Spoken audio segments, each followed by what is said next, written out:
Yo, what's up, Miss Moore?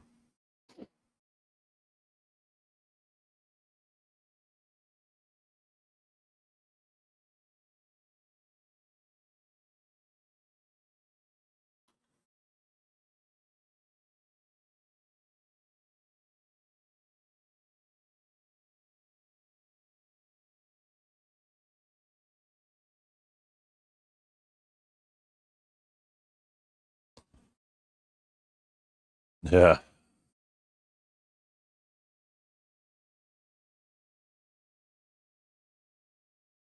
Yo, what's up, Ando?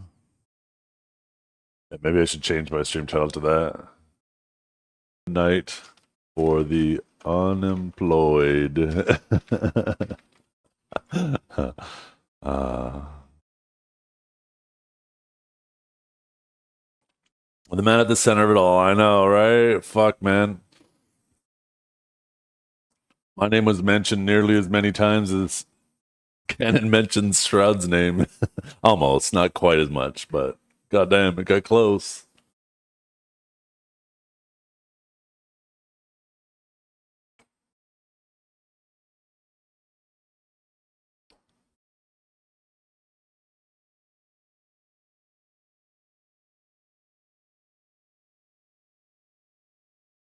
I need fucking coffee, man. I need fucking coffee.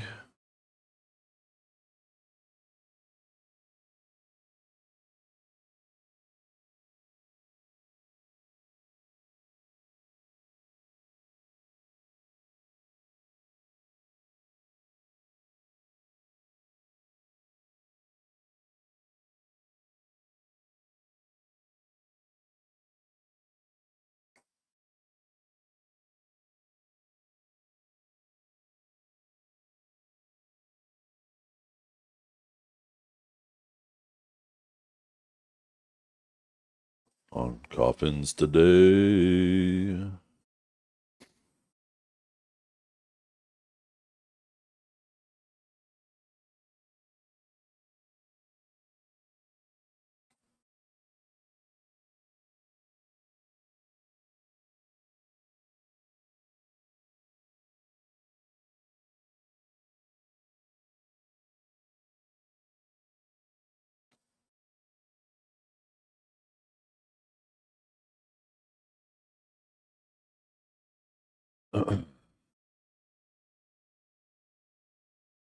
Yeah, it is definitely a tough position for choice for sure.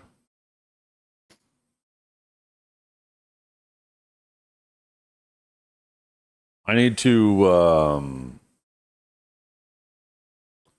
I need to organize my thoughts on the matter in a way where I can quickly and articulately, is that a word? Am I making up a word? Get them out quickly enough for just like a couple minute video, not miss anything, and then we could just link to it. People could see my opinion. So it's not like a broken record all day. I know a lot of you guys are, you'll be interested in hearing my opinion maybe once or twice, but I doubt you guys want to be hearing it every 30 minutes as everybody comes in here and says, hey, what's your opinion? What's your opinion? What's your opinion?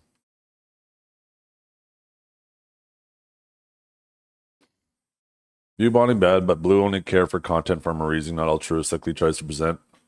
I think it's very easy to accuse him of that, and that may or may not be true, but it doesn't matter regardless.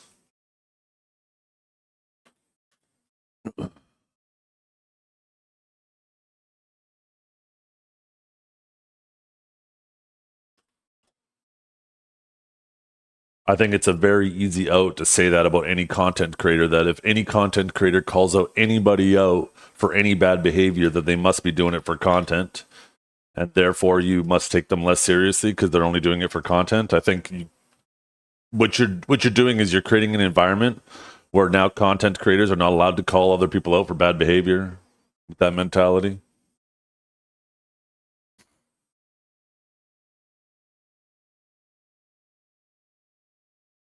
Yeah. Personally, I don't care what your pattern of behavior is.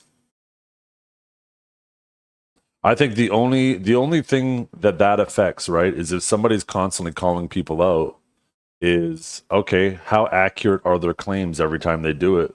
Are they arguing at least in good faith? Maybe they're doing it for content, but are they doing it in good faith? Are they trying to approach it with an open mind, giving the other person the opportunity to speak their mind? And if they aren't, and they're just fucking yelling at the top of their lungs, not letting the other person get their side of the story out, and on top of that, they're wrong, then that just means don't watch their shit, right? Don't take their claim seriously. But if they are approaching it with an open mind, getting into a conversation with the other person, creating an environment where the other person can say their piece too on their platform, and they are right about it, then what's the problem? There's no problem.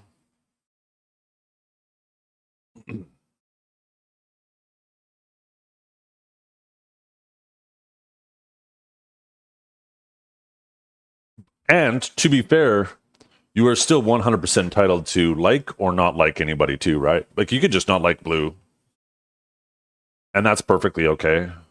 I like Blue. I like Choice. I like both of them. I think Choice is stuck in a really hard position. I don't know why he got in that conversation. I understand him getting in the call to defend himself, but him trying to defend Janai is a completely indefensible position. Is a completely indefensible position.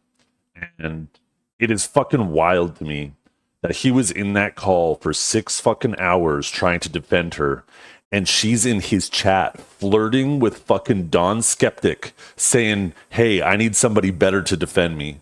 After that man's been in the call for 6 fucking hours fighting for her. Holy fuck. That is some crazy level of disrespect. Anyways, I'll be back. I'm gonna go get a coffee.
Get back. I am employed. Sage, man. Well, guess it wasn't a huge day for you. Sorry. Better luck next time. Better luck next time. My camera, this extension, it always like stops working initially. Oh, if I got a piece of hair that's kind of getting crazy there. hiding in the back. I only see it when I'm turning my head on a camera angle, eh? Maybe I just don't turn my head. Fucking hair's a mess. Holy shit. This is how guys do their hair.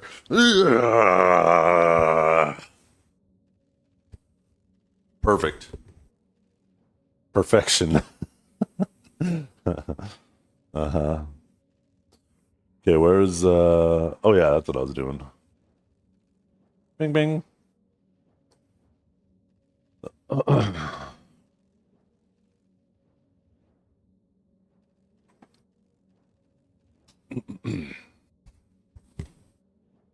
You came out of bed straight to stream? Pretty dang close. I mean, I don't really care too much about my hair all the time anyways. I find that I don't know. I just like the more casual look with my hair. Like if I'm getting dressed up for an event, then I'll style it, make sure every little piece of hair is in the right spot. If I'm trying to look good for an event or something, but otherwise I just fucking you know.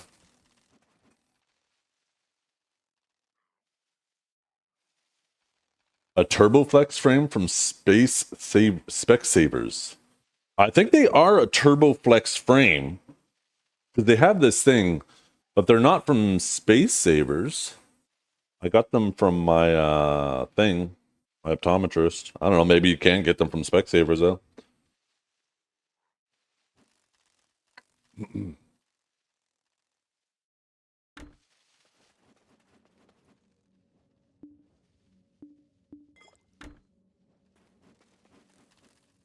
They have this cool thing on the arms, right? I'll try to get up close, where there's like a hinge right there that allows them to bend that way.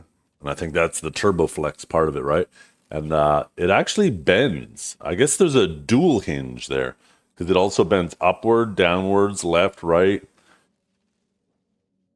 It gets them to really like nicely hold your face.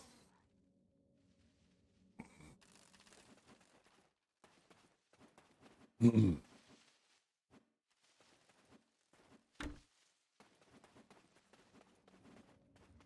wonder how Choice's ban list looks like right now. Oh, she was going crazy banning people last night. And to be fair, there were people who needed to be banned, right? She, by her own standard, needed to be banned. The ad hominem attacks, I get it. People don't like blue, but there were so many people going ad hominem against blue, trying to call him as a sexist, and any of these might be true, but they're irrelevant to the point, completely irrelevant to the point. And when you're attacking the person instead of the position, you've already lost. You know you've lost. And she was going ad hominem on him so fucking hard. Apparently, the bigger your ban list, the more the viewer count goes up. Yeah.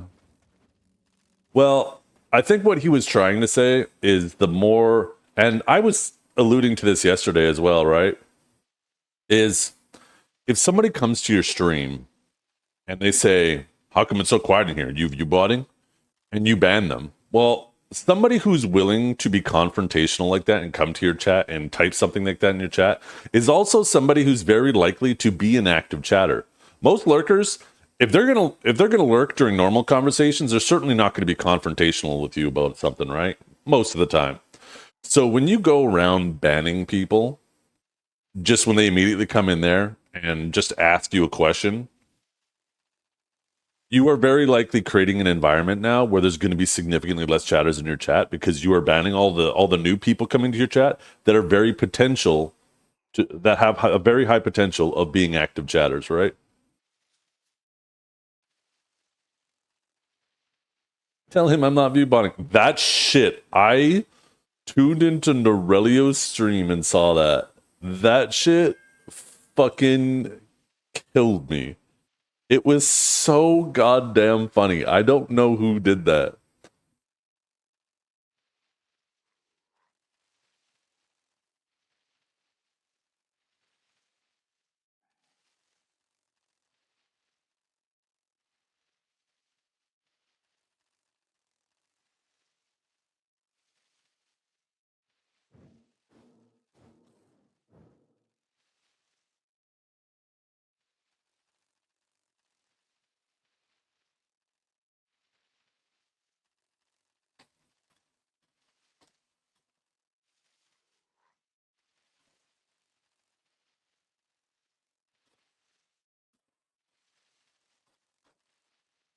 To be fair for Don Skeptic, though, back to the like the comments she made to Don Skeptic after Choice had been fighting for her for 6 fucking hours. Can you blame her though? Don Skeptic's kind of a handsome, charismatic man. Can you blame her?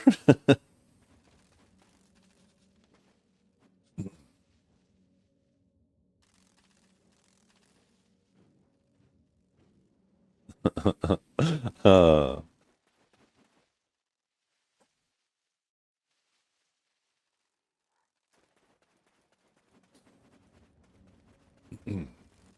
all these white knights thinking they matter to her.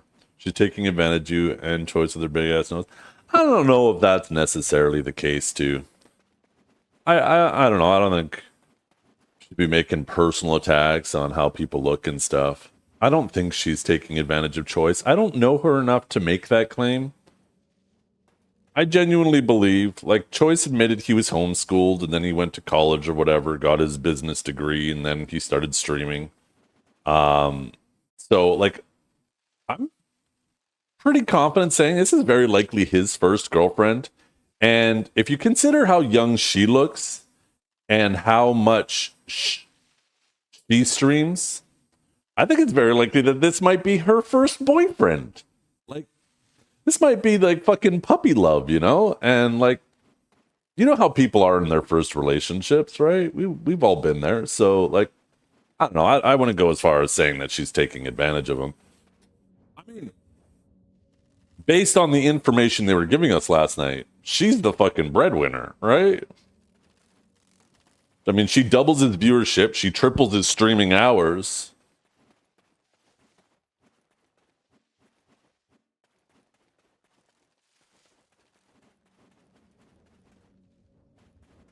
Jen had a wait. Was Janae dated? Did Janae date Horsey? I remember Horsey. Horsey was the homie.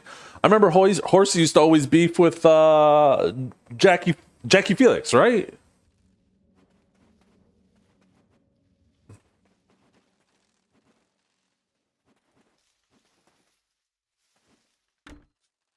I liked Horsey. Horsey was a good dude.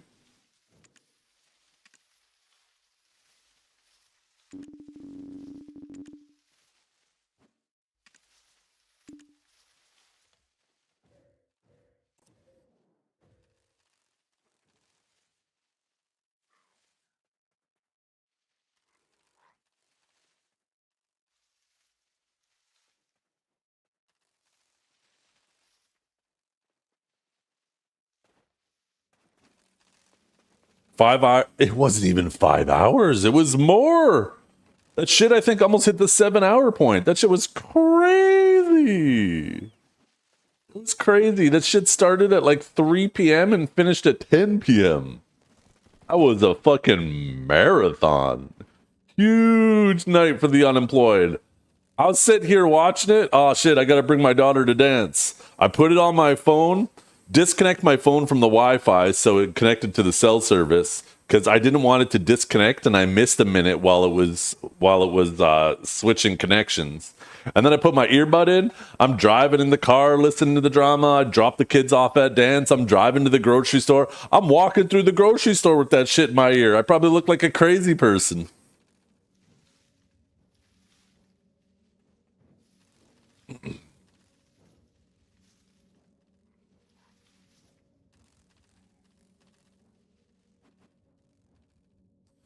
Did I see the beef last night? Yes, I did. What's the comment on the drama yesterday? So we're going to talk about it bits and pieces as people ask me questions. And I got a notepad open on my side monitor where I'm going to jot down like little bullet points because I want to try to organize them. Like we're just going to kind of freestyle my thoughts throughout the stream today. But I want to organize my opinions about it and structure it in a palatable order so it doesn't end up being like the conversation last night. Because that whole conversation could have easily been like a 2 hour conversation, but there was so much circling around, circling back, and the waters were so muddy because of a lot of the shit that just didn't matter that was going on. So I want to organize my thoughts. So we're just going to freestyle it as people come in and ask questions and make comments. But before the end of the stream, or maybe after the stream, I'm going to try to go over everything, and we'll make a little highlight of it, and then I'll upload it to YouTube, because obviously people are going to be asking about it like crazy, and I don't want it to be like a broken record that goes on for fucking weeks. So I'll just make a quick little video about my opinions, and then we could just start linking people to that if they ask.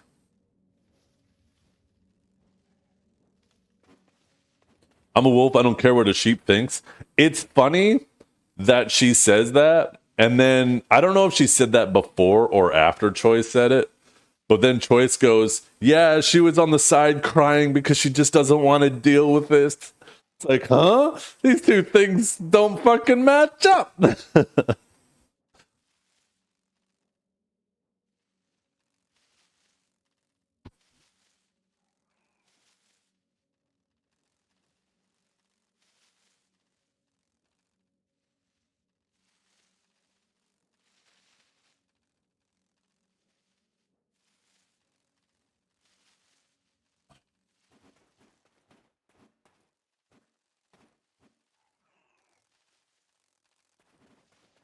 Do you believe that drama had a point? And if so, what do you agree with it?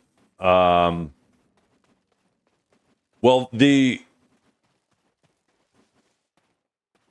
accusing Choice of viewbotting, whether it's true or not, I personally don't think it's true. And it's impossible to prove, especially something so long ago. There's so little data that I feel like it just muddies the water. I feel like it was just a nonsensical position to try to pin to Choice. Oh, there's been viewbots for a long time. There was definitely viewbots back then. But Janai, on the other hand, 1000%. I mean, it is. You can argue maybe she's not doing it. Maybe it's someone else. Maybe it's not as many. Maybe it's just a few. Maybe it's a lot. There's obviously some nuance there. But whether there's bots in her channel is 100% the case. It's, you know why? Let me show you. I have an extension called Viewer Metrics that can fish out not all view bots, but there are lazy view bots and there's good view bots, and there's good services that are really good at hiding their view bots, and there's some services that are awful. They make no attempt to hide it. And in the case of Haxing, for example, I know he was brought up. You can use this extension on his stream and you can see it is plain as day. He has the laziest surface.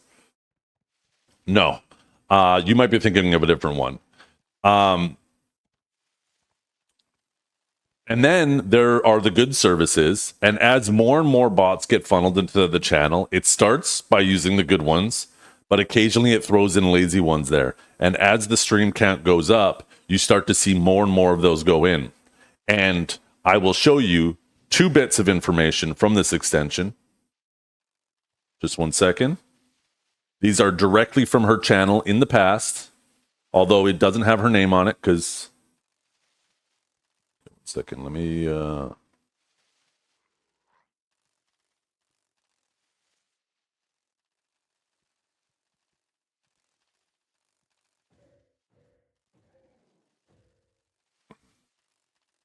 So this is from her channel.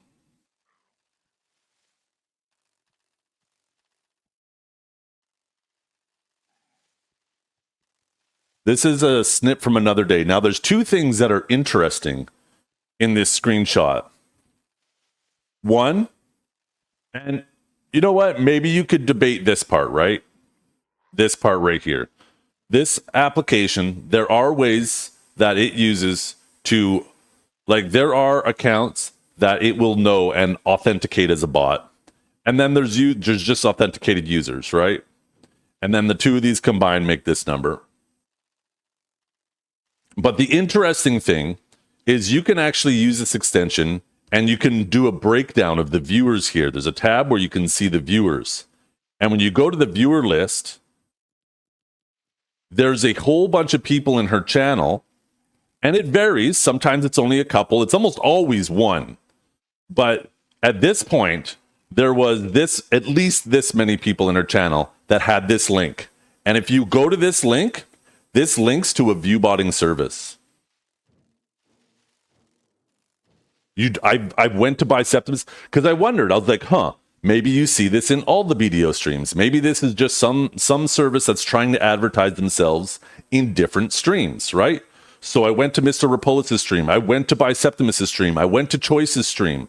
And I checked to see if there was any viewers in their stream with this same link in it. And there was none in any of those streams. Even though they might have had 1,000 or 2,000 viewers, not a single one of them. But in her stream, as the view count gets higher, more and more of these accounts with this link to a viewbotting service popped up in their stream.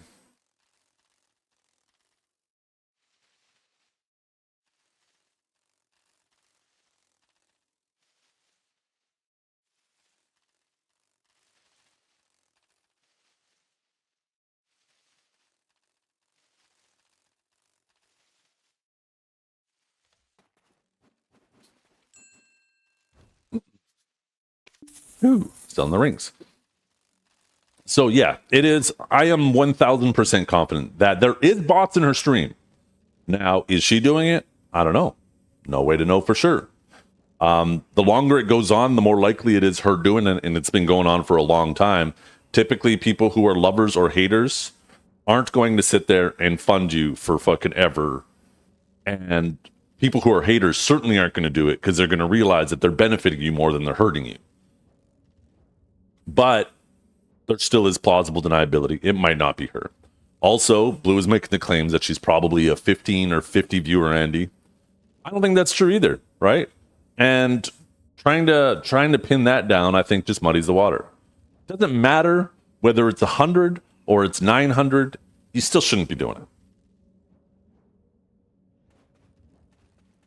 it. Yeah, you never know. You never know, Matt. Maybe it is somebody who's just, head over heels with her, right? Now, Narsaw, back to the chat interactivity. I know a lot of people think chat interactivity is a huge red flag, and it is a data on the point. Like, it is a data point. But I actually think it's one of the least relevant data points in this category of BDO because there's multiple factors. The first factor, this is a drop category. People will turn on a stream and they'll go to work or they'll go to bed and they just want to do it to collect their drops. And they're obviously not going to be talking. Point two, people also, this is a global game where people play for a ton of different, or from a ton of different regions, right? And there are going to be people who I'm certain are in my stream from Korea, from Southeast Asia, from other regions of the world that they don't naturally pick up English as a second language. Now I understand in Europe, right? The reason why I didn't use them as an example is because lots of people in Europe pick up English as a second language. It's very useful for them. But there are a lot of other regions in this world that don't do that naturally. And there's no doubt in my mind that there could be some of them sitting in my stream. They don't understand a goddamn word I'm saying right now. They're just like, I wish this person would play Sage because I want to see them play Sage. Because they understand what's going on in the game because they play the same game. They don't need to understand what I'm saying. They just want to see what I'm doing, right? So that will also contribute to lower chat activity. Third, there's a lot of people, while playing BDO, they're grinding as well, right? They're doing their thing. And if they try to stop to type while they're at Zephyros, for example, they could die to mobs. So you will see some people, they won't talk for like 10 minutes at a time. And then when it's finally the AFK phase, they will finally start typing, right? And the thing about that, unfortunately, is we might be having a conversation like this and they're grinding. And then the AFK phase comes up and they wanted to put in an input on what we were just talking about, but now the conversation has moved on during their AFK phase, and now they don't want to. It feels weird to them to be like, oh, they were talking about this 5 minutes ago. I'm in an AFK phase, so I'm going to bring it back up. At that point, they're like, fuck, I guess I just missed the opportunity. And then they go back to the next grind session, right? So there's a lot of contributing factors to lower chat activity in Black Desert, because you will see significantly, and yes, in her stream, it's significantly less than everyone else. But in general, if you compare any video stream to any other stream in like a lot of platforms, you will see significantly lower chat activity. On top of that, and my last point, and Choice touched on this a bit last night, is she will ban anybody who comes in her chat and tries to confront her about anything. And the people who are willing to be confrontational when they're first coming to your stream are also the people who are most likely to be active chatters. So in years and years and years of her banning people, anytime they try to pin her on something or ask her about something, she's actually perpetuating this low chat activity that she has, because these people that she's banning are the ones who are most likely to become active chatters, right? So I think there's all these collection of things that negatively affect chat activity, specifically in the video category and in her stream. So I don't think it is a great metric to say because she has low chat activity, she must be botting. But once again, it is a point, right? There's all these different data points that all point to something. And like individually, each one might be like worthy of a head scratch. But I think collectively, they start to paint a bigger picture. You can't watch a stream if you're banned? You can. It's a setting you turn on, and even if you turn it, and once again, I'm not saying that this is obviously the point that Choice was trying to make, or part of it, that the haters for some reason are going to be sticking around. I mean, that's partially true. Haters do stick around. But like, I'm banned in Neptune's chat, for example, right? And I can go to his stream, and if I go to it normally, yes, I can't watch his stream. But there's extensions you can get that make it so you can still watch the stream and still see their chat, even if you're banned. Or excuse me, you could either just log out or put your browser in incognito, and you could still go watch. Because what's the difference? Either way, you can't type, but at least one way you could still watch, right? I personally don't have that setting on in my stream. Not that I ban people very often, because if haters want to come watch and give me ad revenue, give me views, I ain't going to try to fight it.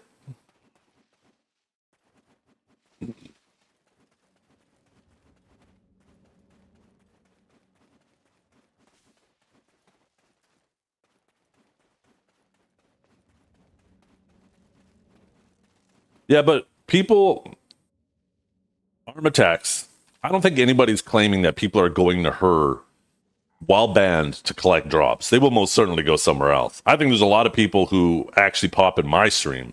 I think the majority of my viewership are people who wake up at 9 a.m. and say, old reliable Death's going to fire up his stream. I'm going to fire that up, and I'm going to go to work, and I'm going to collect my drops from him. How many days of the comma buff did you get? One. One day.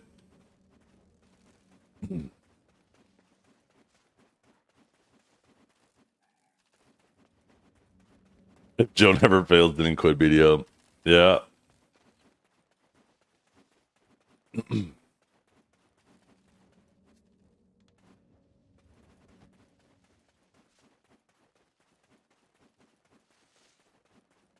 No. That wasn't my argument. My argument was chat activity isn't a good metric because there's a variety of factors. I am pushing against the point Choice made that it doesn't make any sense that if there's that many people bad, and that is like, Choice was trying to make it seem like that was one of the main reasons she had low chat activity, is because there's a ton of people who are banned that hang out in her stream. I think that is nonsense, because I don't think people would hang out just to watch, but they're banned. Like, that doesn't make sense to me. I'm speaking more generally about chat activity itself alone isn't the only metric, and you shouldn't treat it like it's the only metric. But viewership, yeah, people are not going to sit in your stream. Like, haters will sit in your stream if there's a lot of drama going on, right? Like, I'm sure there was a ton of people in Blue stream last night that are on his ban list that were watching to take in the drama. Haters will come if they're banned, and you will get those views if there's drama going on because they want to see you crash and burn. But her stream is like watching paint fucking dry. Haters are not sitting in there to watch her, to sit here do this. Right? They're not doing it. They're going to go somewhere else.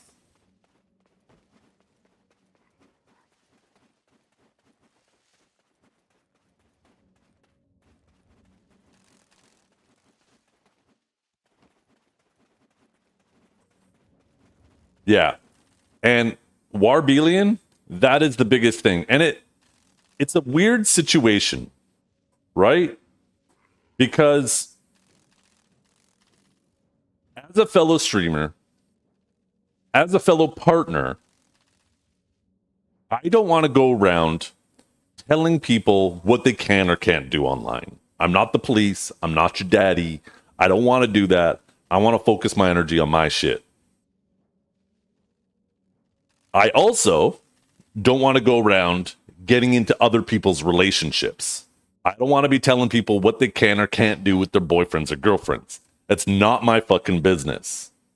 And unfortunately, Choice has put the whole community in this weird, awkward position where they are clearly doing something that is negatively affecting the community. Whether he's intending to do it or not, maybe not. Whether she's intending there to be bots in her stream or not. But it creates this weird situation where we feel it feels shitty not to say something, and it feels shitty to say something. And most people are just not going to say anything. I got a ton of DMs. Like, I know when Blue says that he gets a lot of messages from different content creators in the community, a lot of people say, yeah, he's just yapping. He's probably making that up. I got a ton of messages from content creators last night. And I am positive he is too. There's a ton of creators out there who don't want to get involved because of how weird the situation is. Because they don't want to be the Twitch police and tell people what they can or can't do. They certainly don't want to get into other people's relationship business, because obviously it's none of our business too. But Choice has put us in a weird fucking position because it is his girlfriend, because he is so close to the sun. Right?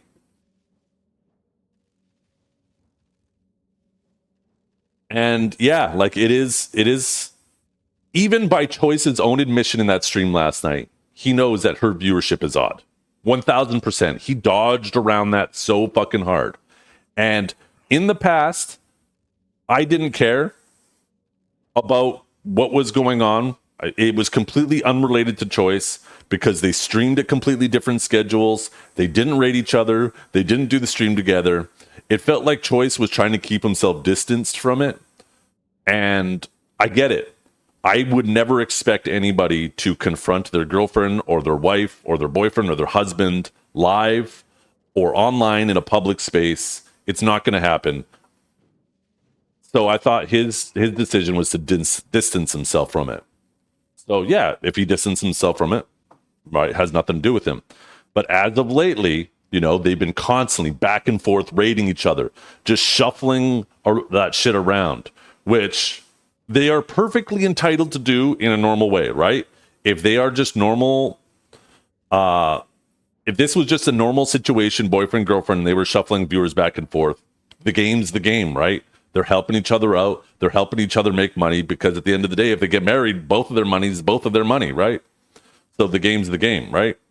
But because of the origin of some of those viewers, it creates this weird situation now that because Choice is involving himself in that shuffle, it now makes him look an accomplice and complacent in it, right? When it's very obvious that even he feels like there's something odd about her viewership. Whether or not it's her doing it or someone else doing it to her, him willingly benefiting from that oddness makes him an accomplice.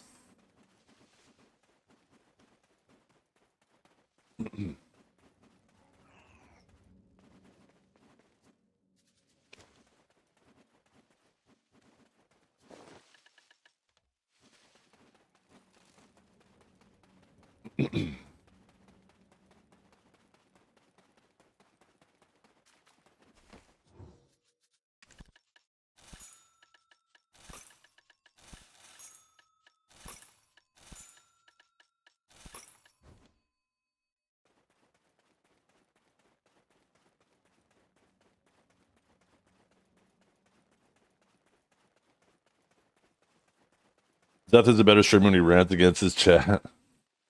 By the way, careful clicking links, you guys.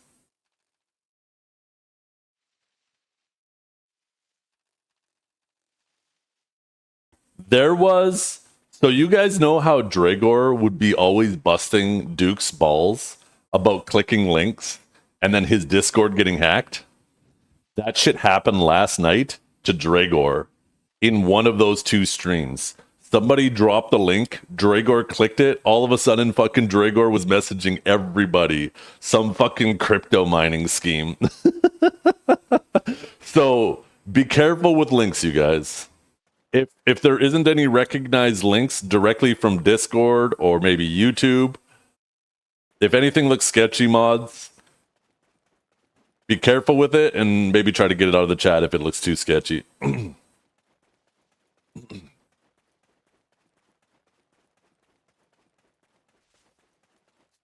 Let's see. It's Twitch's problem, but if they don't notice, are you going to sit by idly and don't let them know? Imagine if someone was going around and stealing stuff in the neighborhood, and are you just going to watch or tell the police what's up? Yeah. This idea that everybody should just mind their own business, that's what fucking... And I hate to use the analogy of criminals. They're not criminals. This is the internet. It's not that serious. But I'm going to use this analogy. That's exactly what criminals would want you to do. That's exactly what the daycares in Minnesota would want you to do. Mind your own business, right? They want you to mind your own business. And it's important when you see bad behavior that you don't mind your own business. Keep yourself safe, for sure, but make sure that you're telling the people who need to know what's going on so it's now on their radar, right? But this idea, everybody should just mind their own business. Okay, like really? What are you even saying there?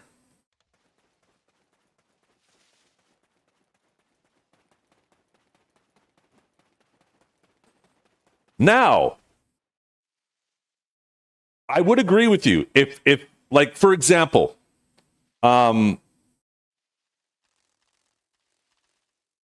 computer.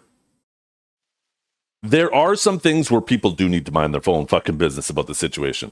People saying that she's just taking advantage of him or trying to drive a wedge in their relationship. We don't know their relationship. There's a whole variety of styles of relationships, and Choice might be 100% on board with it, right? That isn't our fucking business. We need to stay out of that. Whatever goes on between them in terms of their relationship is none of our fucking business.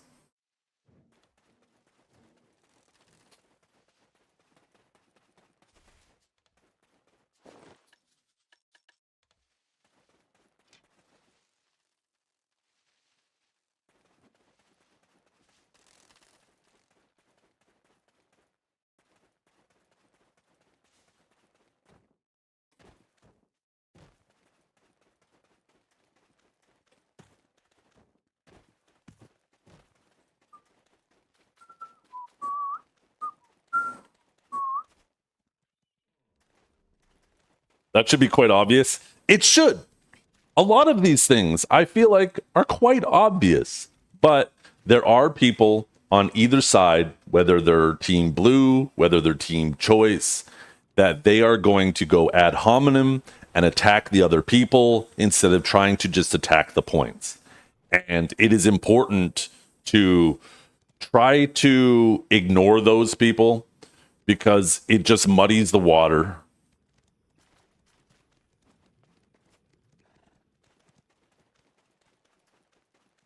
At the end of the day, your woman is a representation of you.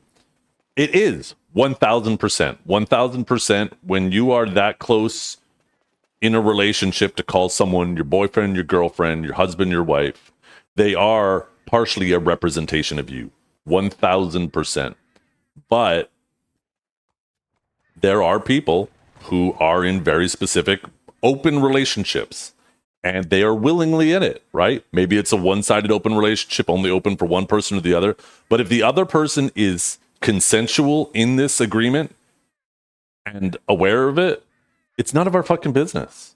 It's none of our business, right? So, like, people shouldn't be making it their business.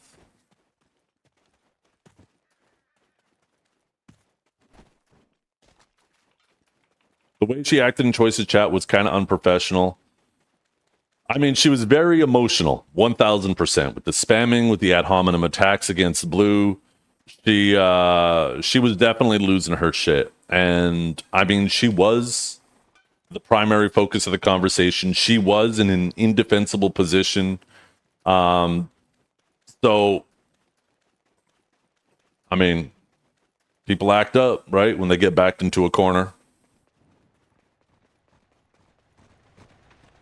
Who won the streamer PvP yesterday? Chat did. Blue didn't. Choice didn't. Chat won. The unemployed won.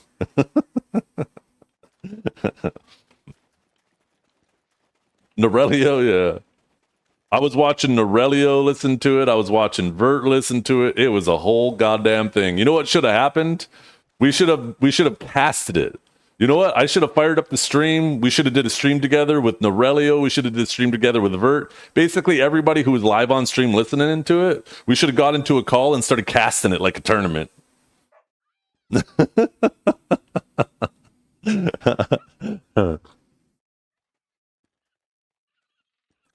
Pull up a whiteboard, start putting ticks every time somebody makes a point. Mark off, do like a check mark anytime somebody ults.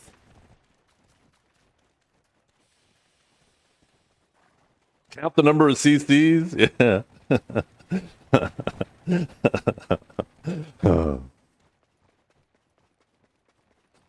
I think Choice lost the battle. I think it depends. I think Janai lost the battle. I think all of the accusations that Blue was making against Choice. The sea monster hunting is kind of weird. I'll get to that. But trying to pin Choice down as a view botter in the earliest days, I think is extremely, extremely, extremely weak. I think there's a variety of factors that happened back then. I streamed back then. I watched Choice back then. Choice had an explosive jump in viewership because of, well, a Sasha raid, obviously. And also, at that time, Choice was in Black Rose. That's why Sasha was raiding him, right? Because Choice was in his guild. And once Sasha started raiding Choice, for those of you who don't know, Snake and Black Rose were at odds there. We were always fighting with each other. And as soon as Sasha raided Choice, it now shot the bat signal into the sky saying, hey, because Sasha primarily only streamed Sieges and Node Wars. He very rarely streamed himself grinding. So Snake couldn't go out and hunt Big Sasha. But as soon as Big Sasha started raiding Choice, all of a sudden he made Snake aware of a streamer in their guild that did stream himself grinding.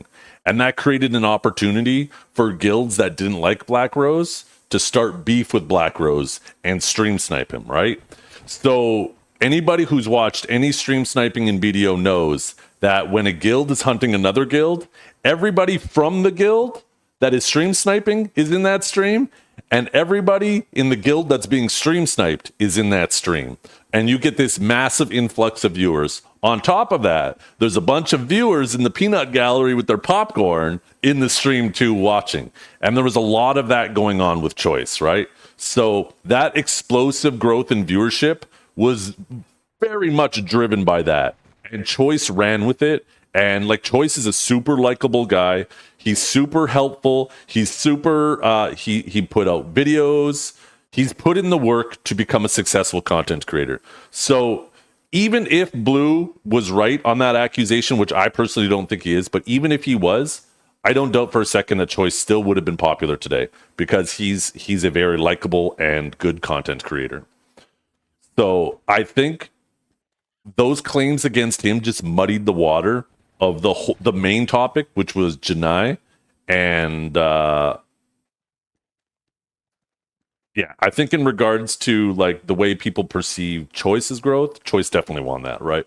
But the 6 hours of defending Janai, like, that was just an indefensible position. When he first got in there and he's like, I don't want to talk about her, I don't want to talk about that, he should have fucking stood on that, because that she has an indefensible position.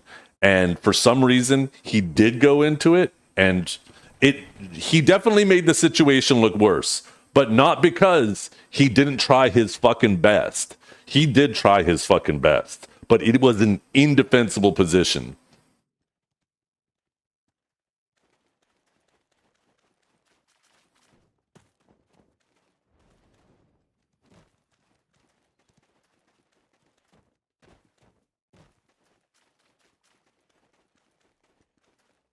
Should never have gotten in the call. He was immediately on defense. Well, maybe that's why Blue threw out the claims against Choice specifically, right? I feel like if Blue was just making the normal comments about Janai, Choice probably wouldn't have gotten the call. But I think once he started making these claims about Choice said, well, I got to at least clear my name, right? Maybe Blue used that to bait him into the call, and it fucking worked. Yeah. Oh, BR 1000% did see monster hunting. That was really weird. I don't remember that specifically, but him saying that like sea monster hunting was just as good as like the top tier grinding. No, it wasn't. It was like a 10, 20 times better at its peak. That was crazy. That was crazy for him to say that. Gundle, who was the most geared person in the game, not by a little bit, by a lot.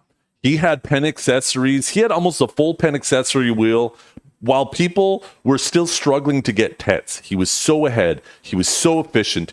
And sea monster hunting made him quit the game because all of a sudden people were making fucking billions of silver back when people were grinding like 50 million to 100 million silver an hour, maybe 150 if they were the top tier grinders.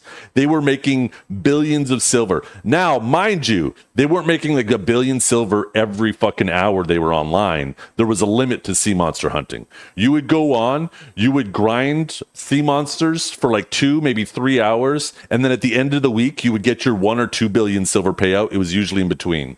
So it's not like you could do it for 40 hours straight and make 40 billion in a week. But you would just go out and sea monster hunt for a couple hours, fill your quota, and you get 1 to 2 billion. Now, Blue's accusation of Choice jumping from guild to guild was something that could happen back then. There was only a 24-hour cooldown, and you could basically hit 6 different guilds a week and 6 or 7 guilds a week and get a payout from each and every one of them. Now, do I think Choice was doing that? Maybe not every day. Do I think he was paying for it? I don't know. Probably not, but maybe. There's no way to prove that unless somebody has receipts. But he certainly was, and to his own admission, jumping from a couple guilds that he was involved in. But at the end of the day, who cares? If he was doing that and guilds were allowing him to do that, who cares? I don't care. But once again, Choice kind of muddied the waters with him saying that it wasn't the best money in the game by a fucking mile. Just muddied the waters. Like, it was insanely good. It made the most geared person in the game quit because they're like, all my hard work, all his hard work was invalidated by sea monster hunting. So he quit the game. Gundle was so far ahead of everyone else, it wasn't even fucking close.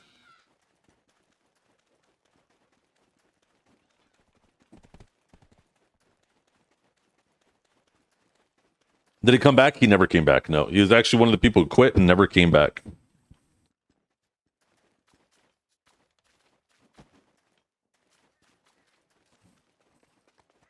See, monster hunting still didn't help black girls get good. How was this a discussion? It was pretty common knowledge. Choice did this years ago. Well, by his own admission, he hopped guilds. The real question is, and I haven't seen any receipts, nobody can present any receipts that he paid for it. So if he just hopped from guild to guild and the guilds allowed him to do it, then who cares? If he paid for it, that's obviously that would have been against the terms of service.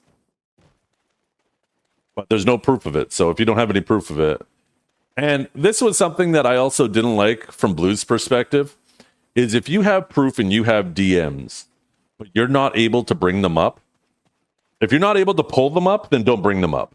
You can't just say, I have proof, but I can't show you. You just got to take my word on it. if you can't show the proof, you can't try to use it as leverage in a conversation. I'm sorry.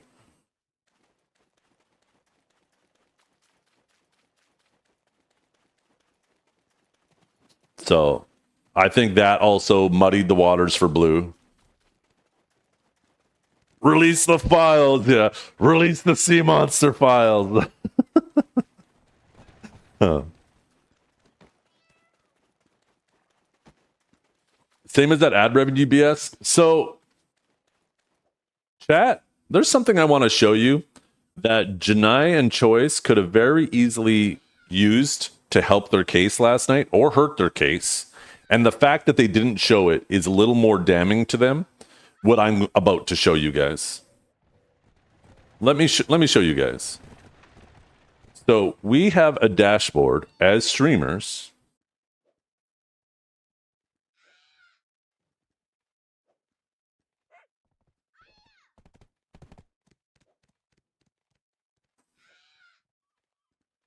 There's two different things I want to show you.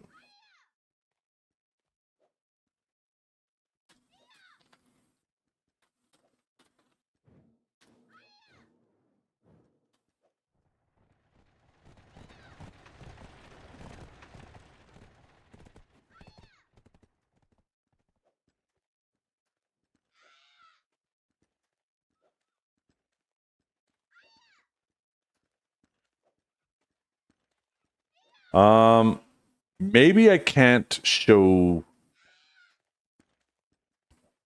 this one.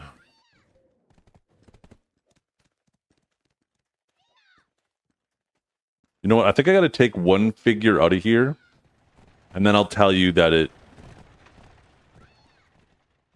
No, why? Oh fuck! Why'd you do that? One second, chat.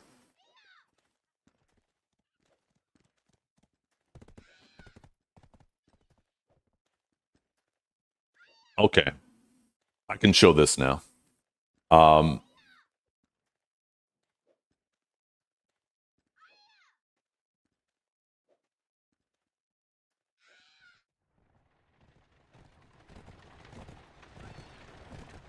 So this is my dashboard. I took the revenue off of it because I don't think I'm allowed to show that specifically. But as you can see by this drop-down menu, there's a lot of different stats we can see in graphs. And you can go back to the beginning of when you started streaming, and you can get a fuckload of information. And Choice could have very easily, Janai could have very easily proved by taking a screenshot of how much she makes. On top of that, there's discovery. One of the biggest claims that Choice and Janai were making was that her revenue is lower because of where her viewers watch from. Personally, I think there is going to be a little bit of deviation based on what time of the day you stream. But I think, for example, Biseptimus and her stream at the exact same time. I think they're going to have very similar viewer metrics.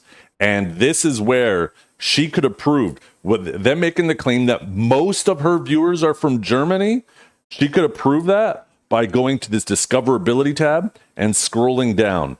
And you can actually see like where most of your viewers come from. Like 41% of my viewers overlap with Biseptimus, right? 3% with Choice, 4% with Rapolis.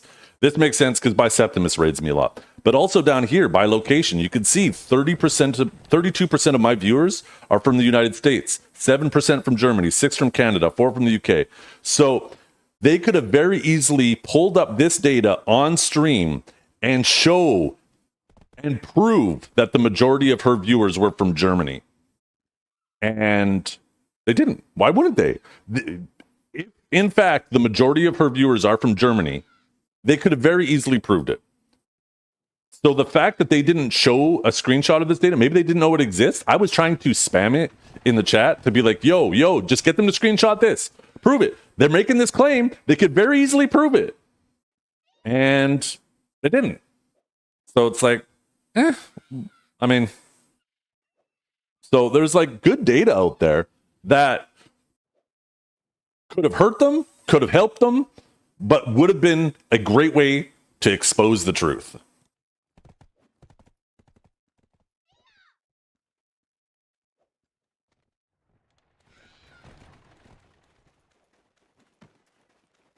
Oh my God. Blue Squadron, that man is like, this is his vision.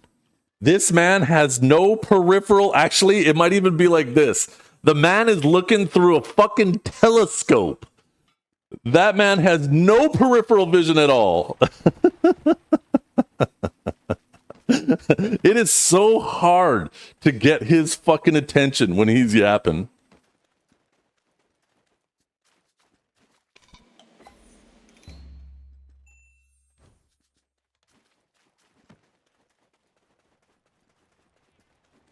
But around his mouth, I am not doing that gesture, Kato. You will not get me to do that gesture.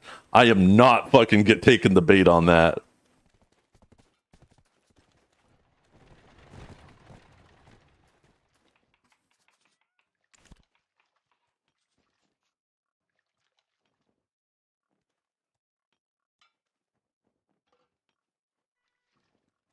You're just better off DMing him and waiting for him to reply later. That was another thing too, right?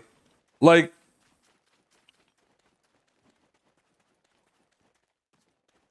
one second, let me pull these up.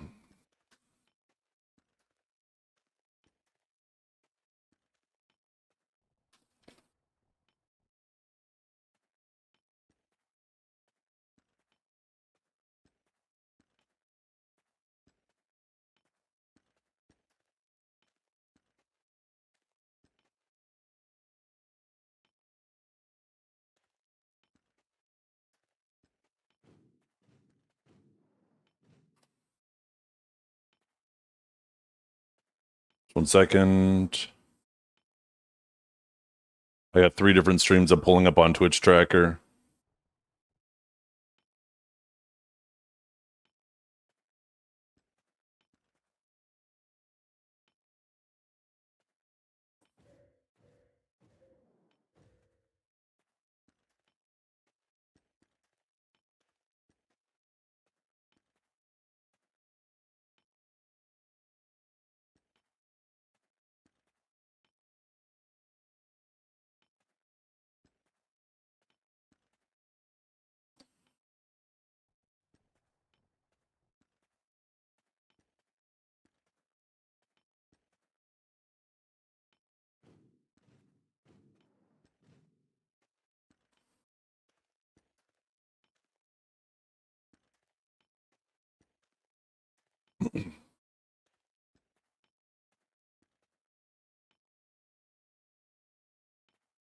Okay.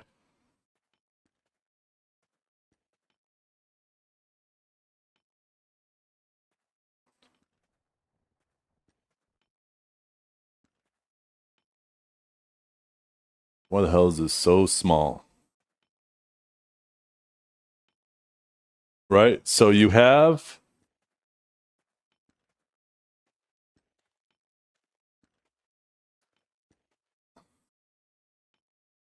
the data for Janai. This is that Minecraft sponsorship.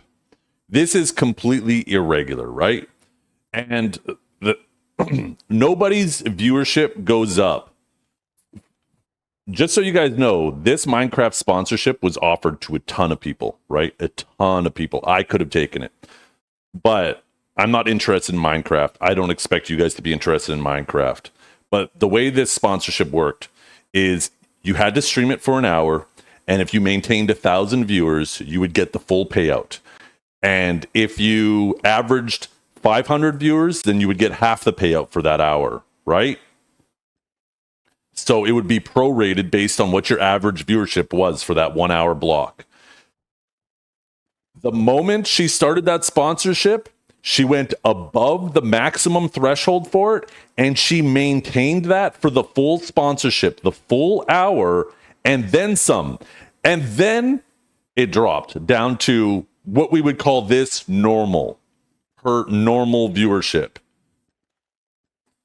So the fact that she held solid, not only at what she was doing on BDO, but 200 higher for the full length of that sponsorship is super fucking sus. Where Choice, on the other hand, he was clearly dropping. He was doing okay, but his claim that his stream went down is verifiably true. So, justifiable, okay? This isn't a good comparison. And I was trying to spam in his chat, hey, if you guys are trying to use this apples to apples comparison of different people who took this sponsorship in the BDO community, Mr. Rapolis did the exact same thing. And I was trying to get his attention. And this is normally what it should look like, right? You take a sponsorship. Mr. Rapolis obviously got a raid right here. He decided to start his sponsorship. It was a good opportunity. He took it. And then his viewership kept dropping and dropping and dropping, as it should. When you are streaming to a completely different category, a lot of your people from your normal directory are going to leave. And then he came back to BDO and he started going back up a bit, but then, he went offline. This is what it normally looks like. And, it just didn't get brought up at all. So this is normally, and if I streamed, it would be the same thing. It would probably be even worse. I'd probably drop down even lower than that because Mr. Rapolis is a better streamer than I am.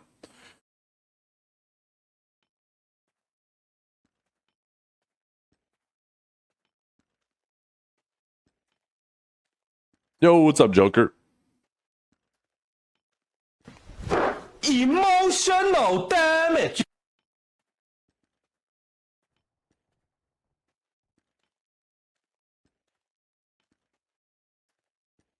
You can see your stats with Crimson? Yeah. You know what? I mean, this isn't a sponsorship, but 100%. Let's go to Crimson.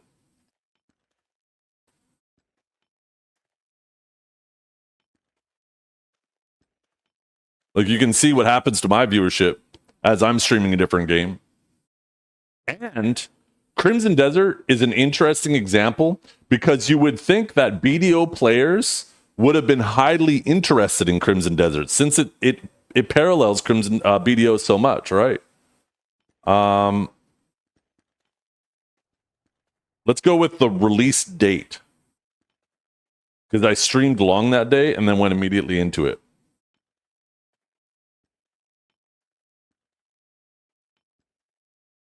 Right? Started, well, high-ish, dropped down. By the end of it, I've lost almost 50% of my viewers. Actually had a little jump at the end there. Maybe I got a little raid. That was day 1. Day 2 of Crimson Desert. I actually did pretty well. Held pretty good that day. People still pretty interested in it. Start with BDO. Got a little raid. Jumped into it. Went from 449. Lost about half my viewers.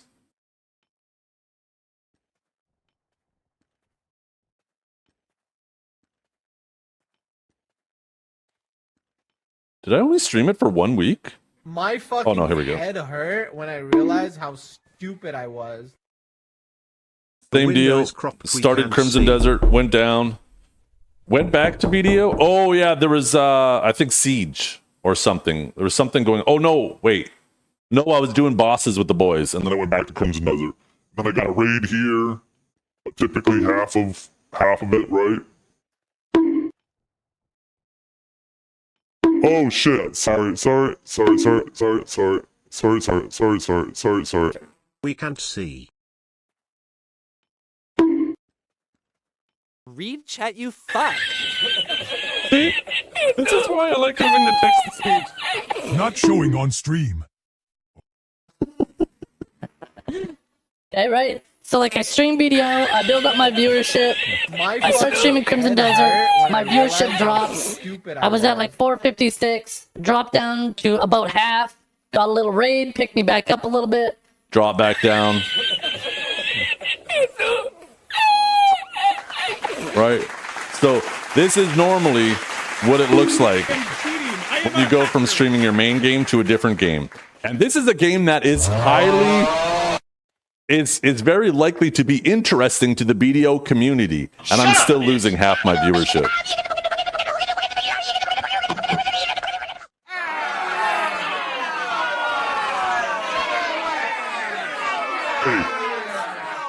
You guys have nobody to blame but yourselves. The fact that you guys spam all the toys in the corner all the time means when I hear you guys spamming it, it doesn't immediately raise a red flag. You ever heard of the story of the boy who called wolf? Okay, once upon a time there was this boy. He was, wolf, wolf, wolf. The town came running and there was no wolf. The boy was just laughing. So everybody was like, Oh, and they go home. Later on, a couple days later, boys in the field. Wolf, wolf, wolf. Everybody comes running to save the boy. There's no wolf. So, one day, the boy is out in the field. and there's a real wolf. Wolf, wolf, wolf. Nobody comes. You know why? Shut I up! didn't believe him anymore. It's better than And this. you Shut guys up! spamming these sounds right now is the reason why when you use them to get my attention, I don't fucking Shut up, immediately realize you guys are trying to get my attention for a real fucking reason. Way too fucking much. Jesus. Holy shit, I'm a warning.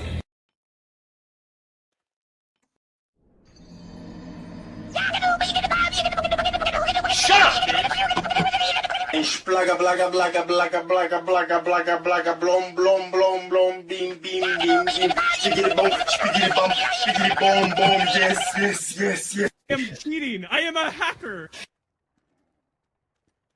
My ears itchy.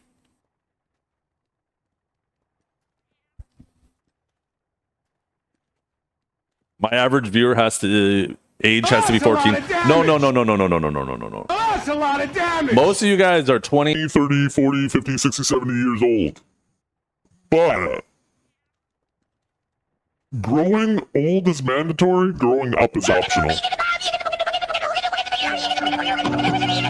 Fine when you're not really fine, but you just can't get into it because they would never understand.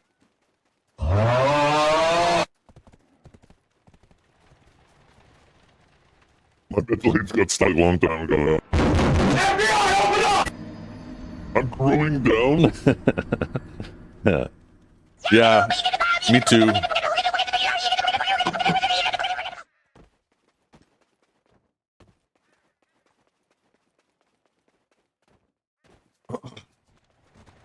So, yeah, there was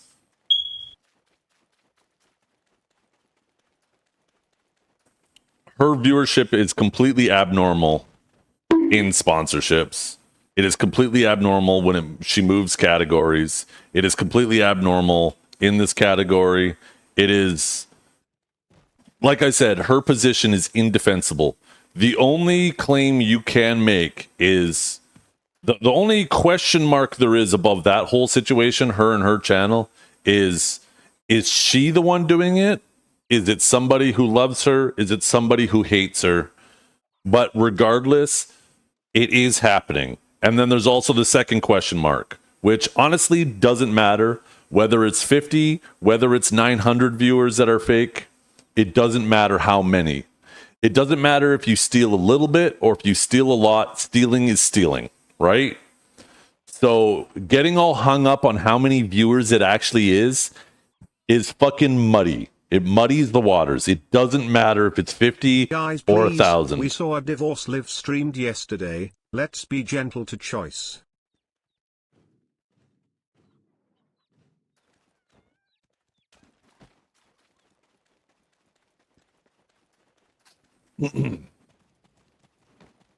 So, yeah, getting hung up on that, it just muddied the waters.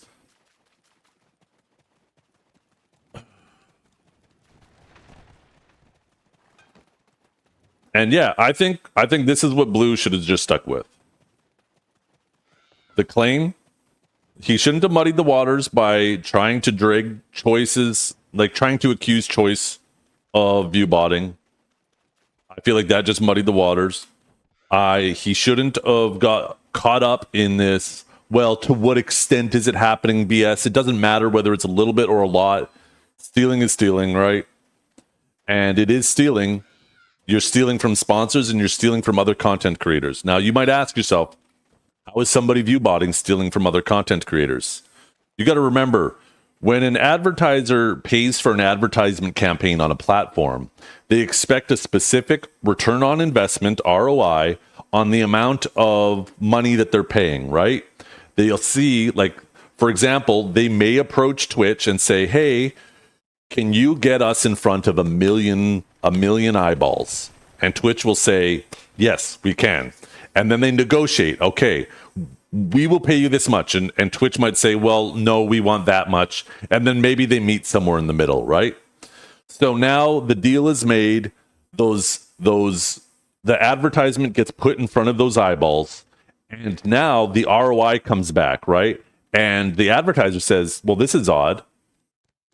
How come our ROI was half of what we expected? Normally, when we advertise on these platforms in front of a million eyeballs, we get roughly this ROI. But on your platform, we got half of that. How come, right? And, Twitch might go, I don't know. Maybe people just don't like your product. The viewers, people here know that there's a lot of bots on this platform. Lots of fucking bots. And we know that, yeah, maybe there's a variety of other factors, but the amount of bots on the platform contribute to it, right? So what happens now the next time when that advertiser comes back and wants to advertise on Twitch, they will now say to Twitch, okay, well, last time we expected to get this ROI for 1 million eyeballs, but we only got half of that. So now we aren't going to pay you the full amount. You either need to get us in front of 2 million eyeballs if you want the same amount of money, or we're going to pay you half as much. It's not the advertiser that they're stealing from, because what ends up happening is now Twitch, now what's going to happen is people who are streaming legitimately in front of like 400 real eyeballs, they're only going to get credit for 200 of those eyeballs, right? They're only going to get credit for 200 people. So the people who are doing it legitimately are the ones getting screwed. It's your peers getting screwed.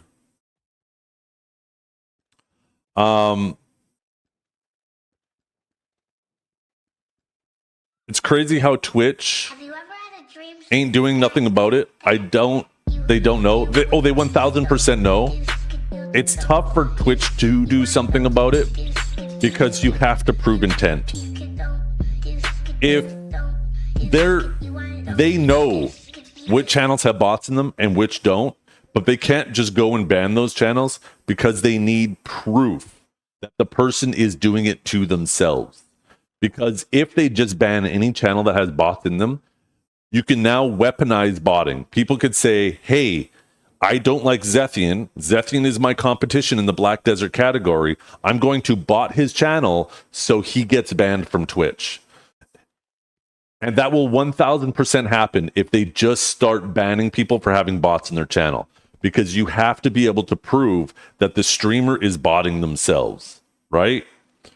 So it's unfortunately a very shitty situation.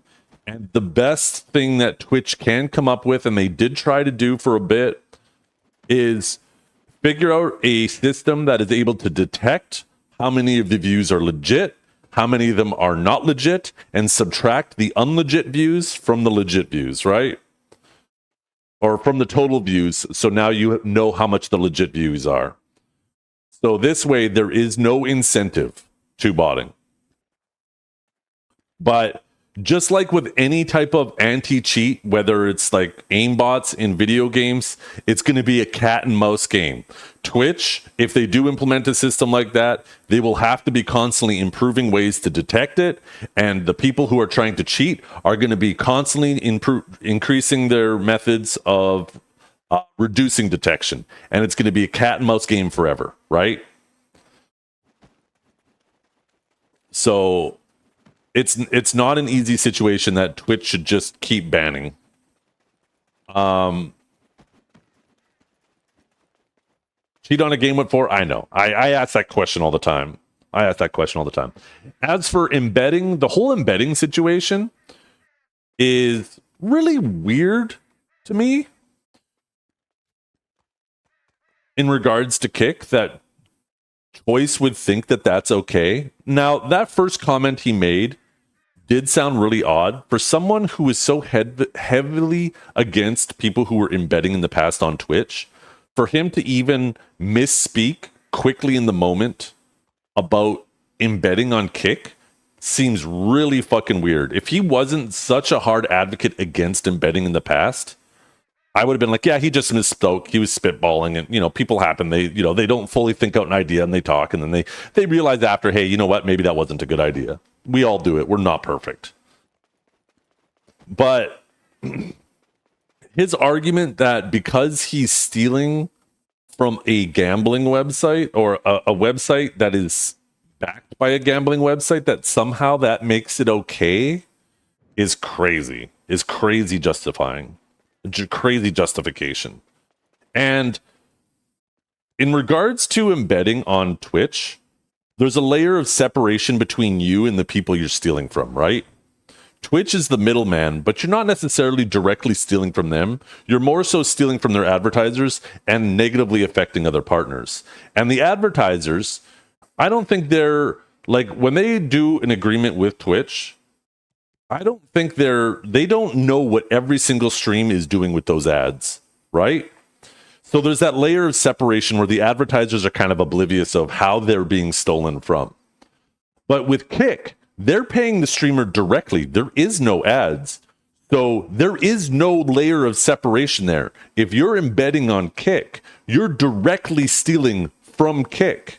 And if you're a partner with Kick, they have your personal information.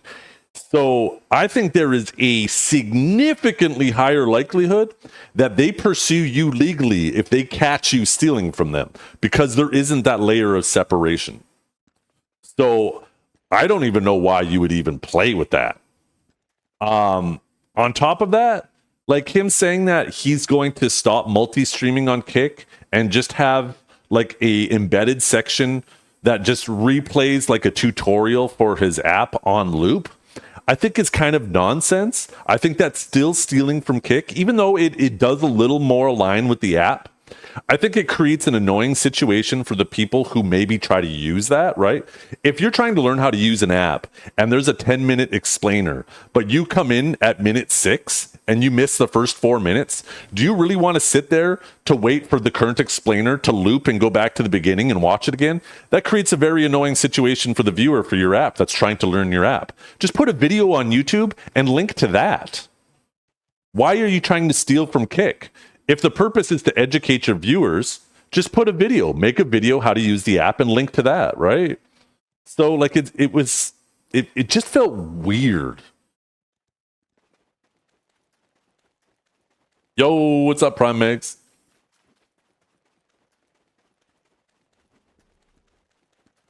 Someone is going to clip the whole thing and just put it on a burner account on a YouTube account? Yeah, probably, right? What's good, Sage Abuser? How are we doing today? Actually, speaking of which, Black Desert, Korea. I want to see, because last night those changes should have went live on Korea, right?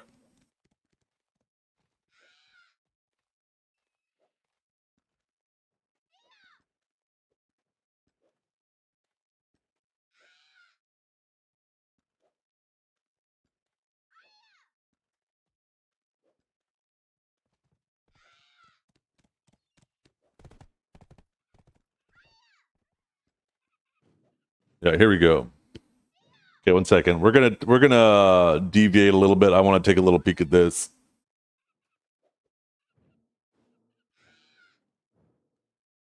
So you got the I'm interested in the Suck Warrior changes. The link, they still got the bound on that. Down smash removed. Health recovery increased on Furious Blow. Changed the super armor.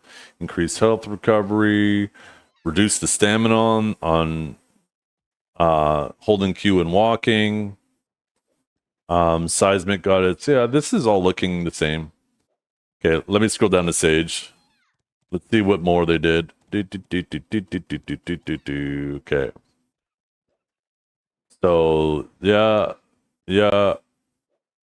This is normal. Lightning Prison, this is what was on there. This changed to a stiff. And this is an extra 50. That's the same. Wait. This was 300. They brought that down to 200. So that's a little bit better. And then they added an extra 50 to judgment. I think that's fine. That's technically a little bit better in my opinion. I don't think that's worse.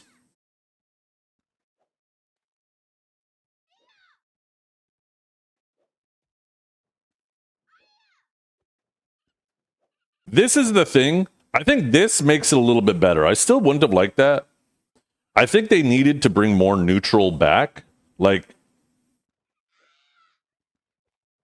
I don't like this.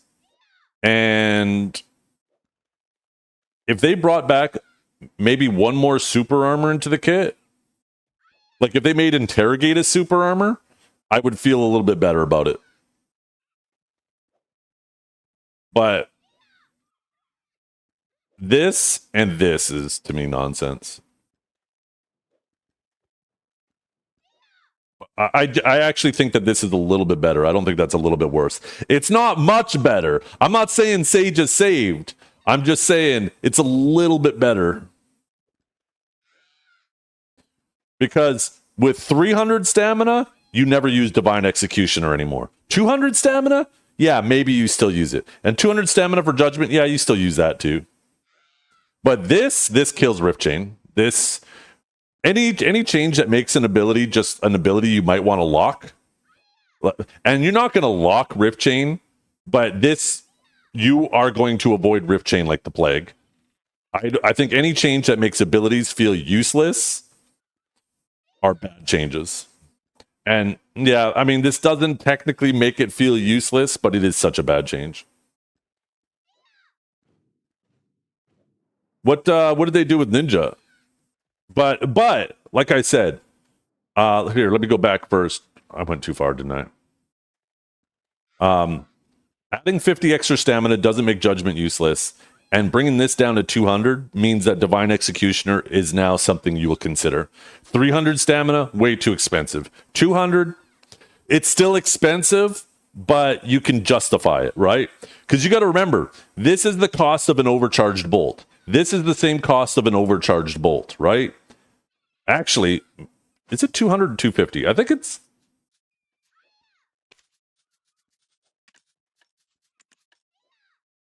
Yeah, 200 during an overcharged bolt.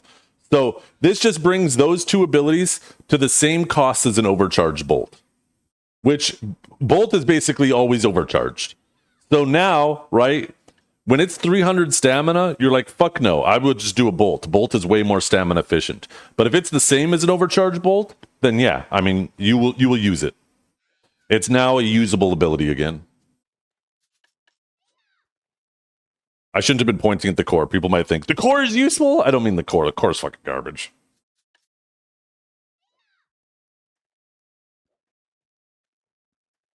Okay, that makes me a little bit happy. A little bit happy. I think, like I said, if they bring back a little more... If they...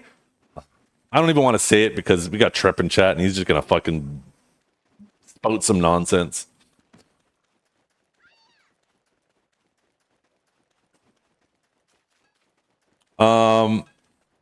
Okay.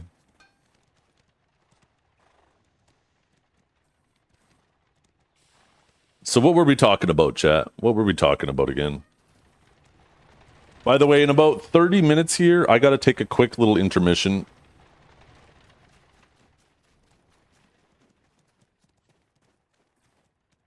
Ooh. You know what I might do? Is I might go through my VOD. I might download my VOD later today from this stream. And instead of trying to organize all my thoughts like I said I would, and then I will say it all together. I feel like there's kind of too much to say quickly.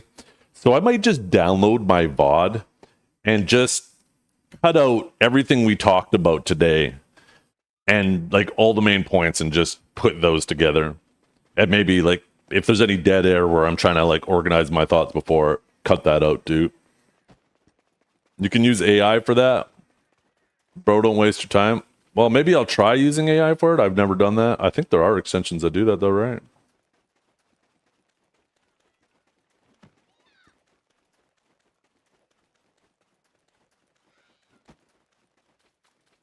Honestly, I've only been streaming for an hour and a half, and I feel like I touched on almost everything that I wanted to touch on.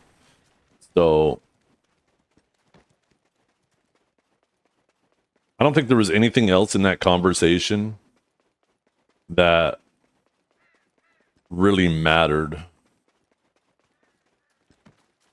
Right? Like that 7-hour conversation could have been like a 2-hour conversation. There was so much nonsense in there that just muddied the water, whether it was intentionally or not, right?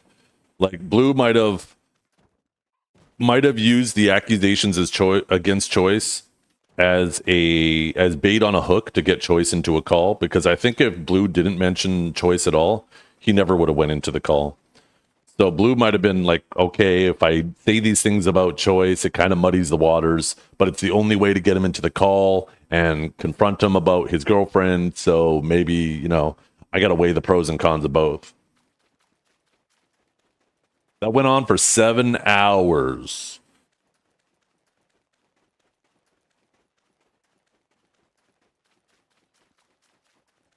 All I learned was it was your fault for getting in the way of number 1 and 2 slot in the category. I didn't get in the way. What are you talking about? I had people asking me, they're like, are you upset about it? I'm like, yeah, I mean, I wouldn't say I'm upset about it, but I do think it was inappropriate, right?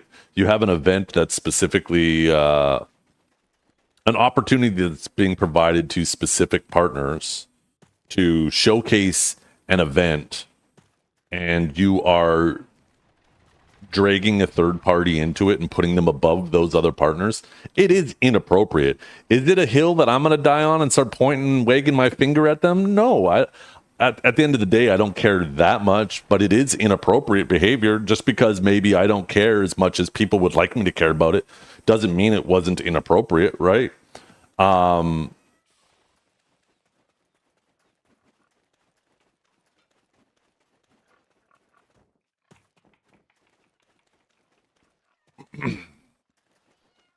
And at the end of the day, regardless of whether it negatively affected me or not, right? Maybe it did, maybe it didn't. Choice says it didn't. Blue said it did.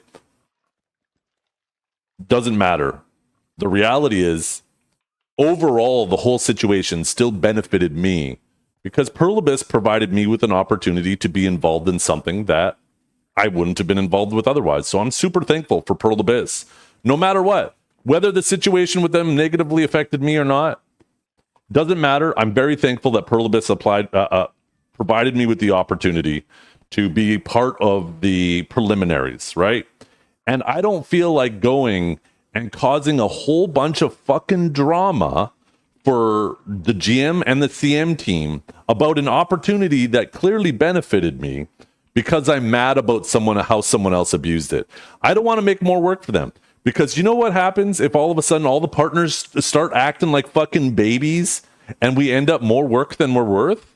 They say, fine, fuck you all. We're going to axe the partner program. You guys can go fuck off. Right? So, like, I'm not going to go make more work for them because maybe I'm unhappy with what other people are doing. But yeah, it still wasn't appropriate, but...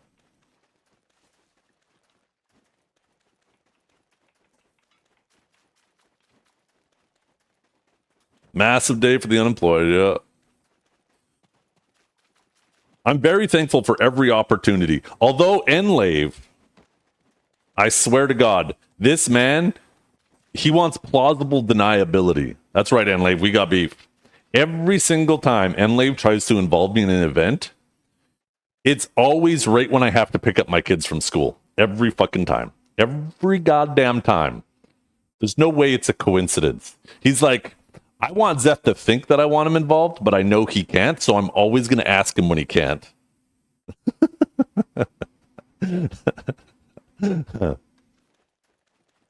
Nah, I'm just kidding. It's they just do their events the same time every day, and it just happens to line up because of my time zone. Are Saturdays good for me? Actually, Saturdays are the best for me. My kids actually every other year they used to dance on Saturdays except this year. This year they don't dance on Saturdays. So if you do events on Saturdays, please hit me up because I can actually do Saturdays. Saturdays have been perfect all year long. But I don't think you guys work on Saturdays, right? I always thought you guys worked 9 to 5. You start your events at noon Pacific time. Oh, wait. Oh, no, you're EU. So it wouldn't be... Pacific time, right? Or PST. Sundays it is, yeah. Yo, good morning, Biceptimus. Where's your stream? I'm fucking pissed. I wanted Biceptimus to go do a 7-hour VOD review. Actually, I wanted to see you grind on some Suck Warrior. I don't know about you guys, but as a Biceptimus viewer, that means he makes money off Me, and therefore I'm his boss. He's basically getting paid by me. I didn't approve him taking the day off. And he's taking 2 days off. You're sick, bro? Yeah. I think it started with your son, right? Fucking every year, man. When you have kids, every year, like clockwork, school starts, the whole house gets sick because the kids go to school, boogers and slobber, fucking touching toys and everything, and then they come home with the germs of everybody else in the class and they give it to their parents. It's fucking awful. Once they get older, it gets better though. My daughters are really good at washing their hands and stuff now and not touching shit. So luckily, yeah, we don't get sick as nearly as often as we used to. That sounds like the Twitch equivalent. I pay taxes, so I'm like your boss. It is, right, Frost Goose? That's the joke.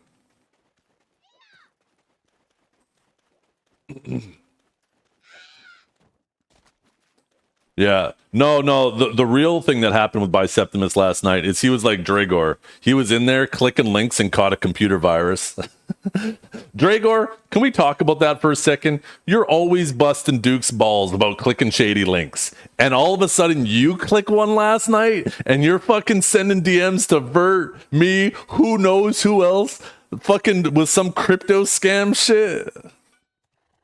I didn't see your message. Wait, what was your message? All right, I'll get you in for the next TT RPG that we plan to do on it. Yes. Yes. What does TT stand for? Because I know the RPG stands for Rocket Propelled Grenade. A tabletop rocket propelled grenade? Hell yeah. Let's fucking go. We're going to blow some shit up.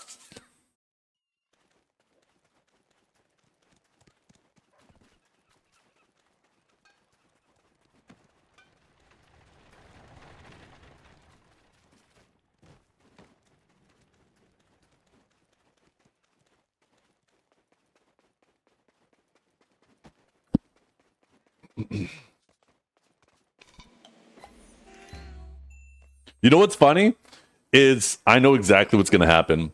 There's going to be one Saturday, actually not this Saturday, but I believe next Saturday, my daughter has her recital for dance and I'm going to be unavailable. I swear to God, if it's that same Saturday, Enlave, I'm going to be pissed.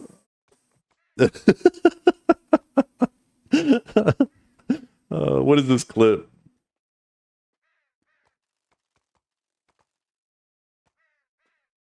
What is this clip?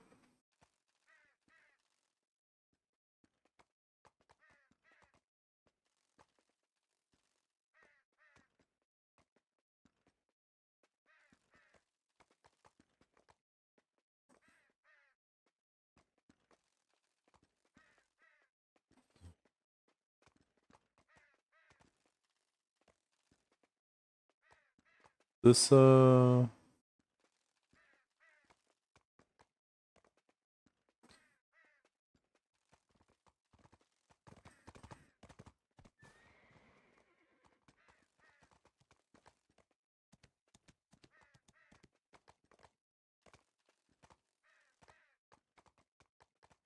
Why is he a little bear?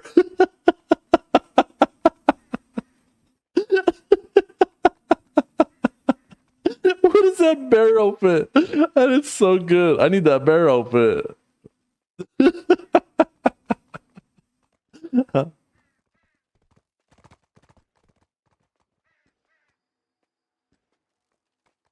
Take your little bear back. Oh my god, fucking Aurelio. Somebody needs to change that outfit to a little rat outfit.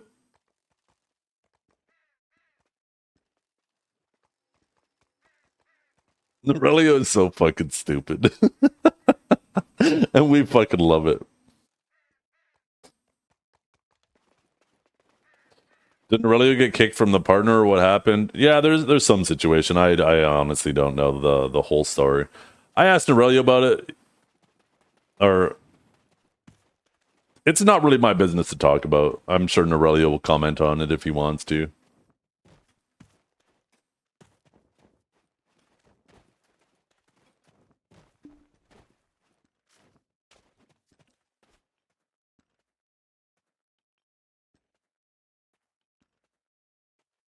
Okay, what's this one now?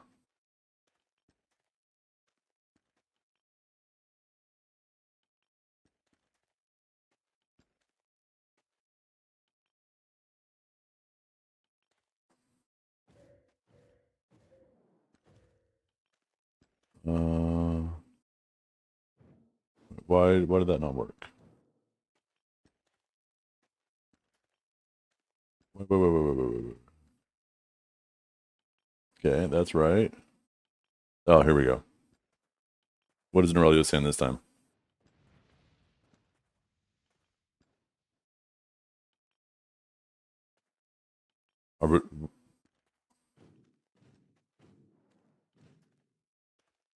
What's Aurelio saying here? Aurelio's not saying anything.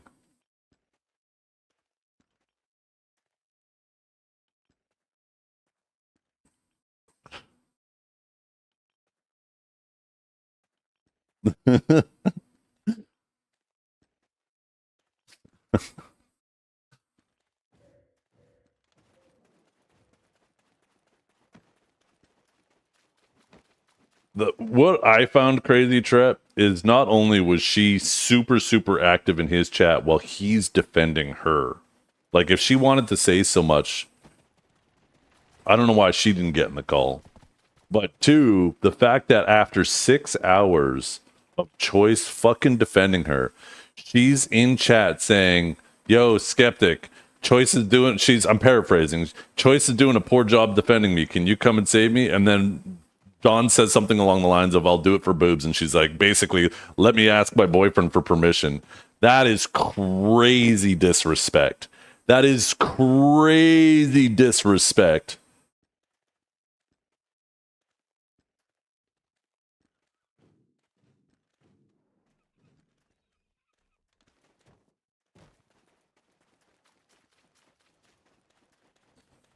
To be fair, Skeptic is one handsome motherfucker and super charismatic. So, you know, don't hate Skeptic, but that is a crazy level of disrespect.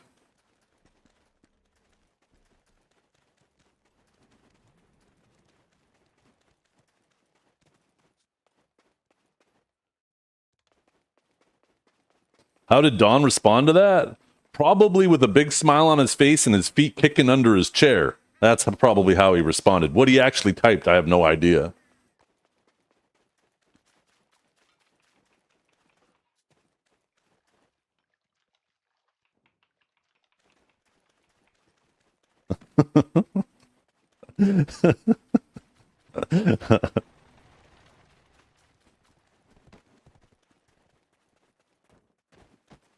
He was just laughing in comms. I bet.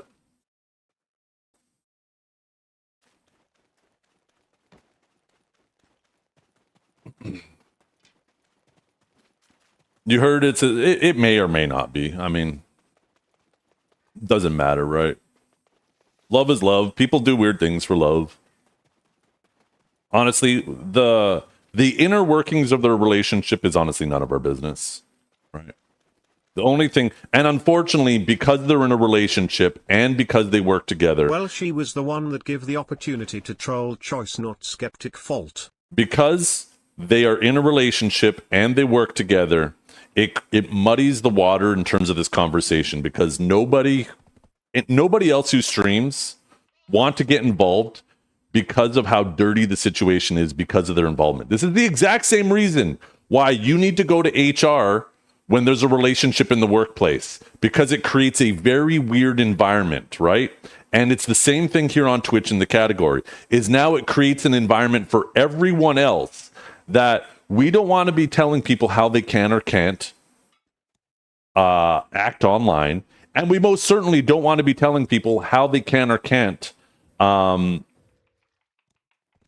what they should or shouldn't be doing in their relationship, right?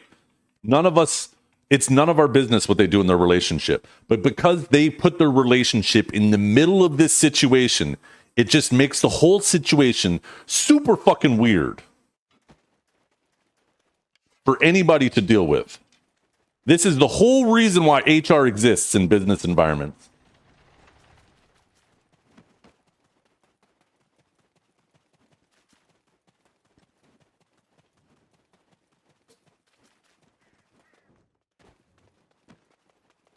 Thank God my wife doesn't know what my computer or what a computer is.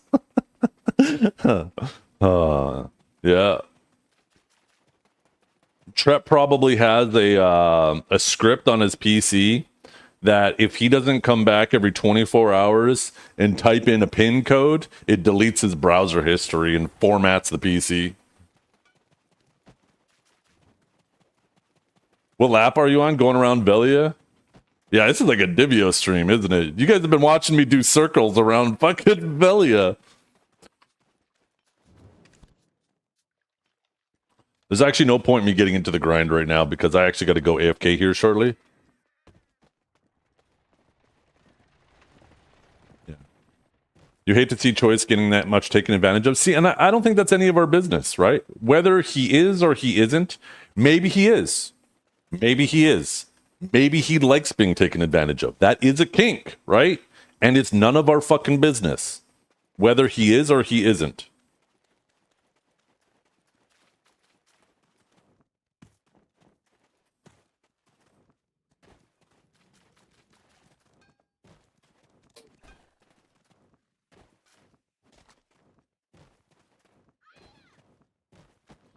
That's the other part of yesterday's stream. Old Choice would have put in 6 hours of grinding while debating the bald dude, and he was just standing. The goat is falling off. Me too. Look at me. I'm sitting here yapping, not grinding. We're all getting old.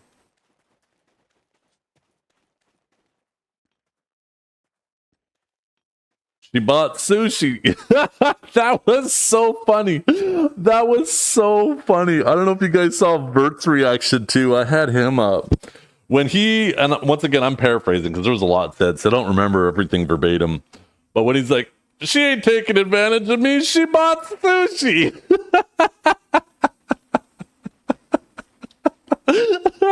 Oh my God. So sushi fucking hits though. I'm not going to lie, and I bet you there's a lot of you losers out there. Once the sushi got brought up, we were all craving sushi. I wanted a crunch roll, something fierce after that.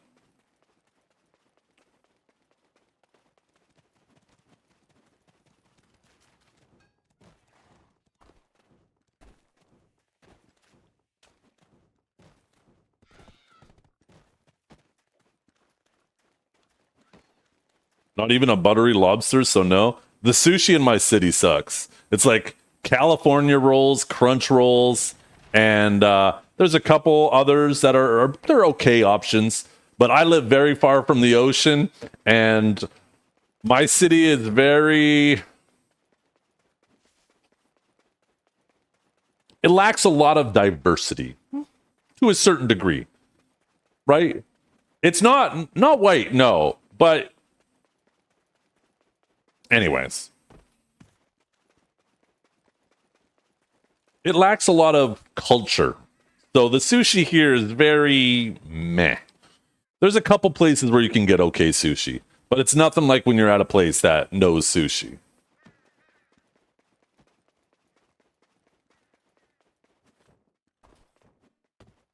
Have you tried authentic Japanese sushi? I mean, there's some places nearby that pose as authentic Japanese sushi restaurants, but how fresh can your fish truly be when you're like fucking almost dead center in the middle of Canada, right? That shit, you know, is sitting in a frozen tote. Like, it's caught, it's thrown in a frozen crate, it's probably sitting on a truck for a couple days, and then it finally gets to my city. So it's not like, even though like everything they might do is perfect, it's not fresh from the water like that morning, right? Or the day before. You know, it's been a few days. So it's never going to be as good as it could be because of that.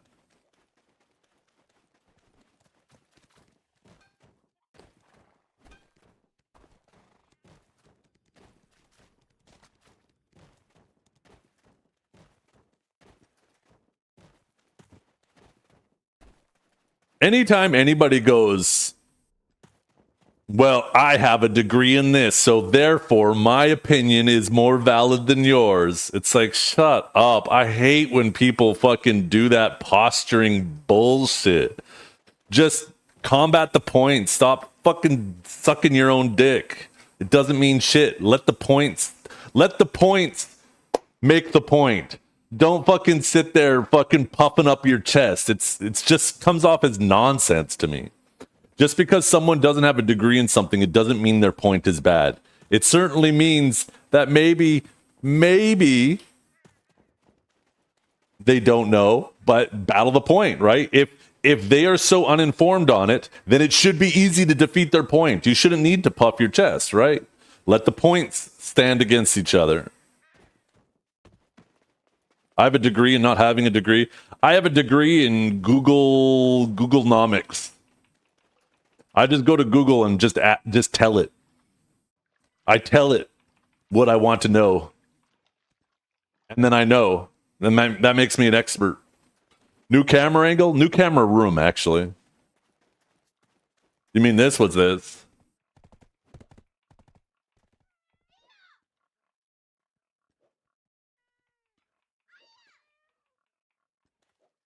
Yeah. This conversation here specifically. This conversation right here, I was just like, what a big fucking nothing burger. None of this means nothing. This is just two people puffing up their chest.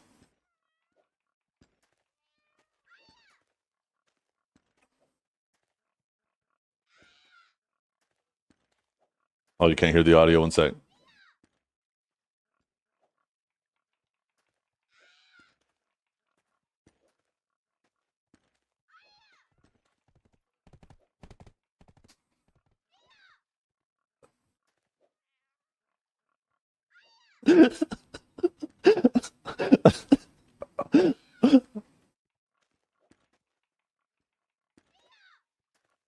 Why do I feel that reminds me of I graduated top of my class? What's that Navy SEALs copy pasta? Why do I feel like this could be exactly like that? Like,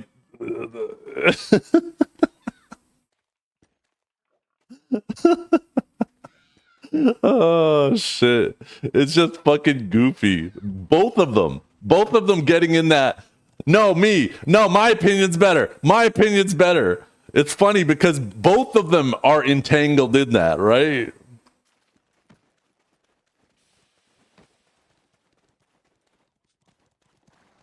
What the fuck did you just say about me?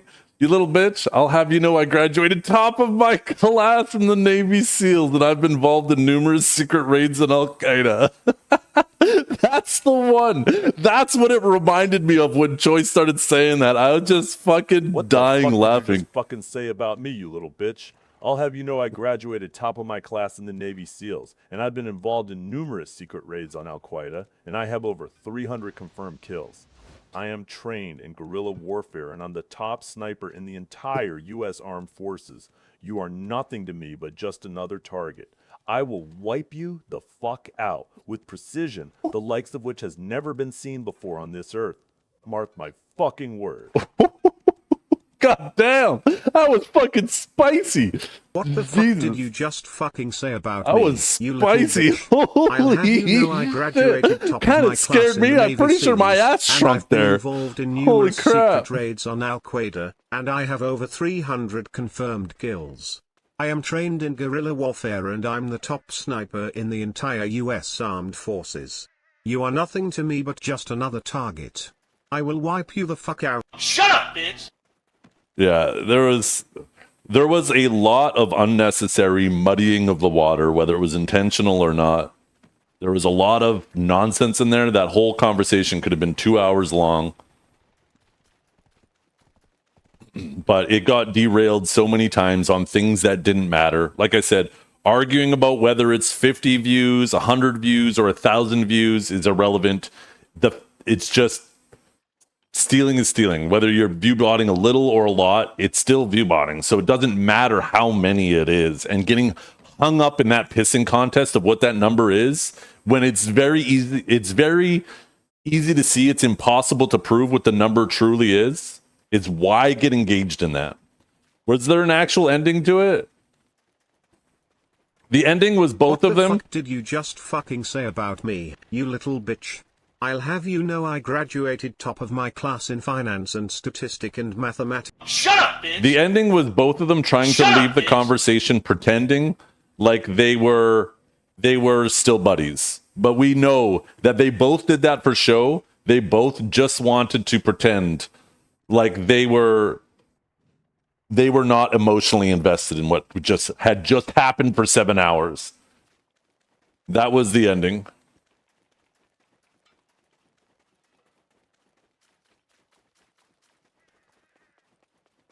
Did you stick around for round 2 with Lunar? I did not. No shot.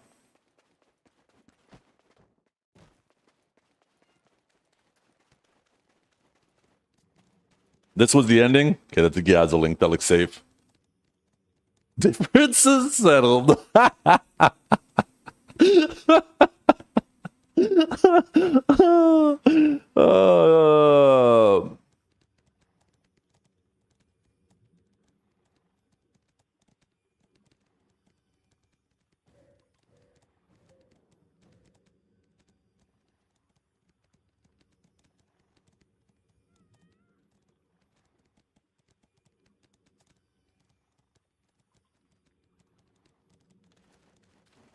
There was the biggest winner though was chats. We were the winners of that whole situation. So he went to round 2. So Blue went round 2?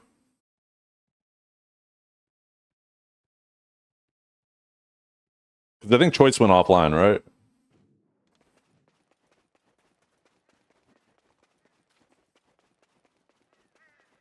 I went to bed right after that thing ended. I went upstairs. I actually got in the vehicle because I was kind of hungry. And I went.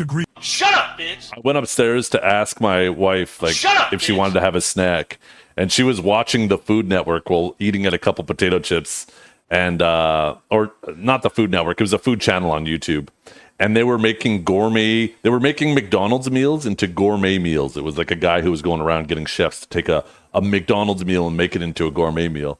And as soon as I saw the McDonald's, I was like, "Do you want a burger?" So I hopped in the car. I went and got a burger and fries and came back.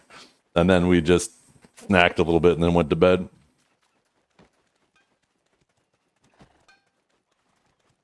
It was all the sushi talk. If I could have went for sushi, I would have got that.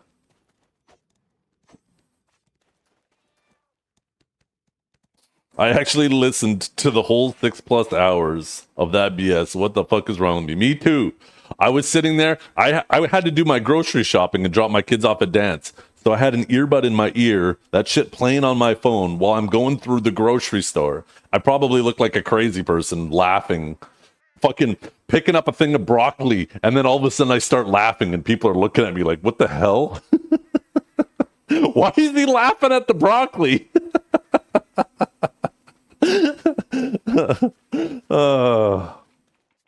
I definitely look like a fucking crazy person.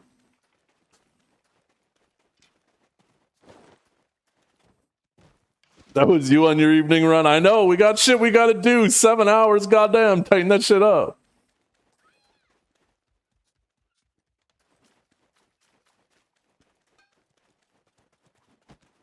Troy saying that most of her viewers are banned and his hate watching is wrong. I'm banned on Janai and I can't view the channel. The thing is people don't hate watch a stream when there's nothing negative going on to the person, right? People will hate watch Neptunes when they're banned, for example, because Neptunes is always getting caught in drama and they want to see Neptunes get mad about shit. But she's just staring at her screen. It's like watching paint dry. What is there for hate watchers to hate watch? There's nothing. So no, that's nonsense. Now, will her banning tons of people potentially affect her chat activity? Yeah, 1000%. It'll definitely affect her chat activity. And you got to remember, people who hate watch, if they are genuinely hate watching and they are banned, you can just go in incognito or you can get browser extensions that bypass that shit and you can still watch and you can still see chat. It's very, very easy to bypass. So if there is something worth hate watching, hate watchers can still watch. Sounds like a how much wood could a woodchuck chuck if a woodchuck could chuck wood? Sounds like I just said some shit like that.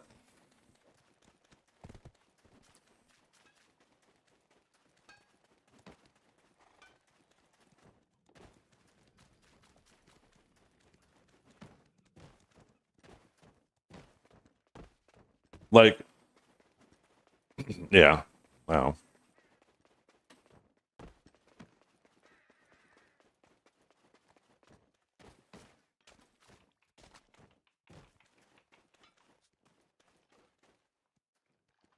What's the TLDR?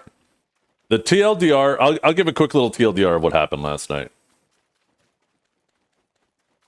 It actually started the night, I guess it started Saturday night with the tournament. Choice went live just as the tournament started, did the stream together with Janai, which the community collectively agrees. An extremely large portion of the agrees her viewership is extremely questionable. Choice went live, did the view together to immediately give himself a spike, propel them both to the top of the category immediately, and let her take advantage of the extra exposure from a event, and that bothered Blue. Was it inappropriate? I do agree it was inappropriate. It's not a hill I'm going to die on, though. I don't feel like making more work for the CMs and causing drama. But I do acknowledge it. It was inappropriate. But it really irked Blue. And since I was the next person under them, my name got mentioned more than Canon mentions Shroud's name. Sorry, 1 second. I'll be up there in a second. I gotta make this quick, so this is gonna be even faster TLDR. Anyways, so the night before last night, Blue went on a rant about it and started accusing Choice also of viewbotting when he first started streaming, which I don't think is true. And I think any evidence you have to it is extremely weak, and I think it just muddies the whole waters. But because he started dragging Choice's name through the mud, and I think it's potential maybe Blue did that to make sure that he could get Choice into a call, because I don't think Choice would have gotten the call if it was just Blue talking about Janai. Anyways, they got into a call last night about it, and they basically just did a lot of yelling back and forth about Janai, about Choice, and about a lot of nonsense surrounding the situations. And most of it was just a lot of nonsense that just muddied the waters. But there was some very good points. Like, I think the accusations against Choice botting is nonsense. I think the tangents they got down, like whether it's 50 bots or 100 bots or 1,000 bots, is nonsense. Bots are bots. Stealing is stealing. Doesn't matter if you steal a little. Doesn't matter if you steal a lot. This mentality that some people try to paint, that it's nobody's business Like that's exactly what people would want you to think if they're doing something bad. They want everybody else to mind their own business so they can continue taking advantage of the situation, right? So this idea that people are like, oh, everybody should just mind their business. No, I'm sorry. That's just not how it works. Now, if people are trying to get in between their relationships specifically and make weird claims that Choice should do this because and try to basically micromanage their relationship, I think that's nobody's business. Their relationship is their relationship. But just because they're in a relationship, that doesn't give them carte blanche to do whatever the fuck they want and everybody needs to now stay out of it because they're in a relationship. No, they put their relationship in the middle of this space. They cannot now use that as a means to say everybody needs to mind their business. That's fucking nonsense. But some people want to make it about the relationship, and that is nonsense. Their relationship is their business, but that doesn't mean that we can't call out bad behavior. Anyways, I got to go AFK for about 10-15 minutes. I will be back as soon as possible, and then we'll get into some grinding.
I'm getting hacked.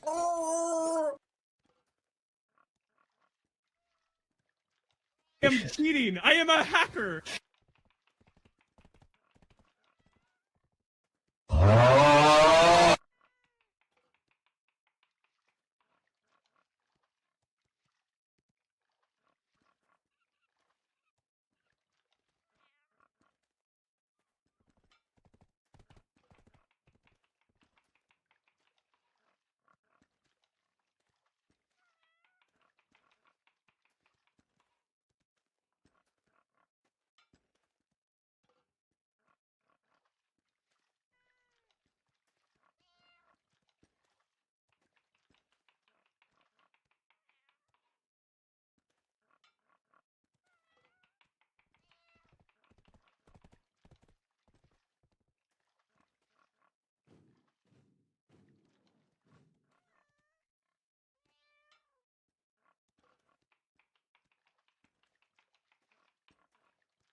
Do it! Just do it!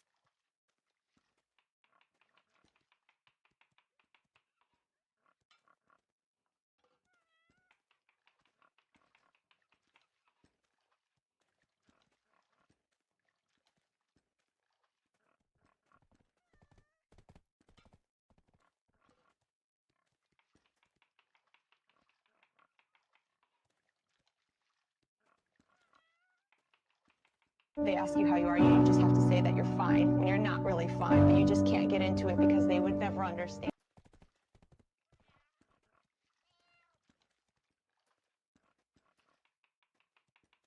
Shut up, bitch! Shut up, bitch! Shut up, bitch! Shut up, bitch!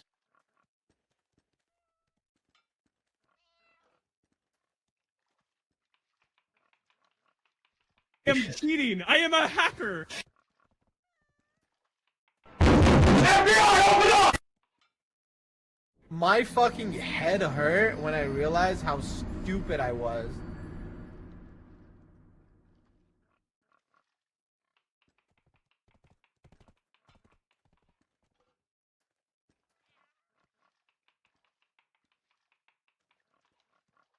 I play this game way too fucking much. Emotional Holy shit, I'm a damage. loser.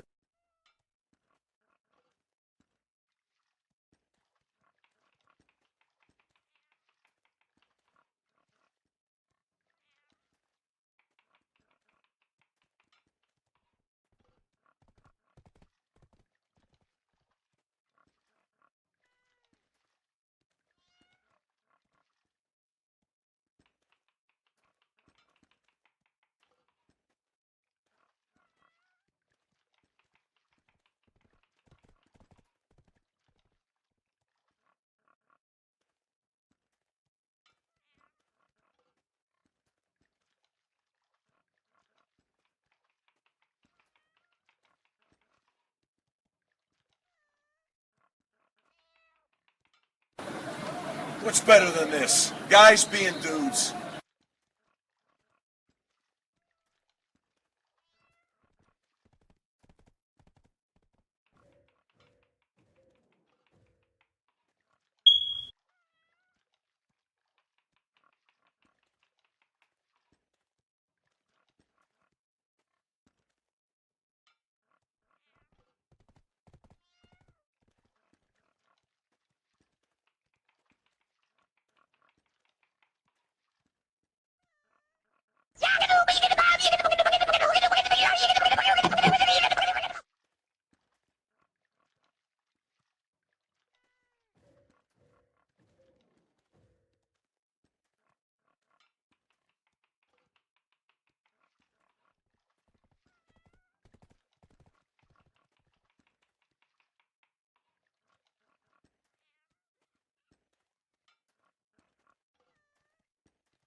Beach, mouse, beach, mouse, beach,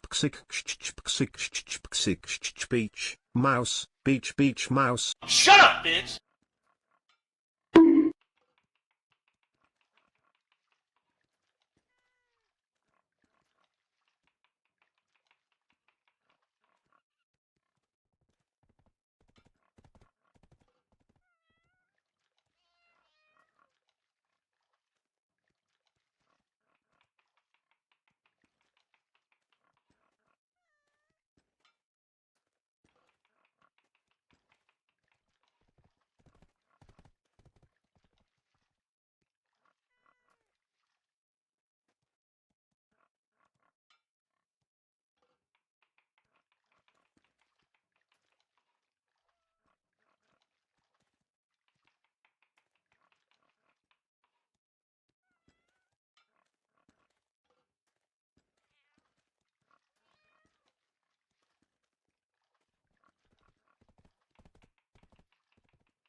Oh my god, bro.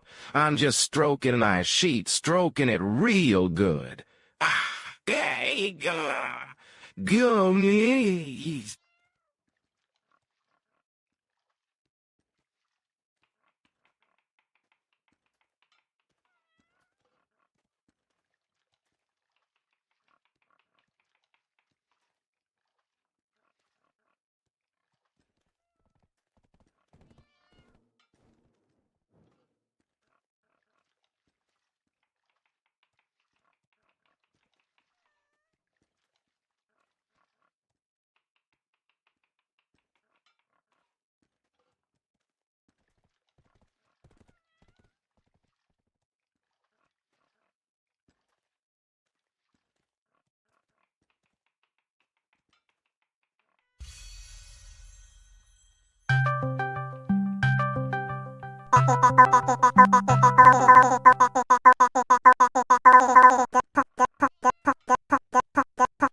Oh my god!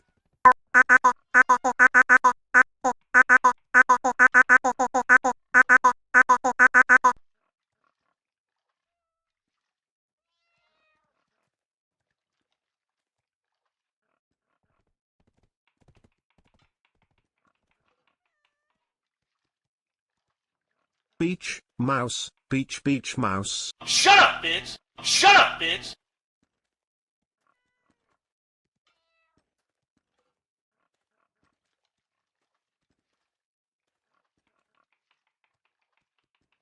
Beach, mouse, beach, beach, mouse. Shut up, bitch!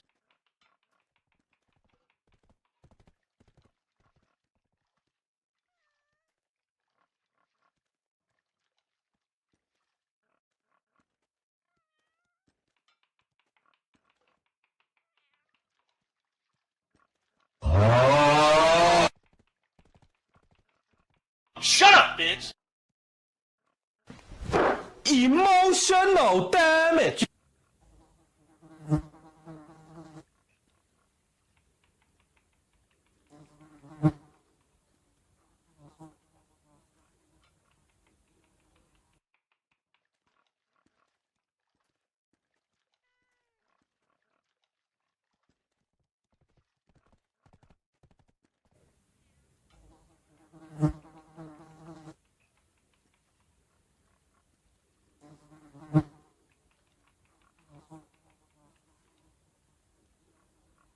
Beach, mouse, beach, beach, mouse.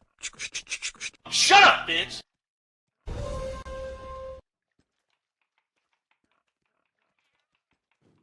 Beach, mouse, beach, beach, mouse. Shut up, bitch!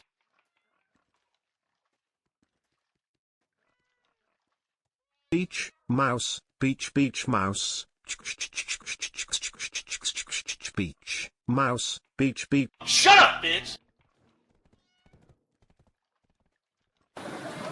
What's better than this? Guys being dudes.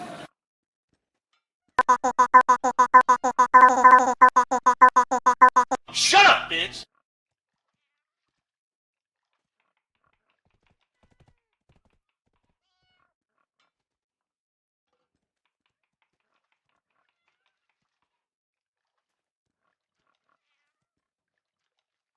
Beach, mouse. Shut up, bitch!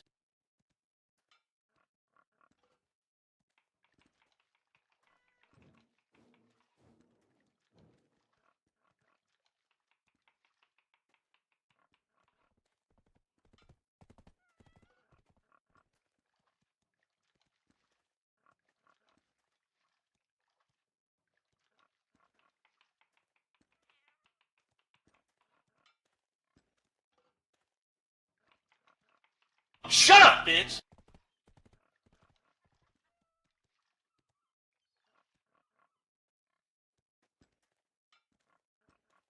Shut up, bitch!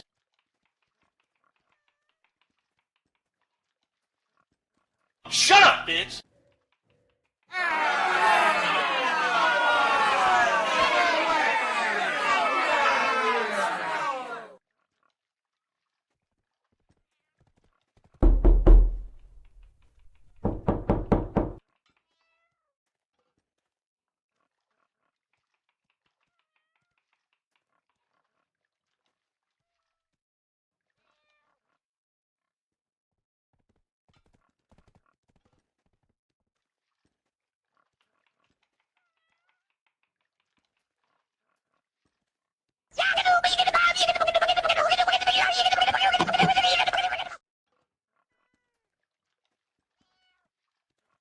Have you ever had a dream that you FBI, open up! do skid you don't do skid you want don't do skid you could you what you could don't do skid you don't do skid you want don't do skid you could.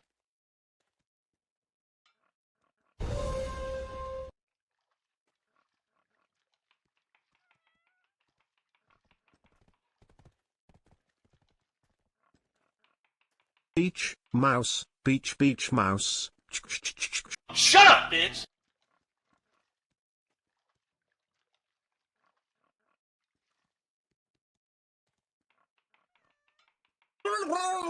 I'm getting hacked!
Beach, mouse, beach mouse. Shut up, bitch!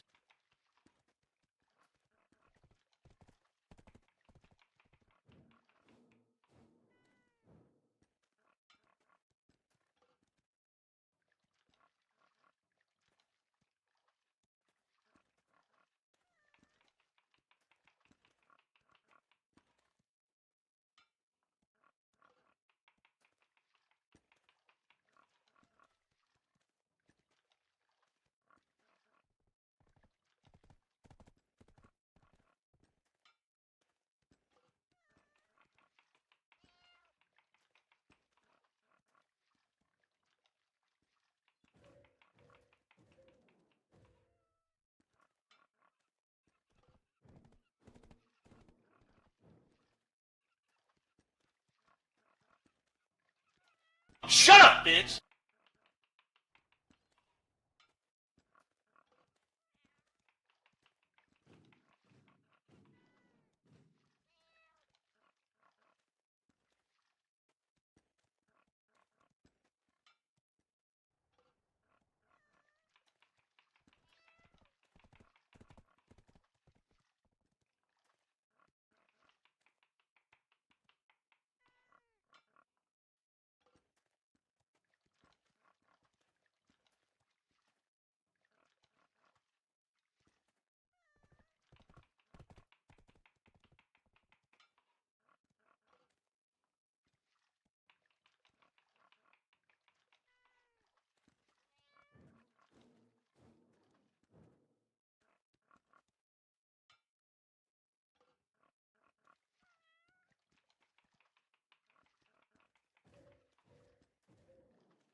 Always these dosamains.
Okay, chat. I'm back. How's it going? What's up?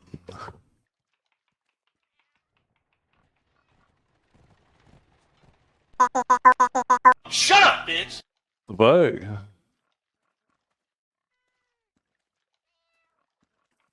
By the way, chat, you guys like these things? Look at this fucking giant blueberry muffin. Oh, these things are fucking goated.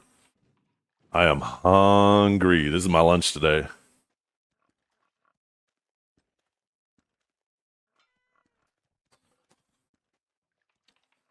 This thing is so big, though. It's kind of like a little miniature cake.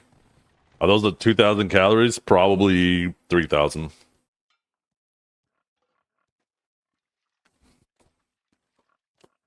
Mm-mm-mm. I love blueberries too. Blueberry anything.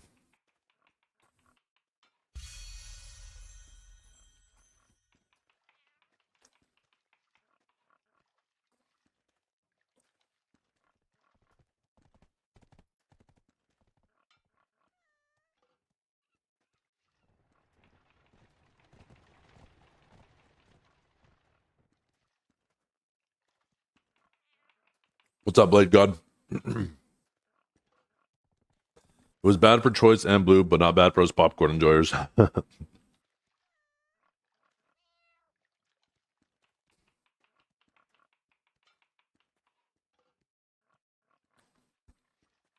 Popcorn enjoyers needed a popcorn machine last night. That's what we needed.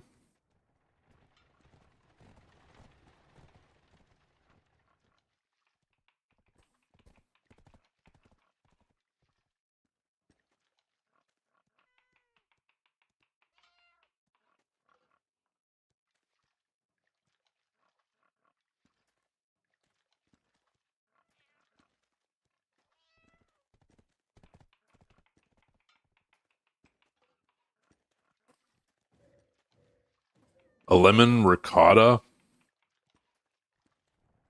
Lemon? Is that what I read?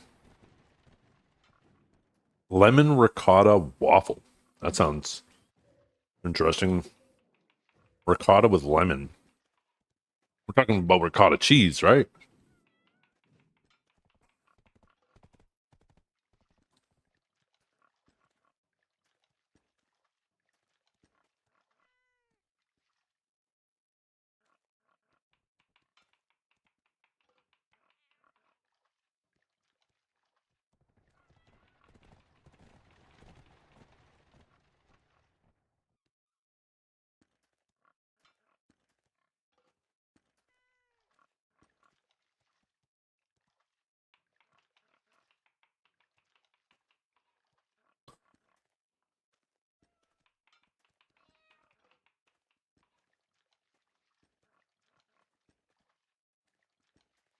The sanity video's out.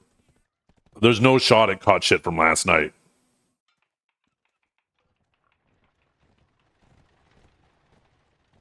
Here, maybe since I'm sitting here eating, maybe we'll put that on.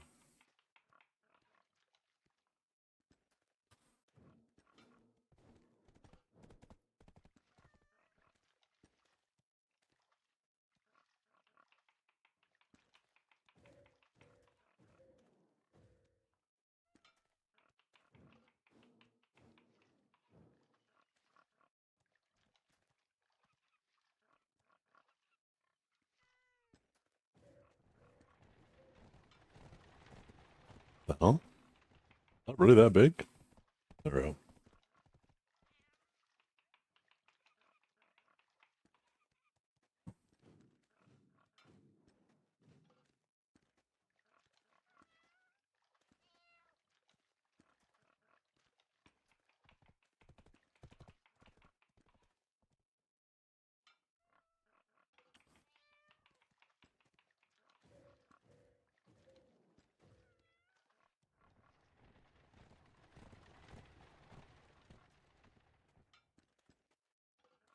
Any choice.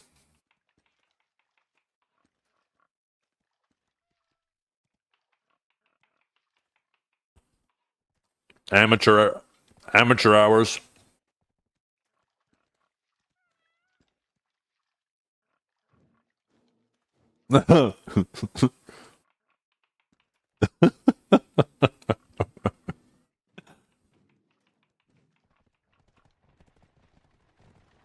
They ask you how you are, you just have to say that you're fine when you're not really fine, but you just can't get into it because they would never understand.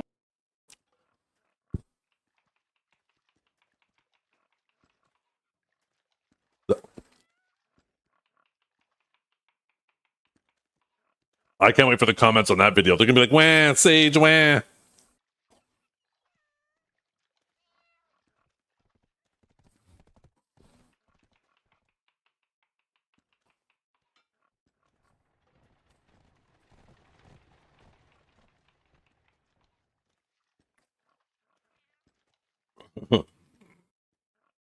Yeah, Sage is balanced.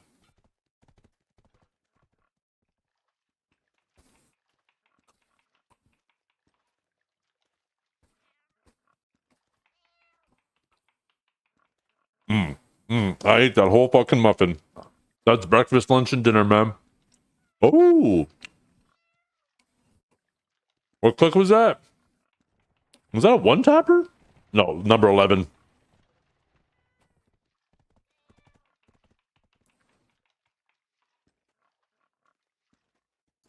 Oh, wait, they're floating.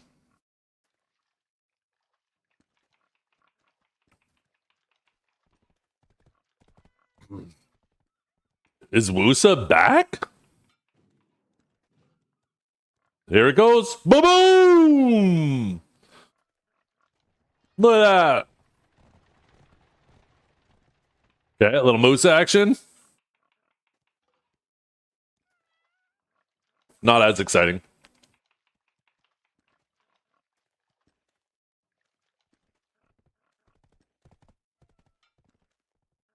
Oh my god, another one. The thing that's a little less, I don't know. Can you see where the buffs are? Yeah, I think, wait. Because this is obviously War of the Roses, so this man might be just stat diffing them with all the War of the Roses buffs. I just realized War of the Roses clips don't really mean shit. You could, this stat difference could be so different if you're on the winning versus losing side.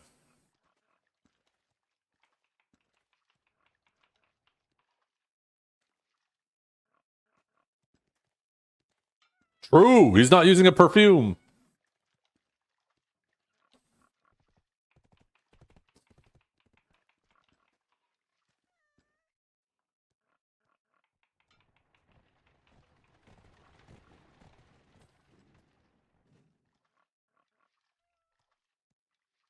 I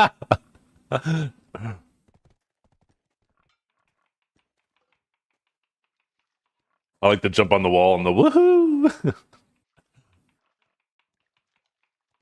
It was like 10 minutes long. There's nothing from the drama last night. Oh, we got a little S-Meg. Little Divios from Timu.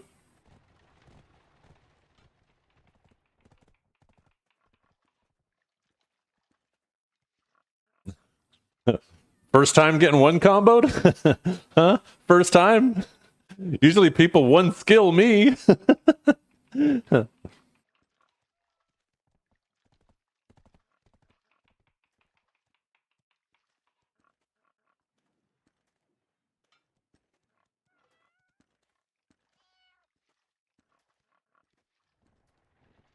Damn. He's trying to kiss us earlier. And Mervis. He's trying to kiss them both.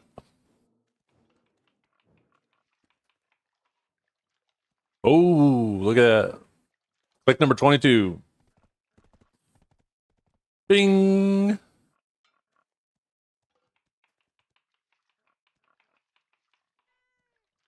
Okay. Oh, little grabberino.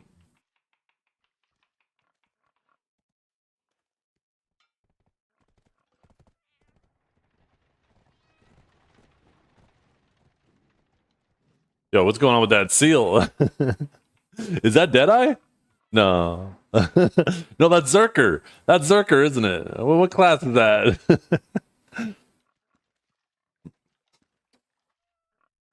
That's a fucking... I like that. Clearly DK.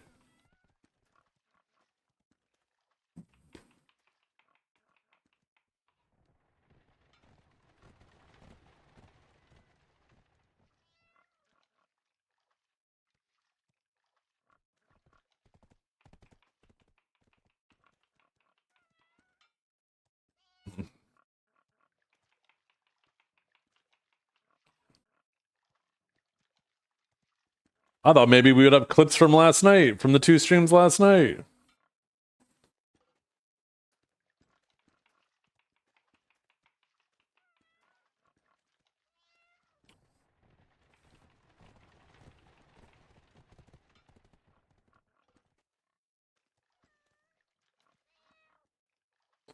As a suck DK, feel without a grab, it's so hard to catch Sage. You have technology. Grabs don't make it better for catching Sages. In fact, Sages want you to try to grab them because that's typically where they catch you. We have lots of forward guards and we're really good at avoiding keeping people at medium range. Trust me, grabs don't make it better.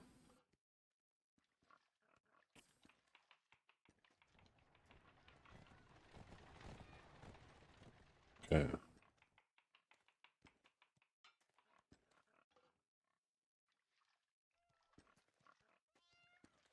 Look at this silly fella. Oh my god, the fucking yoink.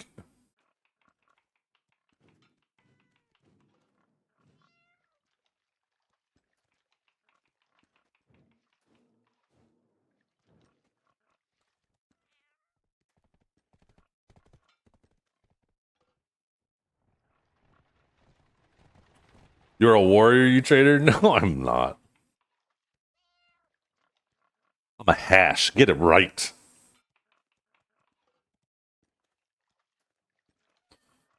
Yeah, Archer's movement is insane.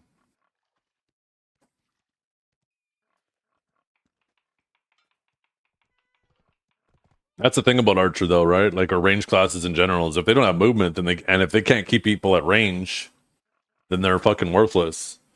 But then if they're too good at keeping people at range, they feel miserable to fight. It's like this really hard line to get perfect.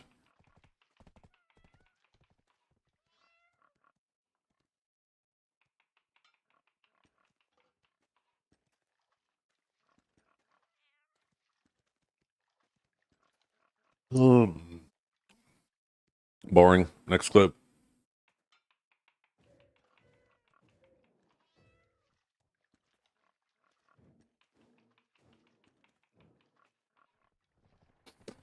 This is why I typically don't watch a lot of Pistanity videos. The thing about Pistanity videos is he just goes to the category and he just scoops up all the clips that have the most views, whether they're funny or not. So it's typically just the streams that have the most viewers in them, right? And sometimes clips that are just very unentertaining. A lot of the time, lots of clips that are very unentertaining just get put in there because they have views, right? Because the streamer has the clip as a command in their stream. Not that one, for example, but you know, in other cases, a streamer has a clip of the command in their stream, so lots of people click it because they're like, "What's this? What's this clip?" Right?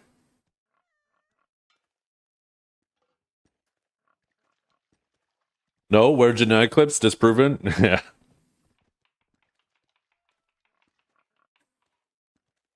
The thing is there usually is.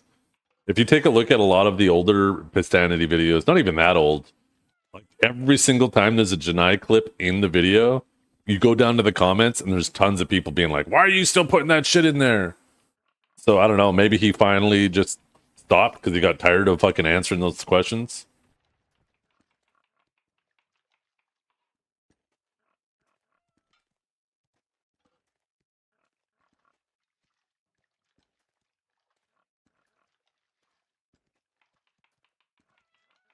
On the hero play.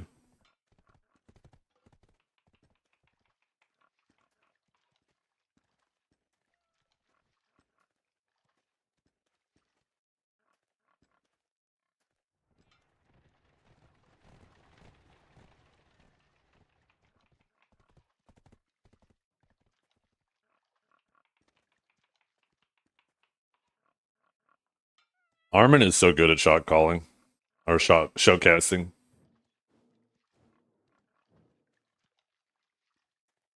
Strat, you and Dern, man, the fucking masterminds of the whole operation.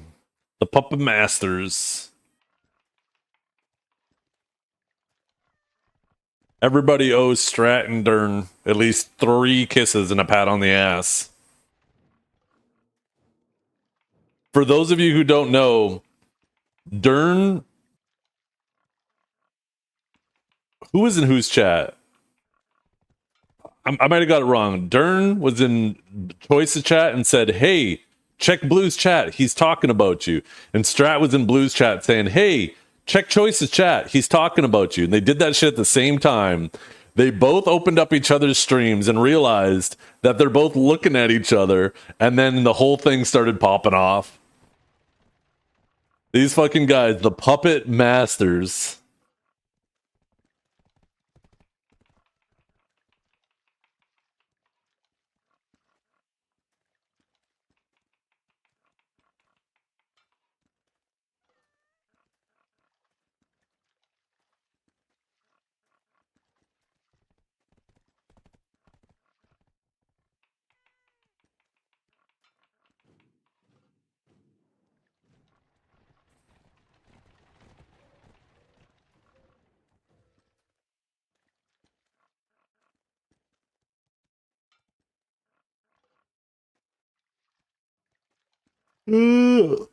Take him down, Swid. Take down this rat.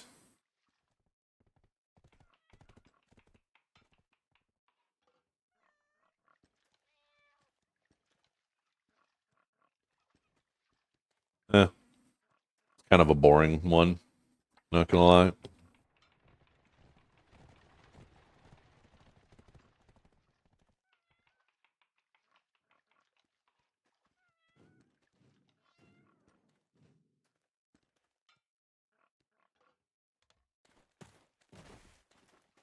Yeah, I know. PvPs played their ass off. They fucking did awesome. A lot of people expected them to lose their round 3, right? When they were up against the family team. Definitely a bot. God,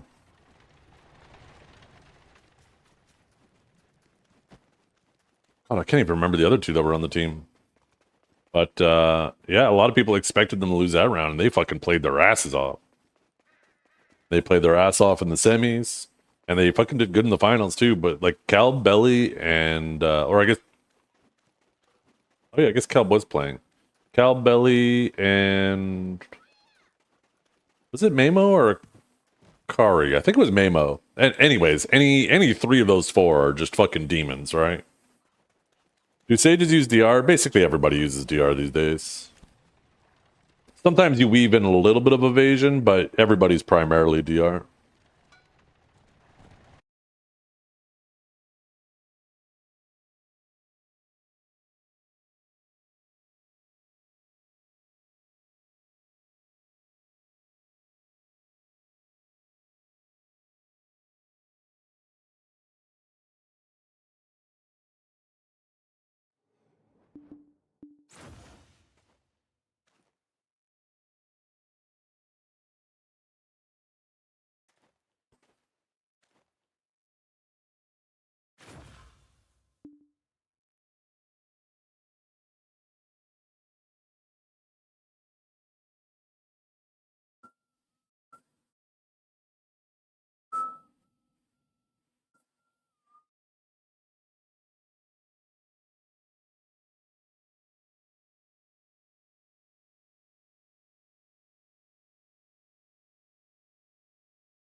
Okay, let's get our grind on.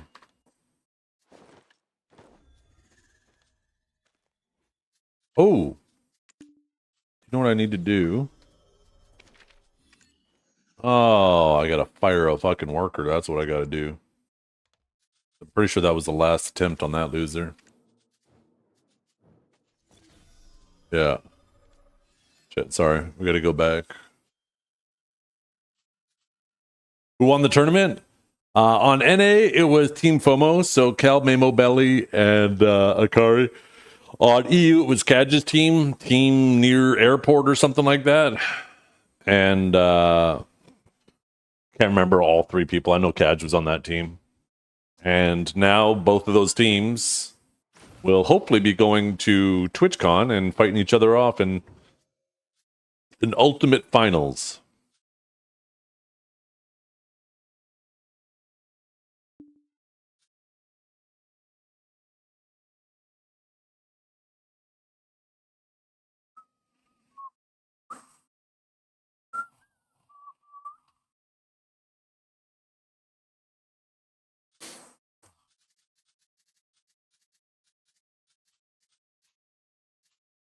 Okay, let's I had to pull my notepad. Where was that worker? Ancient ruins, excavation. Oh fuck, where was he coming from though? God damn it. Actually, I don't think I fired him yet, did I? Tariff. Okay. So need a goblin and tariff.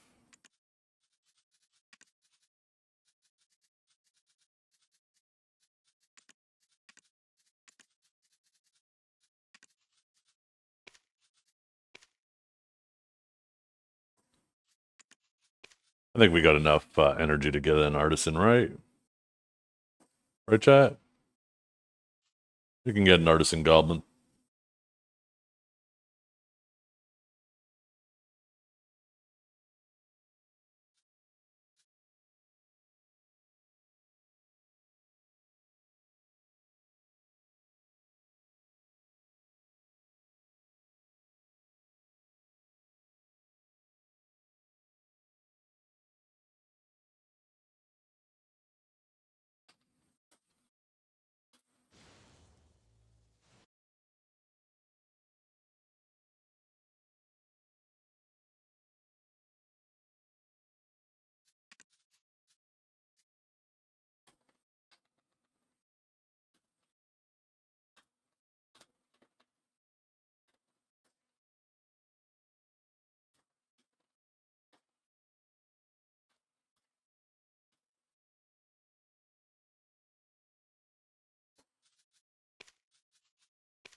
You're an artisan when it comes to God. It's near you little shit.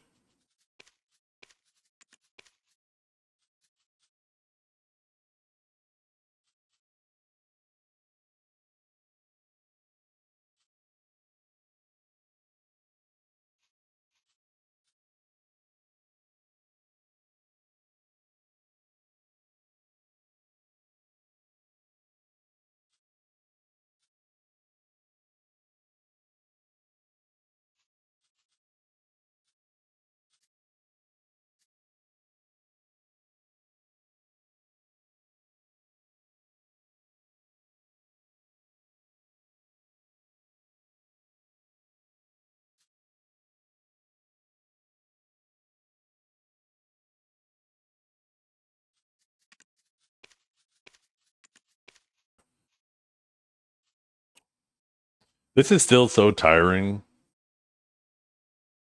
I wish I could just spend all my energy. I wish if it was like there was a pity and I could just spend enough energy to guarantee the pity. Does the background look cleaner? This is my new office, so it's still kind of empty. You can kind of tell by the echoiness of my microphone. There's like nothing on the walls. My PC is actually in the middle of the room too, so there's access to the walls and stuff behind it. Because as you can see by the corner, there's no baseboards in here. That's just wood panels because this is a basement. And you typically don't want drywall right above concrete. So there's going to be baseboards going in, and those are going to be going in tomorrow. So there's probably going to be no stream tomorrow. But yeah, this used to be a guest room. It's now going to be my office. You will find once the room is done, I'm going to push the PC back to the wall. The room's going to look a little bit bigger. And then I'm going to start putting stuff on the walls. So this way it doesn't sound so echoey in here.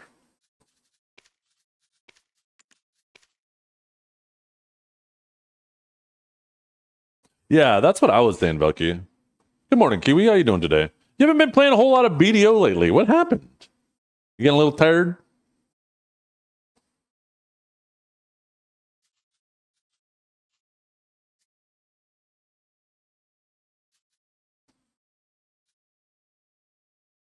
I saw you playing, what was it, TFT? You were participating in a tournament? Oh, well, that explains it. You're locked in. Did you win? Are you winning, son?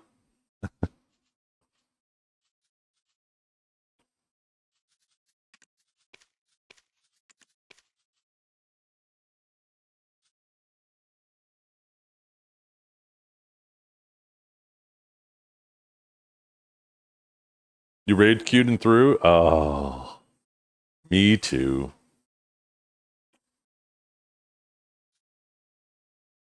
Come on, give us an artisan goblin. Give us an artisan goblin. Once we get down to the last page, we'll just grab whatever professional we get.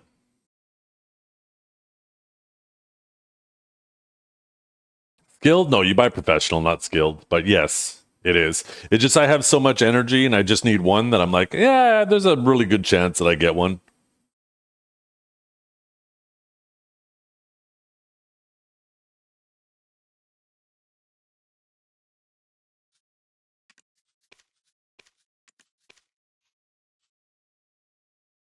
This used to be super miserable back in the day, having to manually click each time.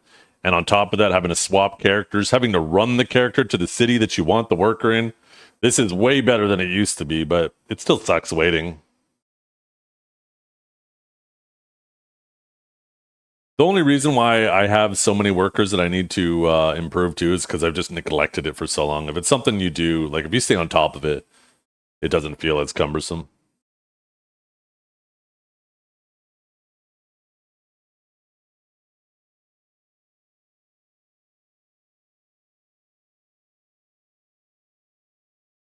Ooh, an artisan human. We don't like humans around here. Why level 49 characters? This is my farmer and this is my fisher. They're level 49. When a character is below level 50, they cannot be attacked. You cannot flag up on them. So characters that I might AFK on overnight outside of a safe zone, or use outside of a safe zone, I just keep them level 49. And you're right, in the case of the farmer, it's not really that big of a deal. But for like a fisher and a horse trainer, you definitely want to.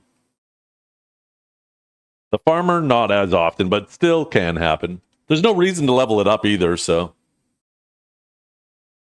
it's not really a big deal either way.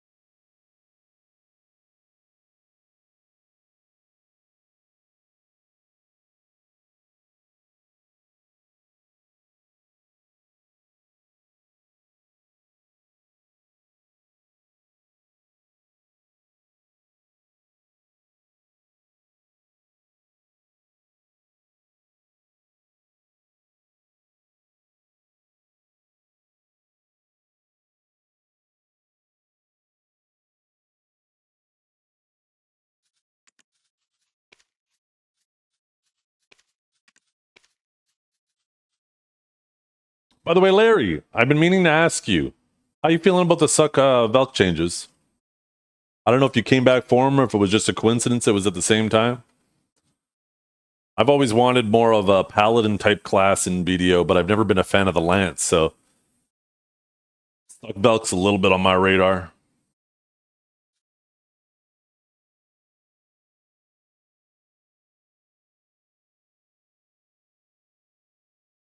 Server's taking a shit, is there just you? Why not both?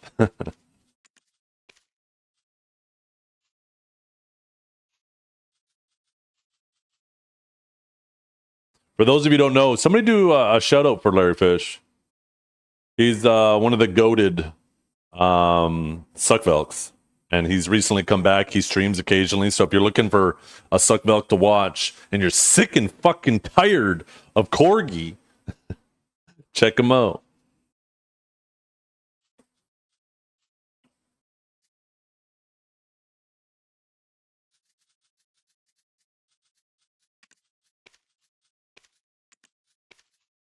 You really like the heel changes? One of the best things I say is missing the old heels being so good. Yeah.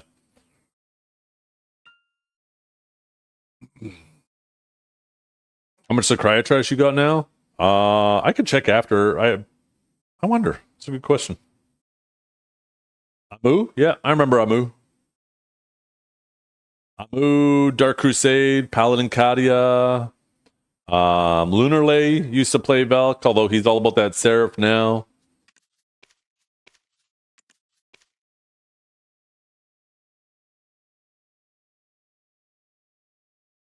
You like that Larry Fish guy better when he was in BR? Something about those roses, huh? By the way, I don't know if you guys realize this. There's two outfits in the game. There's one with a snake on the back, and there's one with roses on it. Do you think that was intentional because of Snake and Black Rose beefing all the time back in the day? It's like they gave us our own outfits.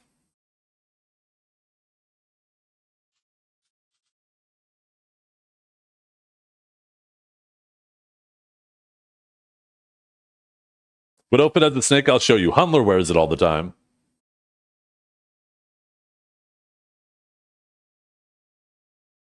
Yeah. Strat. Shut up. Okay? Shut up. The world revolves around us, okay? Everybody is aware, even people who don't know BDO. Just let us live in this little mystical, magical, wonderful world, okay? Which one is the best Aegis spot out of the 3 in-game grind spots? I think it's Zephyros.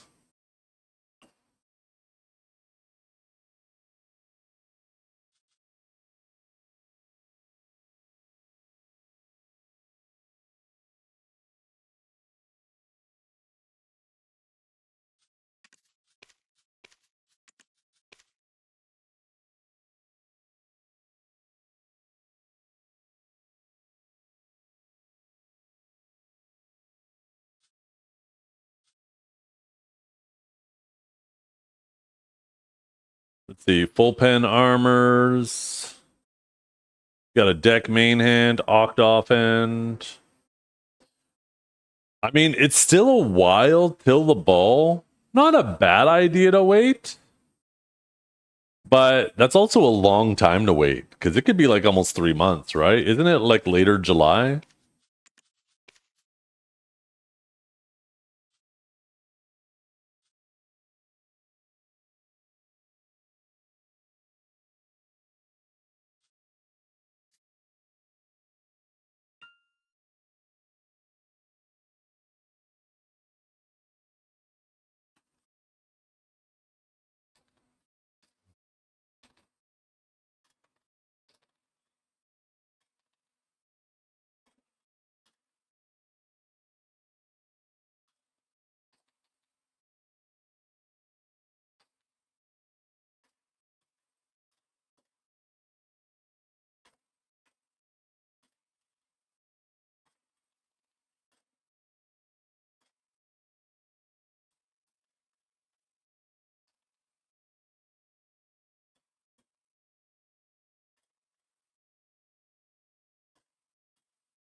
You're not doing so well with these rolls.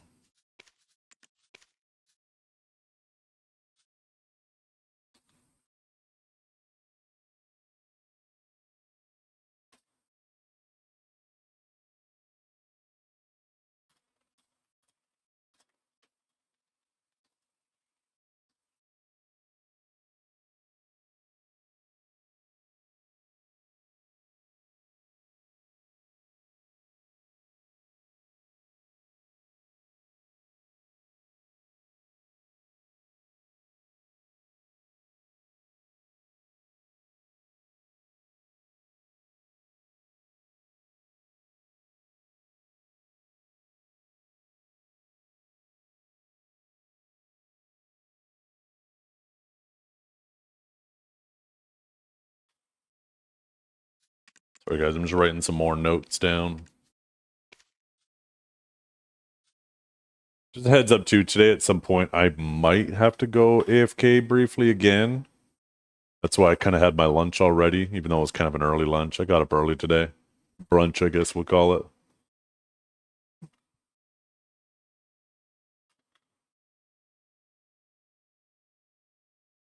Why do we keep getting freaking humans? Get these guys out of here. Stage right now will be spam, bolt, aftershock, and surge, and repeat this over and over again. Yeah. I mean, them reducing the stamina cost on Divine Executioner from 300 to 200 makes it usable, right? What they did is they took our movement abilities and then they put them in line with bolt. So every single ability we have, except for Spear Bolt and Aftershock, which I think are still 150, everything else is 200 stamina. So still, stamina nerfs are not the way I would have gone about it. I would have nerfed the moving damage. But at least with Divine Executioner not costing 300 stamina, it's now a usable ability again. Because it legit would, at 300 stamina, you would just lock it. It's just not worth it when you could do a bolt and a half with that stamina. So they did adjust it. So, Judgment will still have its use. It'll use a little bit more stamina. Divine Executioner will use stamina, but, will be worth the stamina cost at 200. It wouldn't have been worth it at 300.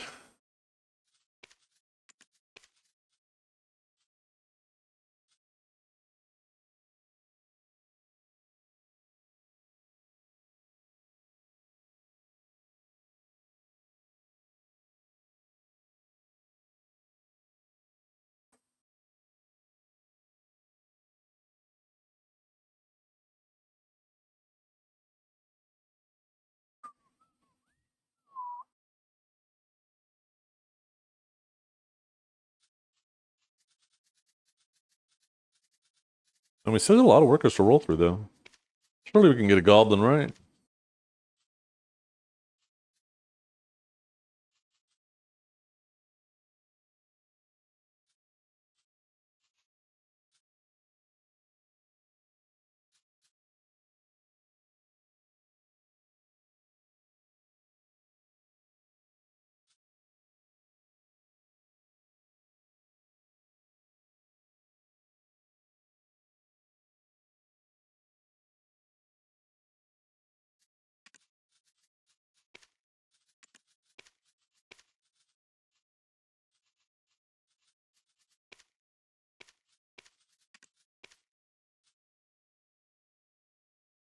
Yo, what's up, Papa John? How you doing?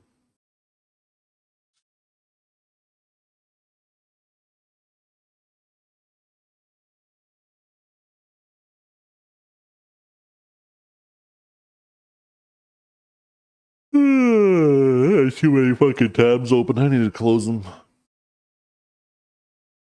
Holy fucking flashbang myself with that website.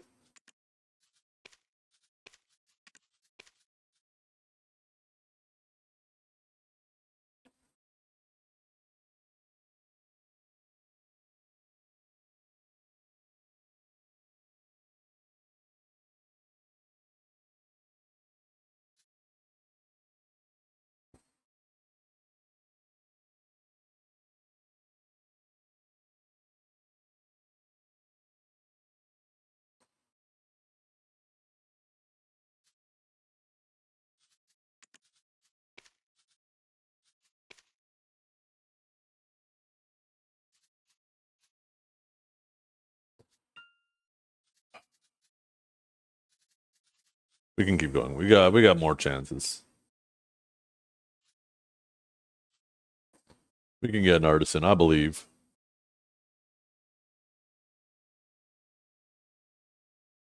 Watching Choice's stream last night, quite interesting so far.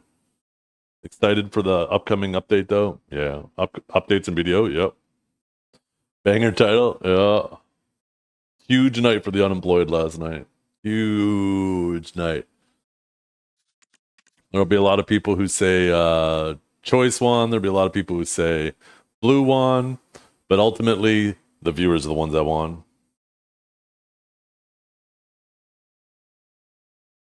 You did not get an artisan? Oh, it's coming. Trust me, it's coming. Just wait. Janai won, she got exposure? No, that wasn't good exposure. She was the real loser. Chat was the real winner. Janai was the real loser. Blue and Choice were just the ones, the gladiators in the arena.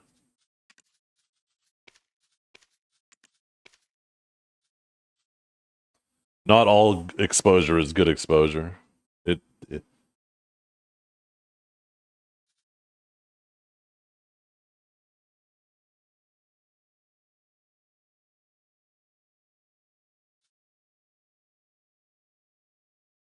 At least Choice says sushi, though.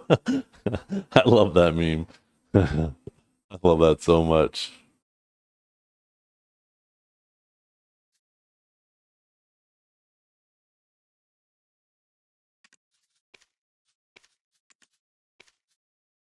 Did that happen, Kunan? I don't remember that. Oh, we're up huge! I knew it would happen. This is what you get. This is what happens when you don't believe. Okay, so what worker was that on? That was on Ancient Ruins Excavation. So that would be here, I think? Yeah.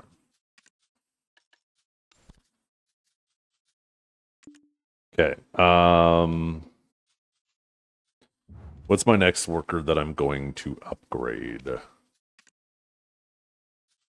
Slowly getting through. We have a giant at the Valencia Plantation.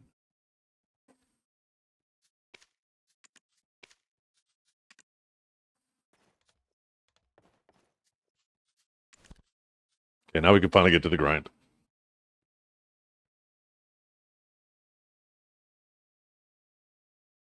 Well, both of them had good points, and both of them had bad points. The water was extremely muddy, which made it difficult for either of their good points to have a whole lot of it. How muddy the waters were made it difficult for their good points to have a strong foundation because of how messy the whole conversation was.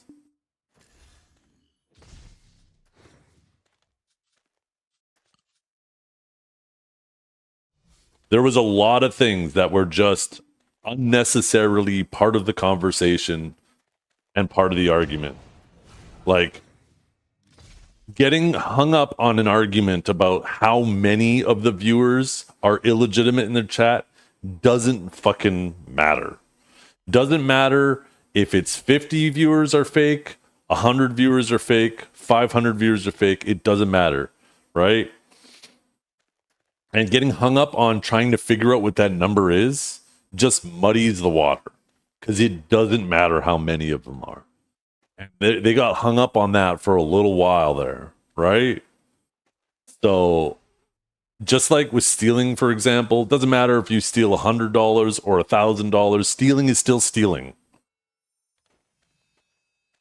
Getting hung up on I know the numbers, you don't. No, I know the numbers. I graduated top of my class. Like that stuff is just nonsense. Let the points battle each other. Stop trying to posture, right? I know you don't. No, I know you don't. Like where does that go? That never ends. It just muddies the waters.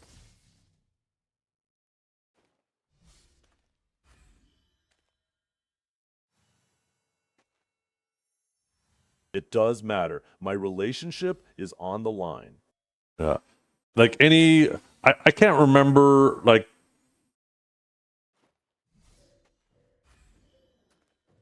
I don't know. It just, there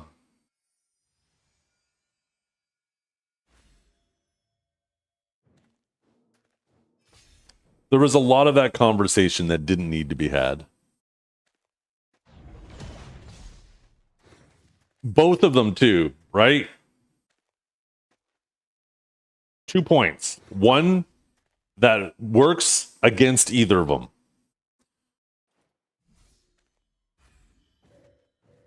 Bringing up how much she's making and where her viewers are from doesn't matter if you're not going to show the data. That data is available. I showed it earlier on my stream from my dashboard. I can show exactly where my viewers are from and how much I make. So this whole conversation arguing about how much she could be making, just fucking show the numbers. The fact that they didn't show the numbers, like, why not? If it's going to be that centered on that conversation, like, you could show the numbers. Alternatively, Blue bringing up saying, I have proof that you did this thing, but I can't show you the proof because the person doesn't want me to reveal it, then don't bring it up. If you're not going to show the proof, you can't try to leverage this proof you're not going to show. It's just muddies the water, right? Are we supposed to keep stuff like that a secret?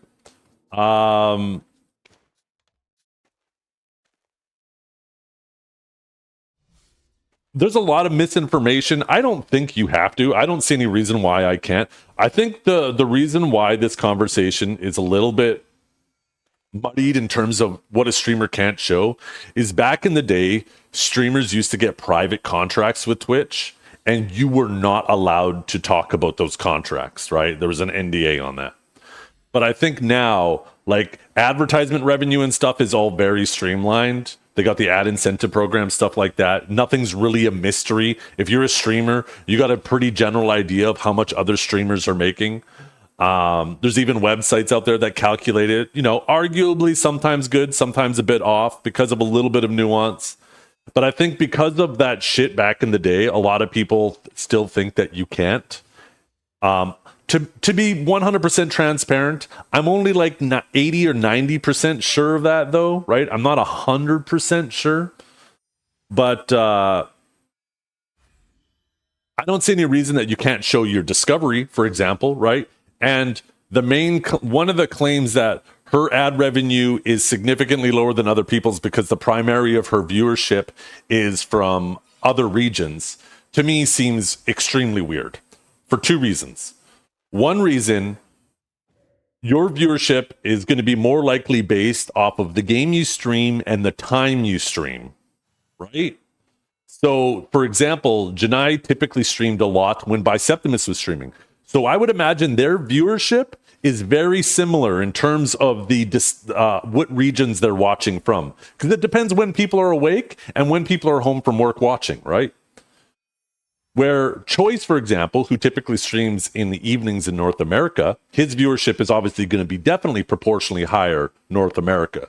But anyways, it's very easy to prove this, right? It's very easy for you to prove where your viewership comes from. There is a section on your dashboard as a streamer that is your discovery right here on the side. And you click on it, you can scroll down, and you can actually see which portion of your viewers are from which region, which proportion, right? And primarily my viewership is from the United States. There is a solid chunk from Germany.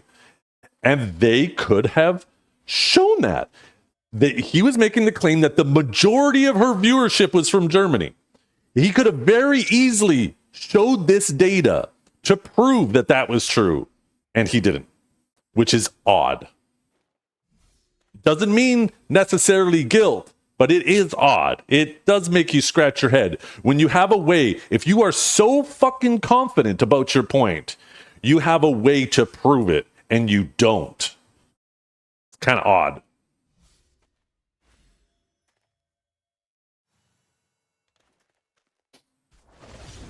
Now, it might be true. Maybe I'll give the benefit of the doubt. Maybe neither of them are aware that that section exists, right? Yours looks like mine. That's because a lot of people in the BDO community are going to have very similar viewership. I bet you most streamers are pretty similar to that. The same proportions.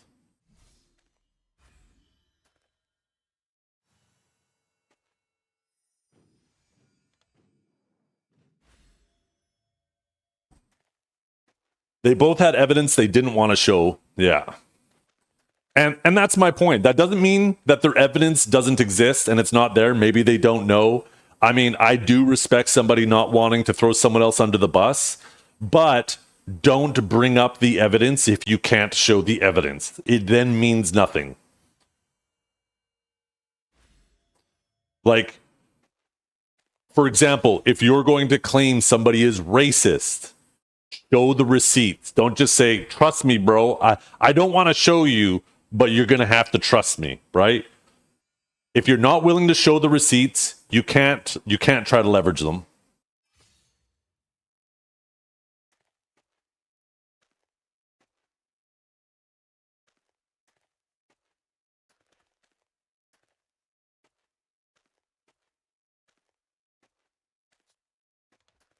Introducing evidence to the court also means the opposition can use it. But that's the point of arguing in good faith, right? Is you give all of the evidence that's available and both sides are privy to it, and then they can both make their cases using the exact same evidence, right? That's how you argue in good faith.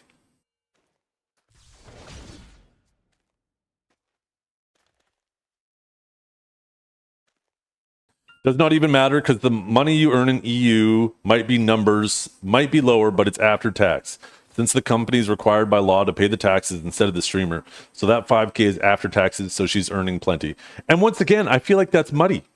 Like it doesn't, that whole conversation about how much she's making doesn't matter. Because what that conversation was trying to prove was Choice was trying to say, if she only had 50 real viewers, then she should only be making 5% of what her 1,000 viewers is earning her, right? But she's making more than that. And it doesn't fucking matter because all that proves is maybe Blue is wrong about how much of those viewers are fake. But it doesn't matter how many of the viewers are fake. It matters that there are fake viewers, right? That's what matters. Like, imagine there's some real life parallels here. You steal from a store and you say, well, it was under $50, so I should get away with it. It wasn't $100. It wasn't $1,000. It was just 50, right? Like, what are we doing here? Getting caught in that argument of how much it's happening doesn't matter to the conversation. It was just such a nonsense part of the argument that they both got roped into that just muddied the waters.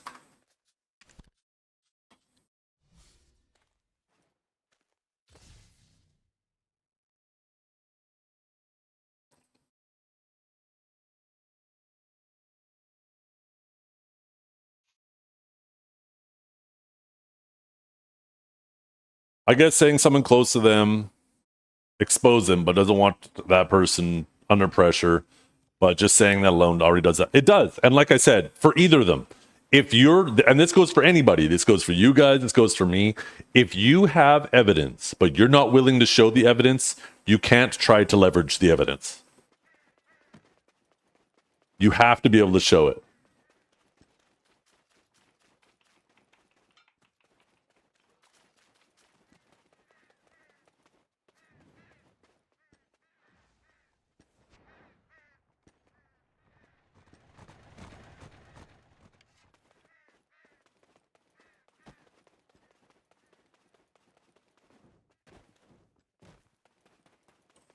Yeah, Ranger, that's the thing is Twitch.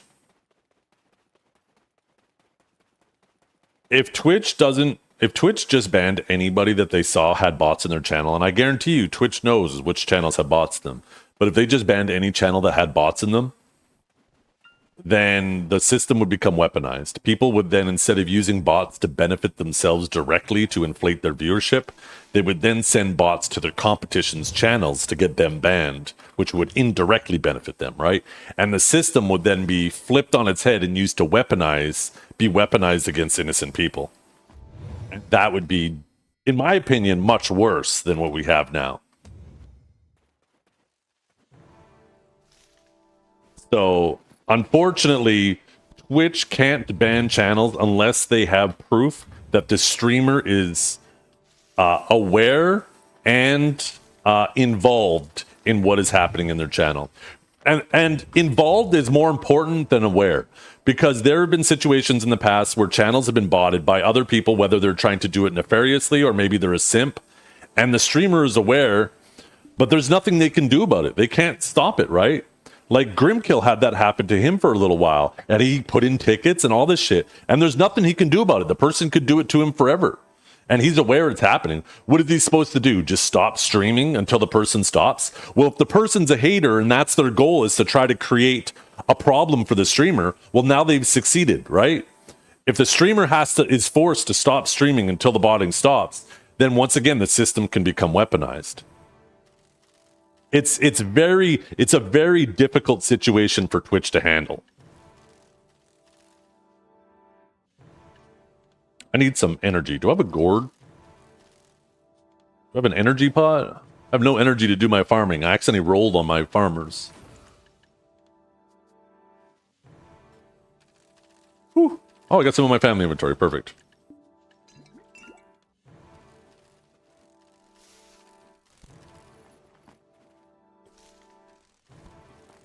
Twitch needs a system to detect bots and not make them count towards any statistic. Yep, that's the best solution, because then the system can't be weaponized and the system can't be monetized, right? You attack it at both ends in a way that's neutral. But that's a system that will then become a arms race, right? Where these botting websites are trying to improve their methods of avoiding detection, and Twitch is constantly having to improve their methods of improving detection. And it will always be a back and forth, just like any type of cheating or basically anything involving any type of competition, right?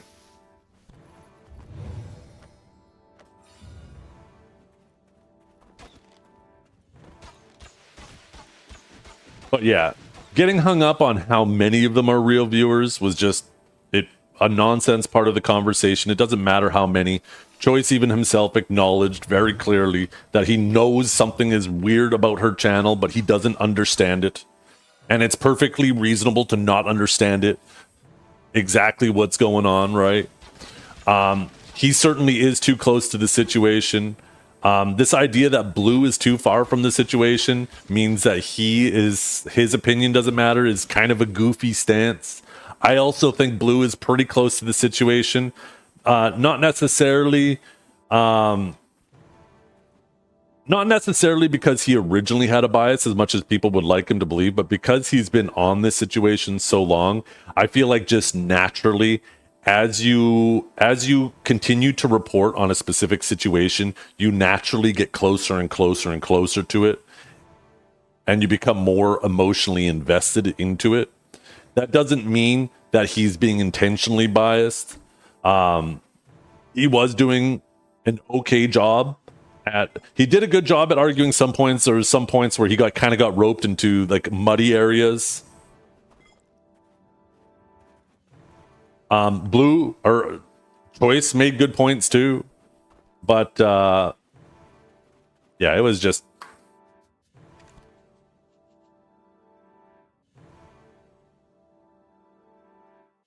and that is the biggest part of it, soft boy. That is the biggest part of it, is if you know something is odd. Like if, for example, if Grimkill knew that he had bots in his channel, like back in the day when that was happening to him and he was putting in tickets to Twitch, he was trying to, like, he had it in his stream title. I'm pretty sure you did, or maybe that was someone else. But he was actively trying to make sure, hey, I'm not involved. Something's going on with my channel. Please, I don't want to get banned, but I want this to stop. If I would have then been like, yo, Grimkill, you want to stream together? That now means that I'm trying to actively benefit in this bad behavior that's happening, even though Grimkill has nothing to do with the bad behavior, right? And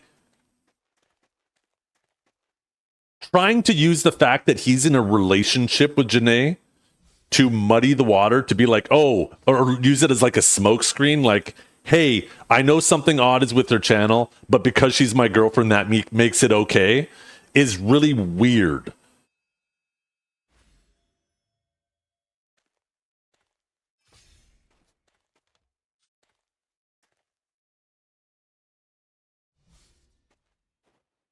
The real question is, if you really can tell who viewbotting you, you don't know. Unless the person comes out and says it and shows it, there's no way to prove it, right? And what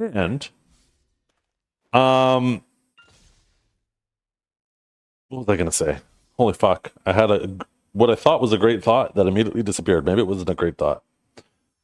Let me read chat again. Maybe it'll remind me.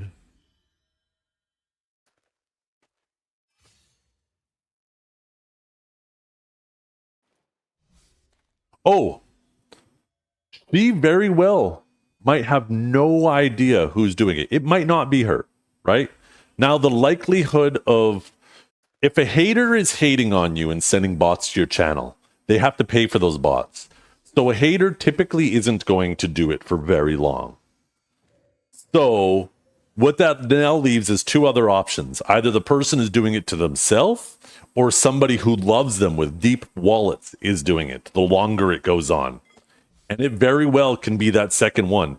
Janai could be completely oblivious to it happening. It could be somebody who just is in love with her and wishes they were choice. Who knows? Maybe it's Blue. Maybe Blue's botting her to get content. I'm kidding, by the way.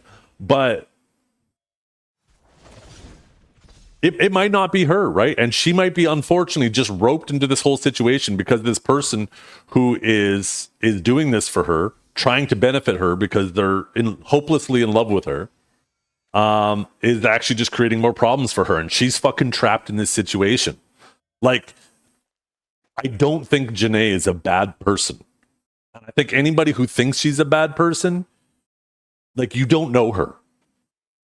Choice is an awesome person. He's super nice. He's super helpful. I find it hard to believe that he would be so hopelessly in love with a bad person.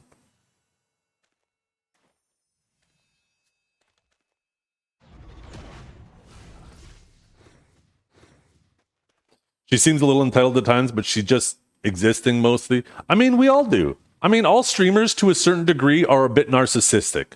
Every single one of them.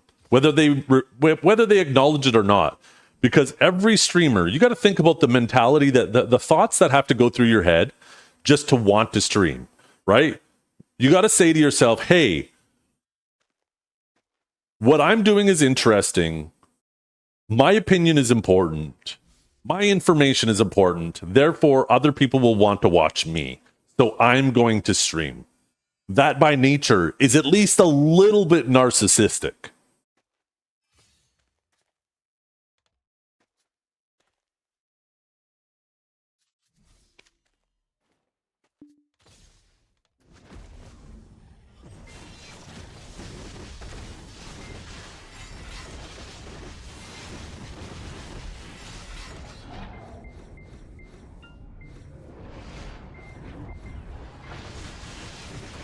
I'm not doing any damage. What is not on? Wait, everything looks good. This channel bugged? No. Love is blind? I mean, love is blind, but... And people do crazy things for love. Sure. But...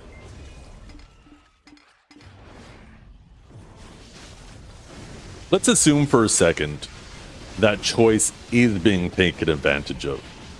There are literally people out there who enjoy being taken advantage of. There is a whole fetish for it. And it's none of our fucking business. It's none of our business.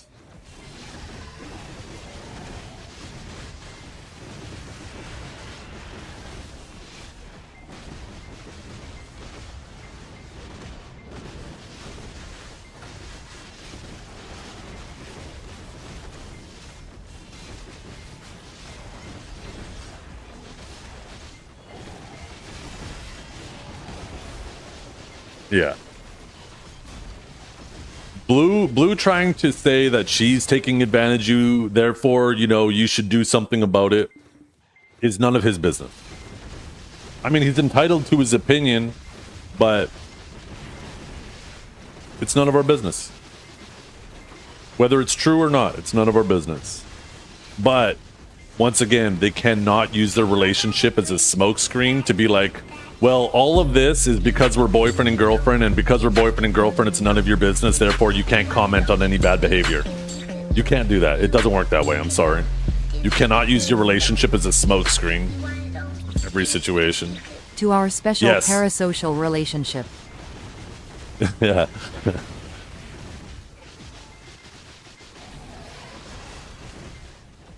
And there's certainly a lot of people who are like trying to be like, yeah, Blue's just jealous because he wanted to be with Janai.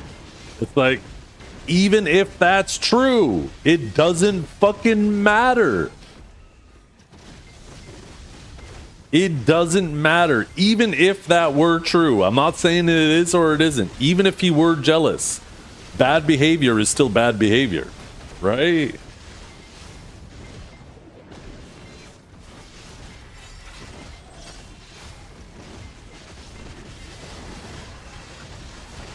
Once again, here's an analogy, whether you love it or hate it. Imagine you're in a store with your buddy and you decide to steal. And all of a sudden later that day, you get into a fight with your buddy, and your buddy goes back to the store and tells them, hey, my buddy was in here at 3 o'clock and he stole from your store. If you check the tapes, it's there. Then the police show up, bring you in, and your defense is, oh, the only reason why my buddy turned me in was because I called him a shithead, and therefore you can't prosecute me for what I stole. It would be fucking nonsense. The police would be like, the fuck you just say? What kind of gymnastics is that? It doesn't matter, right? It doesn't matter what the motive is of the person for calling out bad behavior.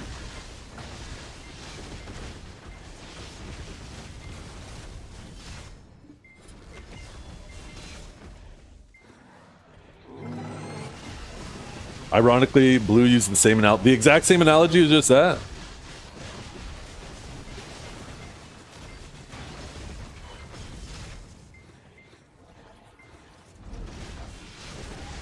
What Blue proved from the numbers, there's a hint of viewbotting. What Blue did not prove is who is actually doing it. Well, it's obvious. There's bots in... I have hard evidence that there's bots in her channel. I showed it earlier today. I could show it again. But you're right. We don't know who's doing it. We don't know. And we don't know the extent of how many of the viewers it is. Right? And it doesn't matter how many viewers it is.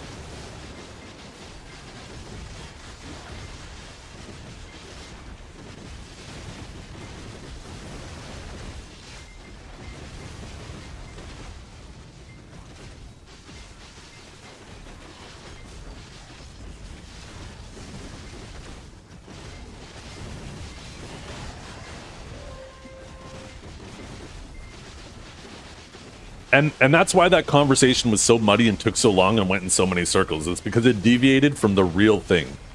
Royce even himself admitted that there's something funky going on with their viewership that he doesn't understand that could be viewbotting. Even at one point, it seemed like he was leaning more towards it being very likely that there's bots, but he pivoted on that later. But even if you have a hint of that, why would you then use a feature that is benefiting you if you know that some of that is illegitimate? Or even if you suspect that some of that is legitimate. That is the primary discussion that should have been being had, right? But instead it got deviated down all these roads that didn't matter.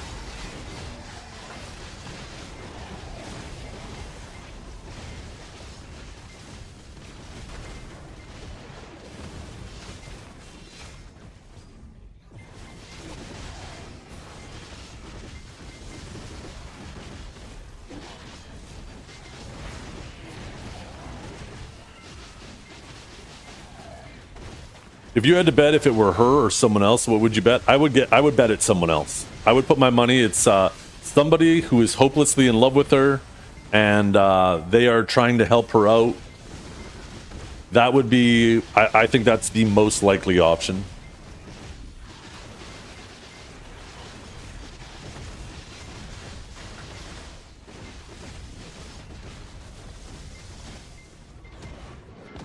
His argument was there he didn't benefit from Stream Together, which is just divorced from the fact that even if he didn't use that feature in light of sus behavior is still wrong. Yeah, I mean,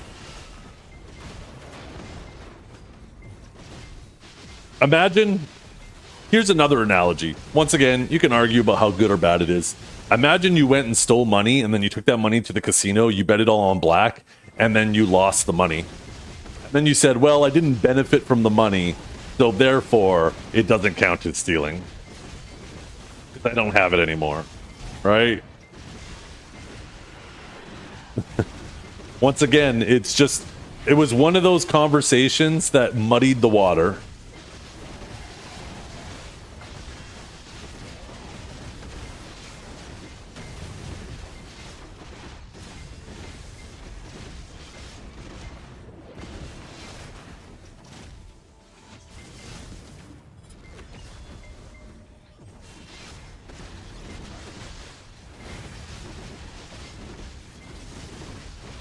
I do want to point out that if you had won, it's arguably not stealing. Well, you still originally stole.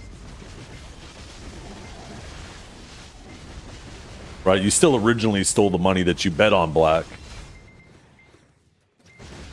The point of that is, what happened after you did the stealing doesn't matter at all. Right?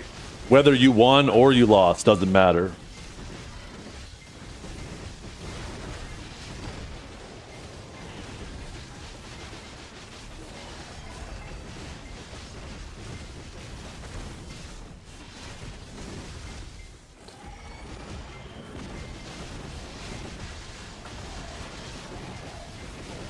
I don't know if I trust that link.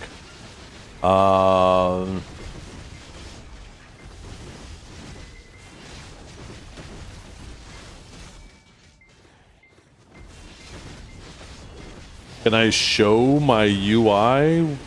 What do you mean? My UI is visible, right?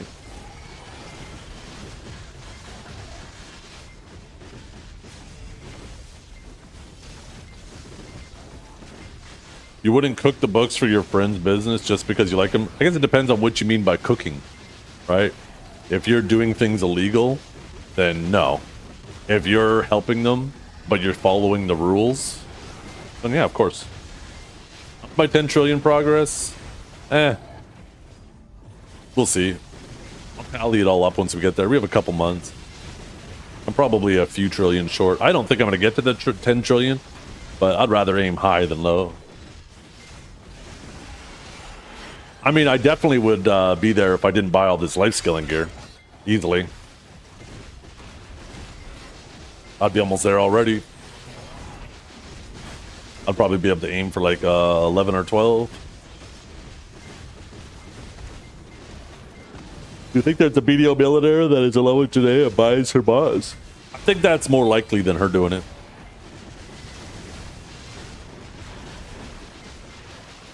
Because I don't think that if she's making as little as they are claiming she's making, because you got to think about it, right?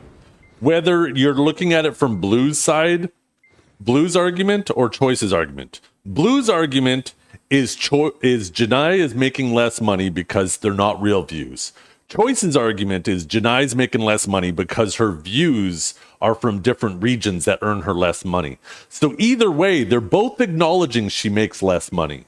So in order for her to bot as much as some people think she's doing would cost her almost everything that's left of her income. It would be a massive chunk of whatever's left of her income. I don't think she could afford to do it, right? So I think it is significantly more likely that it's somebody who just is hopelessly in love with her.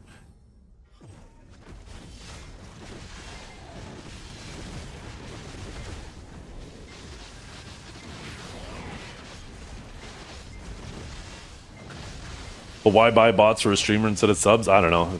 You'd have to ask somebody who's motivated like that. So you're saying it's Choice? Well, according to Choice, right? You gotta remember, she like. One second, let me pull up the data before I just start yapping about random things. According to the data, let me pull up Twitch tracker.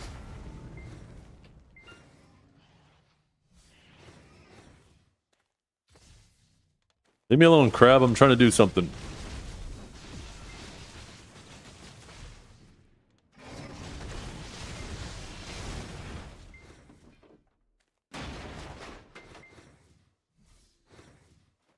Okay, according to the data, she averages 852 views. He averages 777. So she averages more views than him. Also, in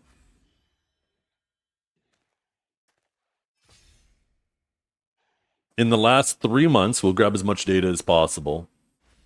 She streamed 500 hours. He streamed 300 hours, right? So she streams 66% more than he does, with over 10% more views than he does. So he should be making like, and Choi says he also runs 3 minutes of ads where she runs 8 minutes of ads. So even if you assumed that she is, let's say you assume half of her bots are, or sorry, half of her stream is fake, he should still be making more than Choice.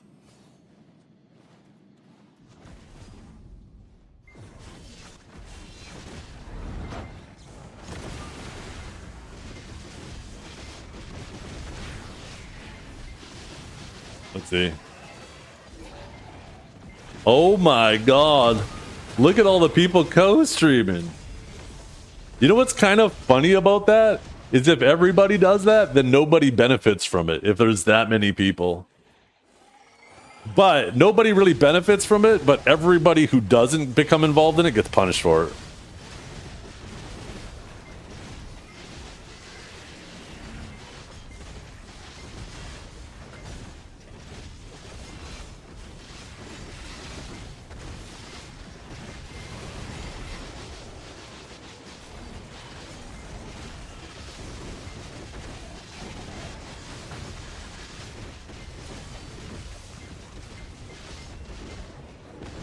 Why did so many video streamers take stray hits? I don't think it's necessarily that streamers were taking stray hits. It's just both of them were trying to throw a lot of data out there, right? And there was a bit of fishing going on both sides. And that doesn't mean that it is right or it's wrong, but there is definitely fishing where people were looking for data that supported their claims. The reality is you can't look at every individual data point. It's about the collection of data points, right? What's the portion of data points that support the claim versus disprove the claim, right? And that starts to paint a much better picture. But just using every single individual point like it's a smoking gun,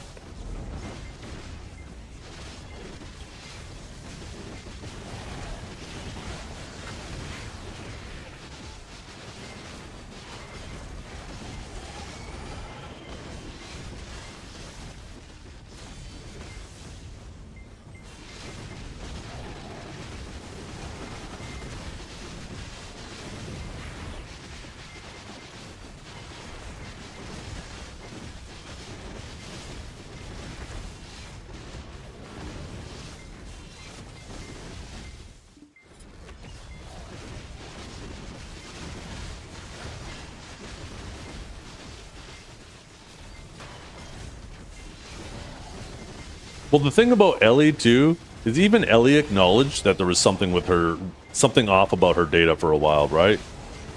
The difference with Ellie is Ellie puts in a fuckload of effort into her content. She's always changing categories. Her chat engagement is super high. She's always driving engagement in her chat. She's always working on her avatar, right? Ellie fucking hustles. And she acknowledged that there was something wrong about her data to the point where she even put out a whole video on it.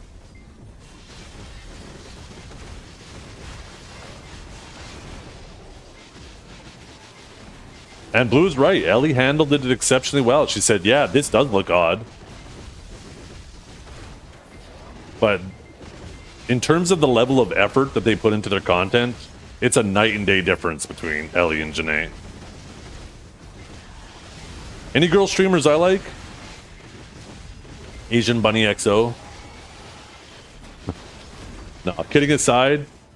I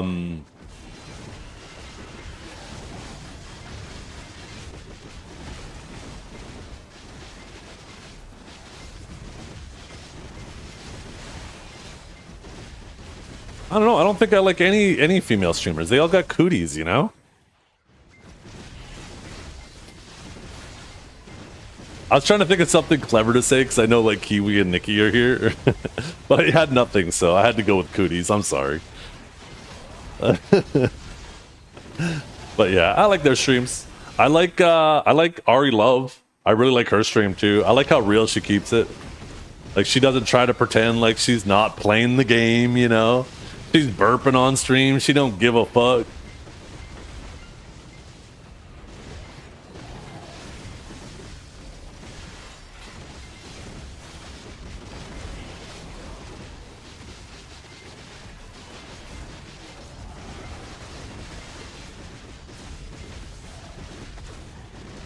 Isn't Ari an OnlyFans chick?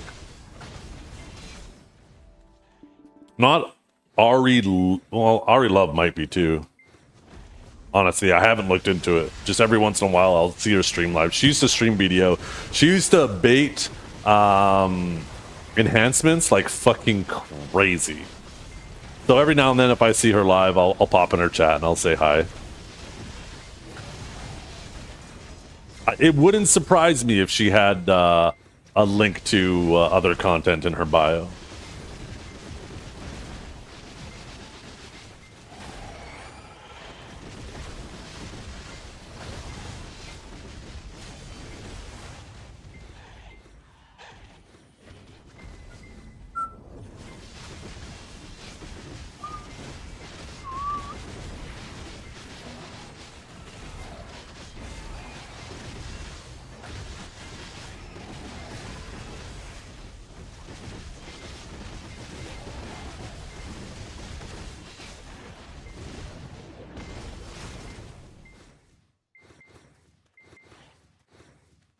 Instead of talking like his wife watches every stream, you never know.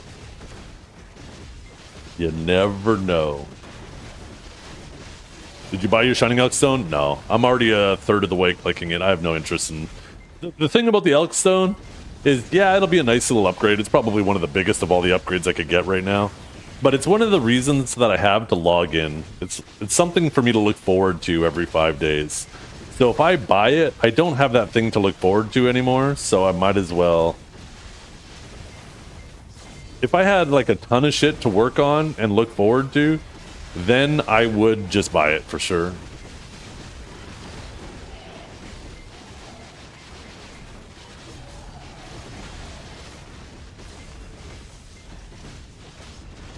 That's why I asked that. If someone want to start building a healthy environment, what would he... What do you mean healthy environment? Sorry, I missed the question. I feel like there's some context. Yo, Teretica, thank you very much for the sub. Yo, thank you guys all for the follows too. I appreciate it tremendously. Thank you for all the follows today, Haven't everybody. been by in a long time. Just dropping this off. Have a good day. Yo, I appreciate you. Thank you so much. How do you avoid drama, this type of situations? How can you divorce yourself from ill intent? I mean, avoid drama? I wouldn't necessarily say I avoid it. I feel like I'm good and at getting close enough to the drama to enjoy it, but not accidentally step into it. I think a lot of people... I do my best, and I'm not perfect, and I do the best with the information I have, and I try to remain objective no matter how close I might be to one party or the other. And I will give my honest opinion about both. And I think whenever there's drama and I cover it, whether it's Neptunes and Shaky or whoever the drama might be between, I think a lot of people, if I say something that maybe is negative about them, they know that I try to be objective. I can't say I'm always objective, but they know that I try to be objective.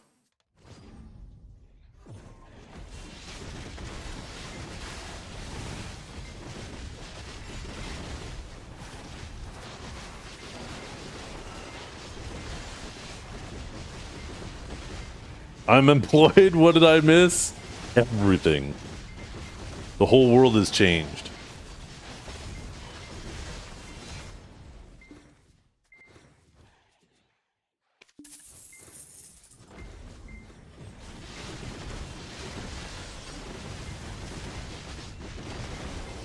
Yeah, Strat. That was like 3 years of BDO. You could go back into hibernation.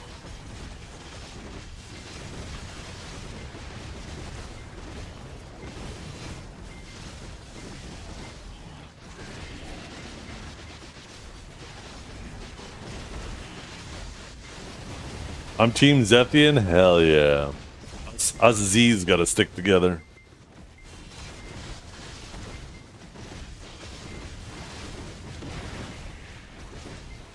I encourage you guys not to be Team Blue. I encourage you not to be Team Choice. I encourage you to be Team Truth.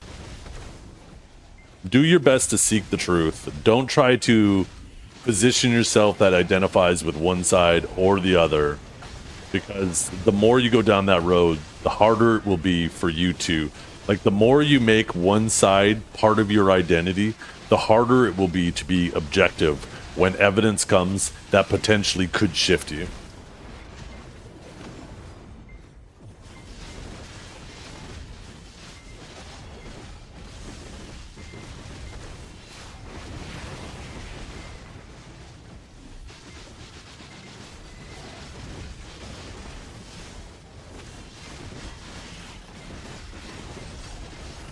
Team Meme? That's what I'm talking about. You can be Team Meme. There's some funny shit that was said last night. Like that whole sushi thing, funny as hell. I hope that sticks around in the BDO community for a while.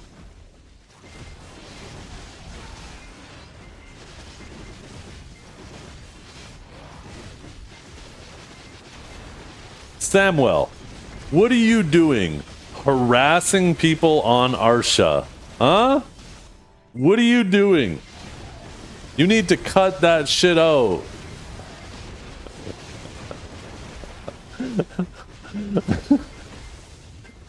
Don't you know Arsha is a safe space? He harasses off of Arsha too. Samuel is just a BDO enjoyer.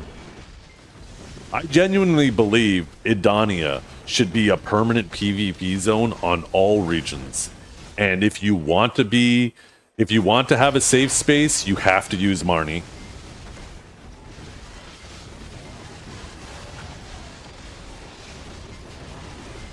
I don't think any channel should be safe. If you have a Marnie that you can pay for every single hour and go back into it every single hour, it should be a full PvP region on every single channel. And if you don't want PvP, pay your Idana.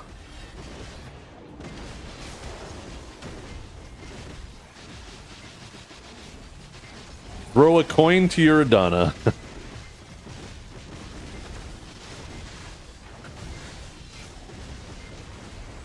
You can pay the Idana, dude, not directly, Strat. So how it works in Idania is when you pay to go into Marnie's realm, the money that you pay goes into a pool, and a portion of that money at the end of the week goes to the Idana. So it is, in a sense, you're not directly paying the Idana, but you are indirectly increasing how much he makes. So there should be an incentive for him to force people into Marnie's realm.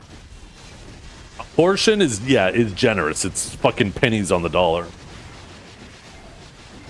But yeah, as it stands right now, it's such a minor amount of money that the opportunity cost you spend trying to force people to go into Marnie's realm is significantly higher than the actual money you earn from them going into Marnie's realm.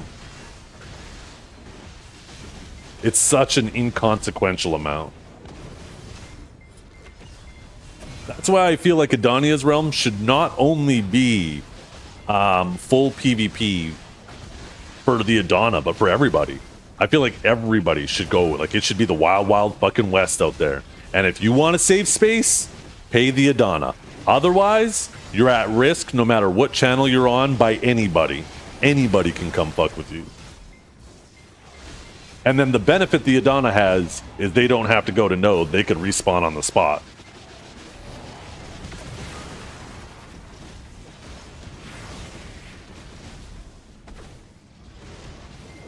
The thing is then too, then the Adana could hire goons, right? The Adana could say, yo, you homies in my guild, you guys spread out across a bunch of channels, make sure that nobody grinds there, and I won't fuck with you, so you don't have to pay the tax, as long as you make sure that nobody's grinding on those channels. I think that'd be cool. That's what they did for Ulukida, the Wild West concept. I mean, in terms of design, yeah, but nothing really PvP-wise. Sounds like fun for geared players. Thing is, you got Marnie's realm, yeah, right? You got attacks. If you want to go to the higher end spots and you don't want to be messed with, pay your tax to your Dana.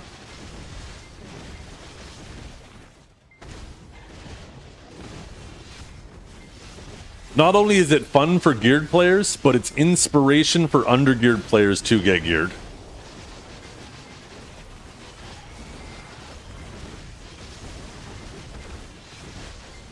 If you get ganked open world and your first thought is, woe is me, I can't believe this happened to me, oh my god, you're a victim. If you get ganked and your first instinct is, man, I can't wait till I get tougher and then I can go back and fuck this guy up, then you're a hero. What do you guys want to be in your story? Do you want to be a victim or do you want to be a hero? I don't know about you guys. I would rather be the hero.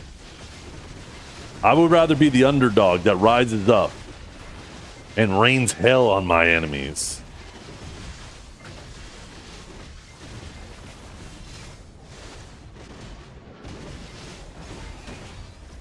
What is this?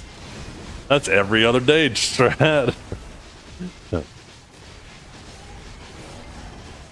Sorry, my hunting ground is in the high seas. Pirates don't grind on Finland. Not for long. We need to evaporate those seas.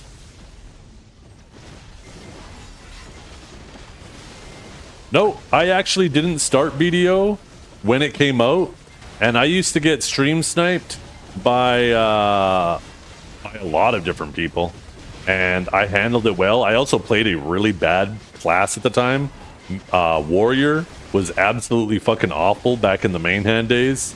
And couldn't hold its own against practically anybody before it got its awakening.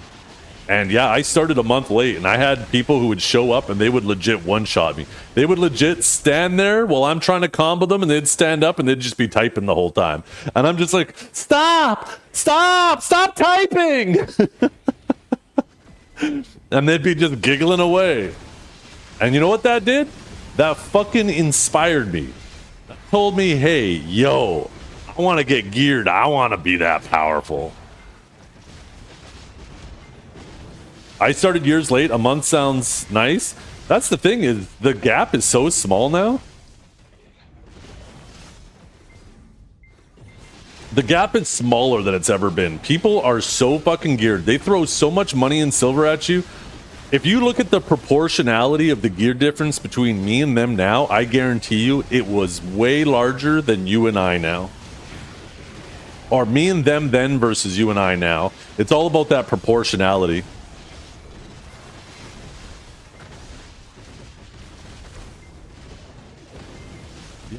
And good point, Slash. Back then, there was also the level difference. You didn't have all of your abilities until I think it was like level 63. And your levels, your abilities were fucking massive in terms of how much they contributed to your power. Tons of people weren't even level 60 at the time. So when people had a level advantage on you, their ability just naturally because of the level did like 20% more damage. Never mind all the gear they had on top of that.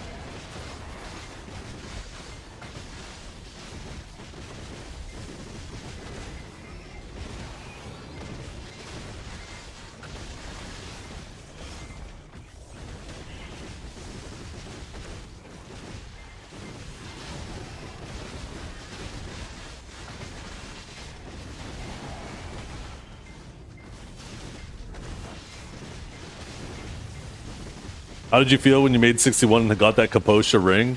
The thing is I already had crescents at the time that were the equivalent of the Kaposha, so it didn't make any difference for me. If I remember correctly, I had a Tet Eye the Runes ring, and back then too, it was only like Tri Kaposha or something, the equivalent of a Tri Crescent. So like every single time they add something like that, I was already past it, so it didn't really matter to me. It just became an item that went on a boss ult. I think that's what happened with a lot of people, is they just, if the Kaposha was the equivalent of their ring, they just took off the ring and clicked it and crossed their fingers and prayed.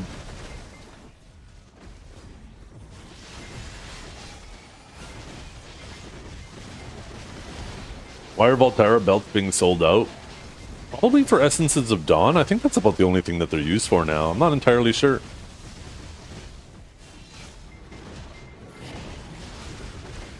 Dechia Fuel?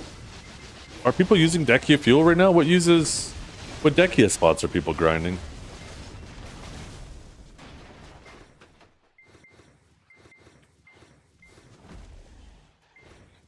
Ooh, man. If I don't miss a phone call, I better put this in front of me. You're at Ash and Olin's? Oh, okay. Are you going for the merchant ring?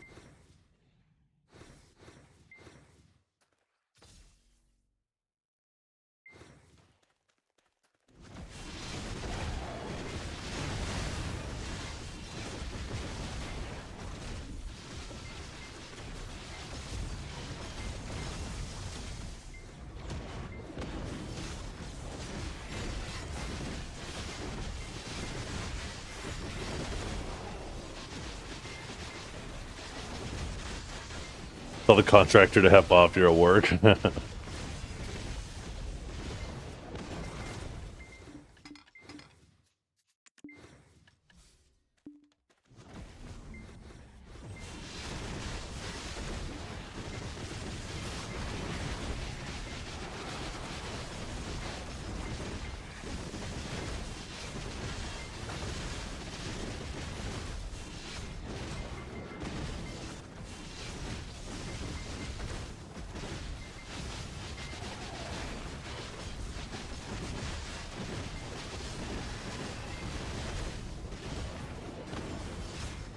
How am I doing? I'm doing really good. I'm having a nice day. Got up nice and early, had an early stream. Lots of content to talk about. Trying my best to make sure people remain objective. There's a lot of people who are on the hate train for Janai. There's a lot of people who are on the hate train for Blue. I'm just trying my best to make sure people pay more attention to the shit that matters.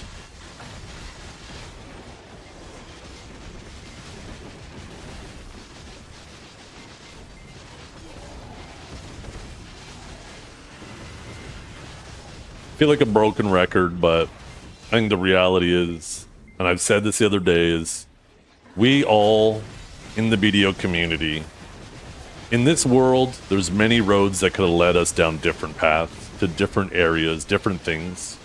But we all managed to walk down a road that led us to this point where we're all together playing BDO. And I think because of that, I think that's strong evidence that all of us have a lot more in common than we have differences with each other. And I think it's important to not lose sight of that. We're all just trying to have fun in a video game. We're all generally good people. And we all make mistakes. Trying to expect everybody to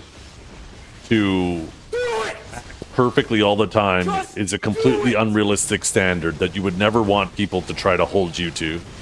So don't try to hold it to other people. We all make mistakes. And as long as it feels like, I don't know. I think I've said enough. Sound like that old turtle from Kung Fu Panda. Hey, that's not a bad thing. I've been called worse. I'll take that. What was his name? Food? No. Uruguay. Oh, why was I thinking Shut up, bitch. I'll take a little Uruguay.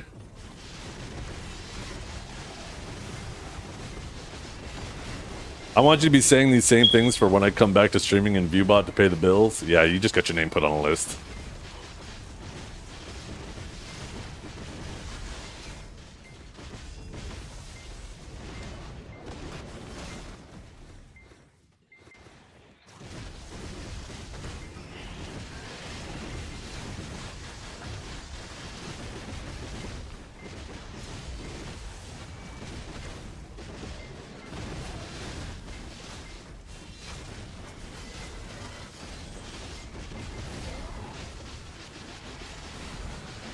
Got nerfed again. I actually think it's slightly better. Even though they took off 100 stam from Divine Executioner but put on 50 from Judgment. You definitely use Judgment more often. But 300 stamina makes Divine Executioner just not worth the stamina, and it becomes a useless ability. At least at 200 stamina, Divine Executioner is the same cost of an Overcharge Bolt, but now it's a usable ability again. So I think it is slightly better than, but it's still not the way I would have gone about nerfing it.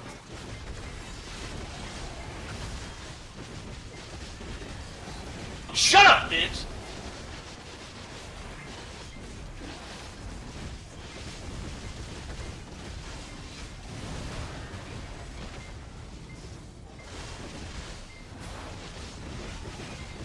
The thing to make a mistake or bad behavior or other when you're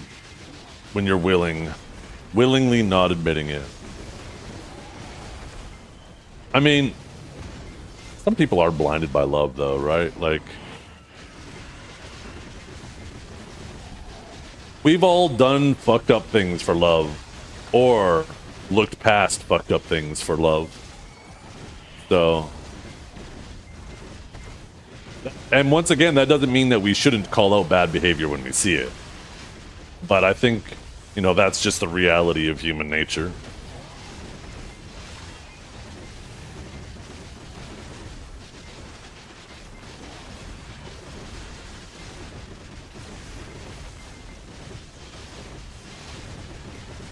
Shoot straight with me? Okay. Waiting. Yeah.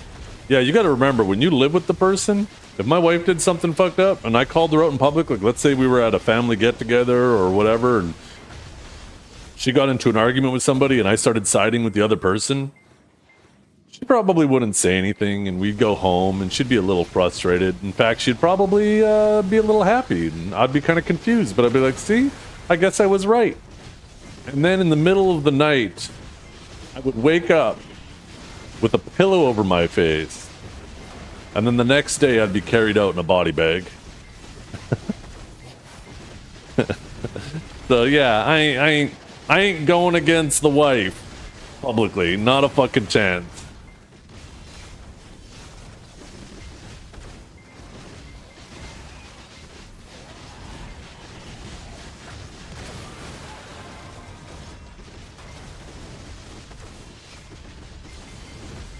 Would she also flirt with Don Skeptic?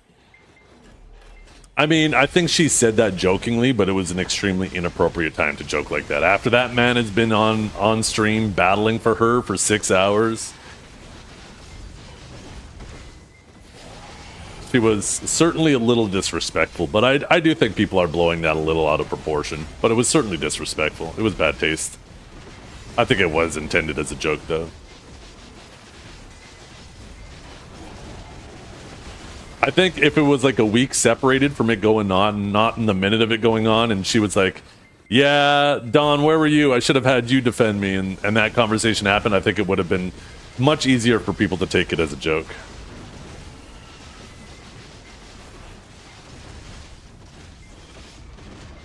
You gotta remember, right? You could have the best joke ever, but deliver it at the worst time, and it will flop on its face. I think that's what that was.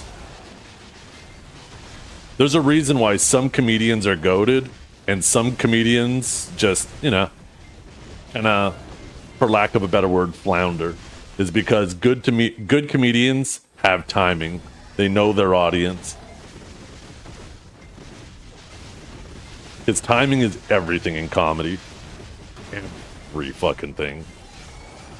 You could take the funniest Dave Chappelle joke ever and give it to me on a piece of paper, and I could tell it to you guys, and you guys would think that I was the most unfunniest person ever. Because I just could not deliver it the same way Dave Chappelle could, you know? We still do? Fuck you!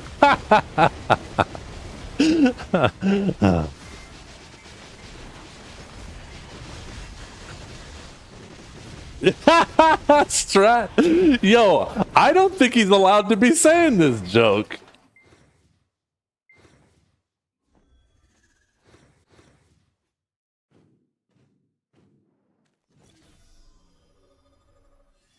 Does a view botter in the category actually hurt your bottom line as a full-time streamer? I mean, I guess it depends on the person doing it, right?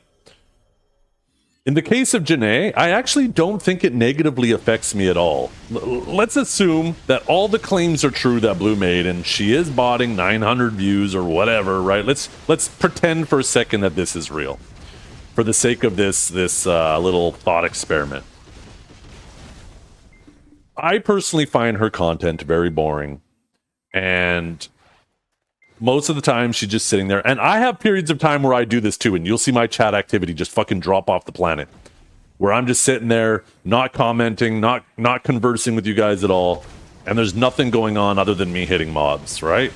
And you know what typically happens to new viewers that pop in a channel like that? Is they say, first they might see at the top of the category, oh, this person has a bunch of views, I'm gonna go check them out. And then they pop in and they're like, I don't get it. This is boring. And then they leave, and then they'll go to the next person, right? So in the case of her, like, I feel like that's generally what happens, right? Is people, like, sure, she'll have a high turnover, but they'll end up going and settling somewhere else. Now, there are some people who decided to go the path of faking it till they make it, but they were genuinely entertaining people, right? That they used it to launch themselves and expedite it, but they probably would have got there anyways. Because sure, maybe they bought it early on in their career to get eyes on their channel and get them that extra edge, but they were still super entertaining, and they just use it to propel themselves to the point where they didn't need to do it anymore. But I think a boring person that bots is still a boring person, right? And they'll just have a higher turnover.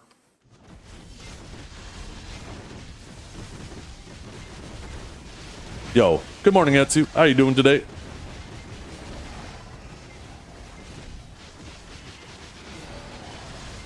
That second scenario is worse. It's worse and better, right?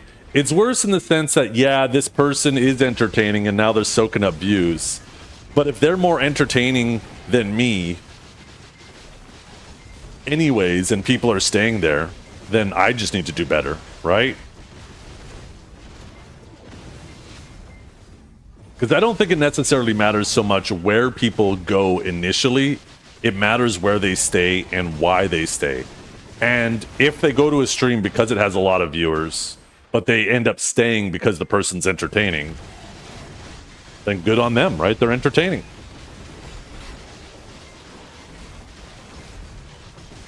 Now, does that mean that in both of those situations, it does sound like I'm leaning towards that, like, botting isn't a problem that needs to be dealt with because either the person's boring and the people move on anyways, or the person is entertaining and they deserve the views. I know it kind of came off that I said that, and therefore you could draw the conclusion that I'm saying that botting doesn't matter. Obviously, botting still does matter, right? I think it doesn't affect the other people at the top nearly as much as it affects the people who are just starting that continuously get pushed down. Those are the ones that suffer the most.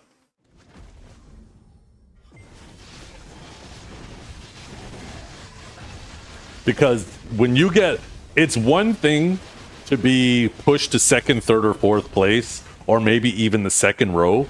But when you get pushed off that first page, it is tough to get on that first page. It is tough to get on that first page.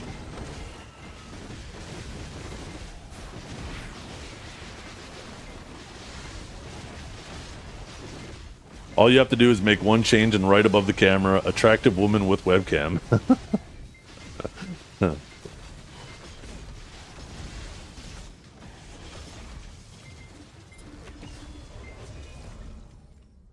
Maybe I get my wife to sit here and stream, and then I just talk the whole time for her. I'd be like, honey, put on that push-up bra, get in front of the camera. You know what she'd say? What am I, a fucking prostitute? Fuck you.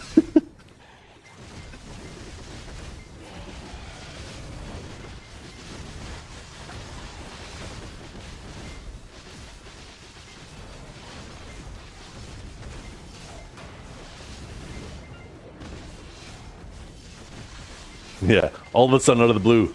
Yeah, you like that, huh?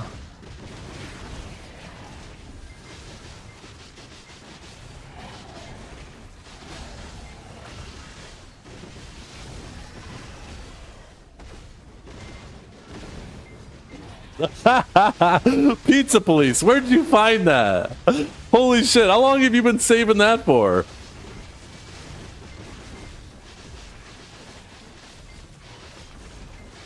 By the way, a little context with that picture. That's a real picture, by the way. That's not AI.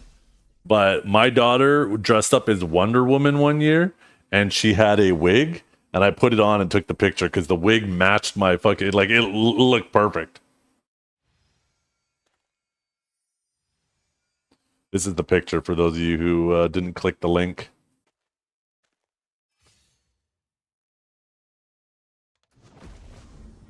Probably still have that wig in the other room. It's probably in our box of old Halloween costumes.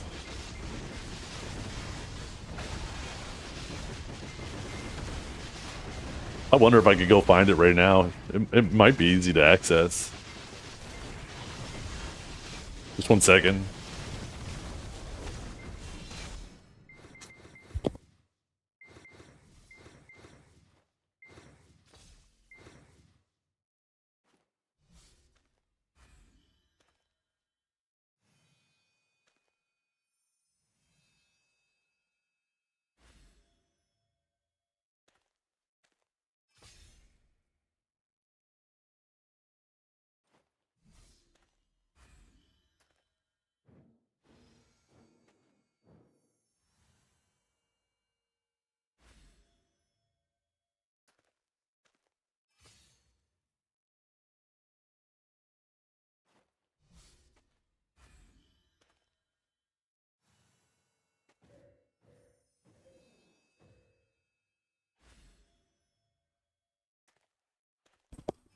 Sorry, chat. It was I'm mistaken. It's not easy to access. Did you get in the wig? I was gonna see if I could find it, but it looks like it might actually be buried behind some stuff, and I don't want to have to pull a bunch of stuff out of the storage room. I still have a bunch of stuff piled in there that's not supposed to be in the storage room because I'm waiting for the contractor to finish up on my basement tomorrow.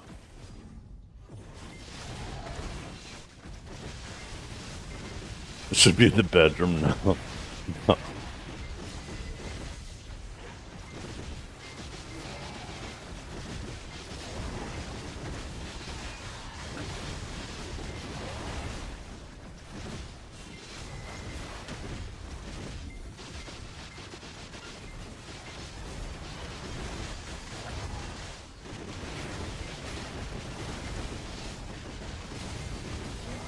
Blue could use that wig for extra views.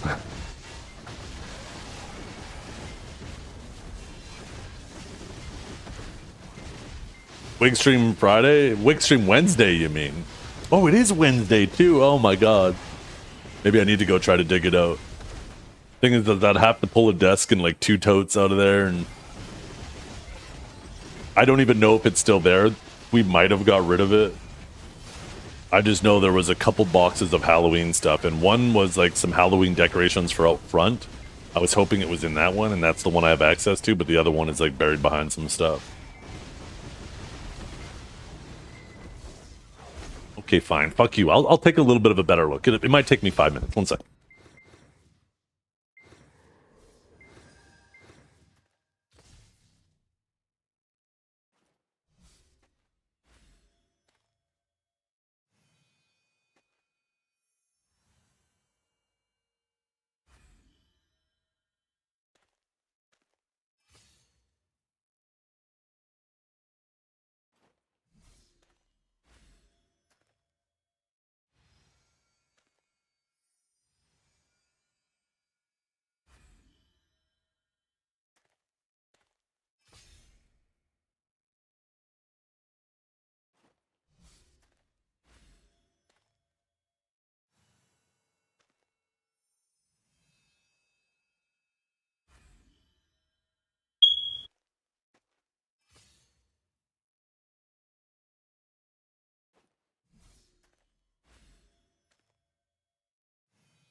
Yo, what's up, chat?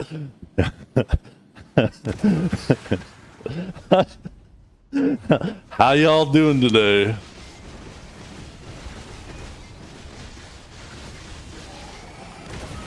It's Wig Wednesday, baby.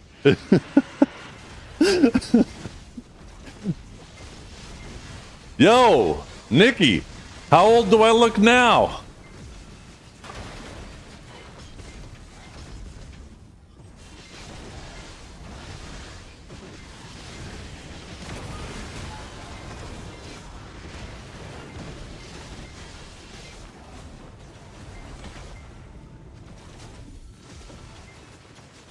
You look like a 50-year-old metalhead. Oh, hell yeah.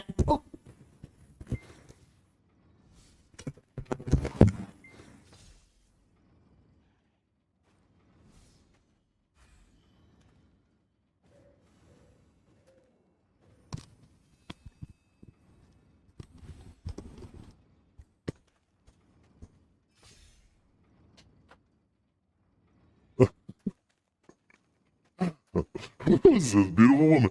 Yeah, Nikki, how old do I look now, huh? 60? Who's Leo? Yo, you got a picture on scene? Emotional damage. New glasses? Yeah. Yo. 1 second, chat.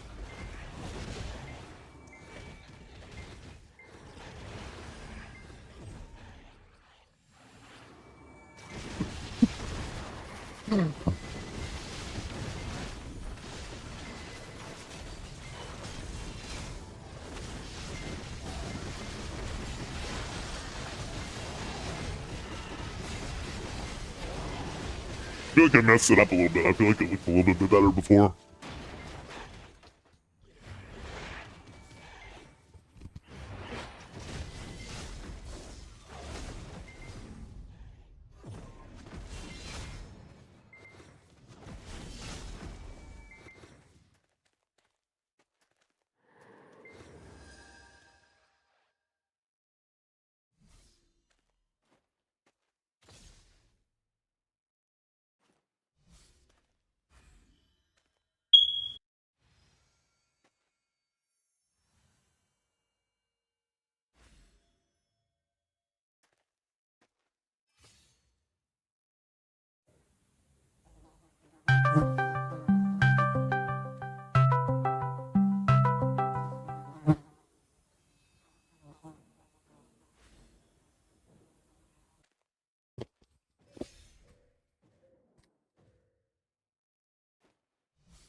Hey, that's Tommy Chong! Emotional damage.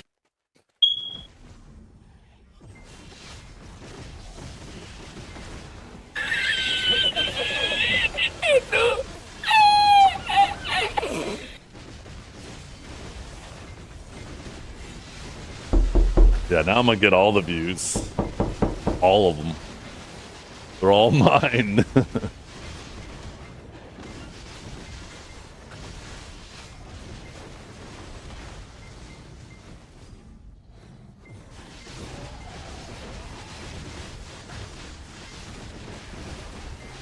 This stirs emotions in me I didn't know exist. Oh man. Only 5 people are allowed to chat. Do you have a headset with cat ears? No.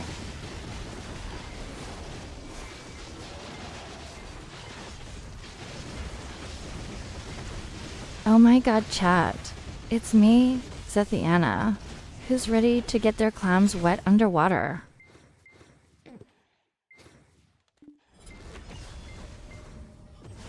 I'll say the wolf line. Oh, yeah. A wolf doesn't care about the opinions of the sheep.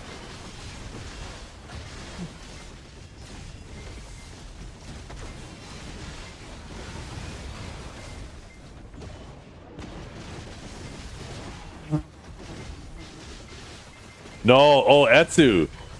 It's wolf now. Etsu hasn't seen the screenshot. Here, just 1 second.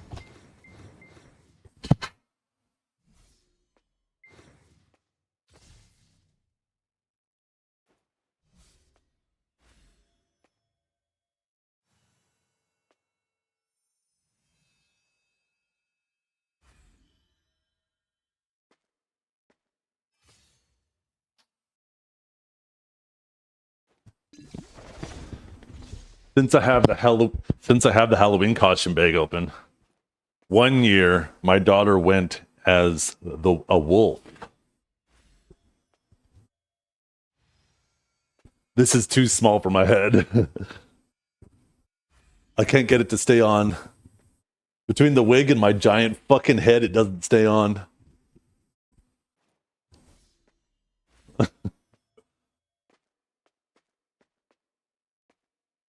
Is that better, chat?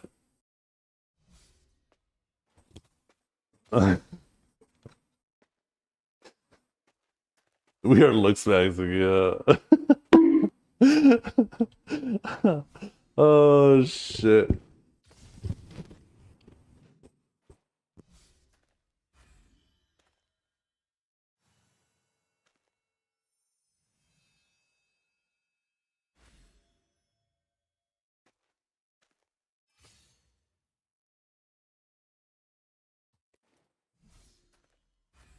Oh.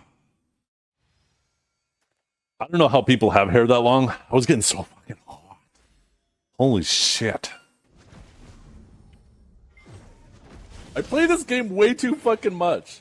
Holy shit, I'm a loser. Since we're fucking off, let me see the new floors. You want to see them? Sure. The floors are all done in my basement. They're just doing the baseboards tomorrow, and it's all done.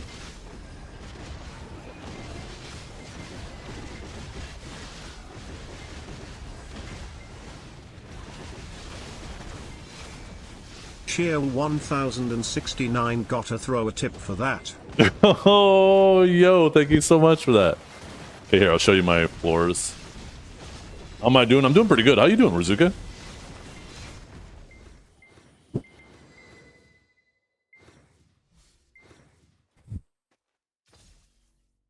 apparently I can't touch the camera. I just fucking broke it. Will it kick back in?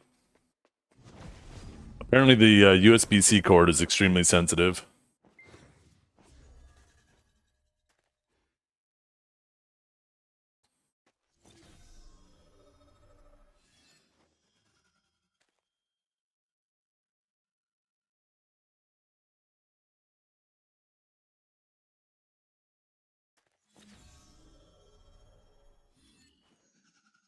There we go.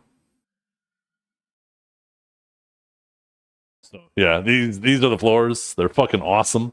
They're so nice. The whole basement is done with these floors. So I'm gonna do this back up. It's we got a very yellow light up there, so it makes everything look like these are actually like very light gray walls, but they look kind of yellow. I promise you, it's not cigarette smoke.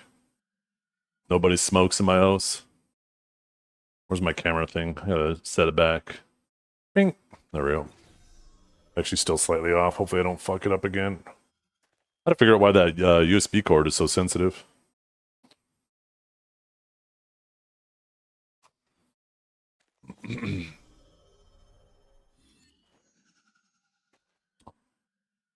Oh, I guess I didn't show... You know what I should have done instead of moving it? I should have did this. Is, do this instead. And then let me pull up the camera stuff. Where is it? There it is. And then other way. All right, and to show the floor. Oh, the wig's on the desk. I was like, what the hell? The wig's not on the floor. It's on the desk. And then zoom in.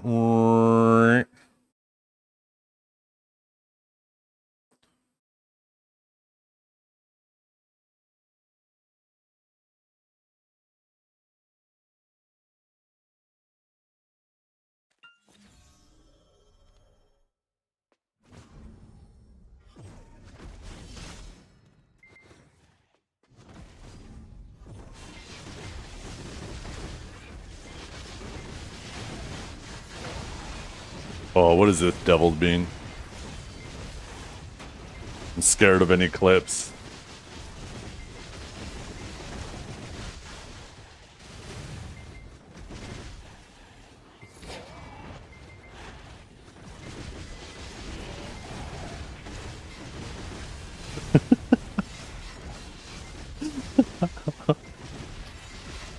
Oh. Is that real? Wait, is what real? AI, I promise. Whatever you saw, AI.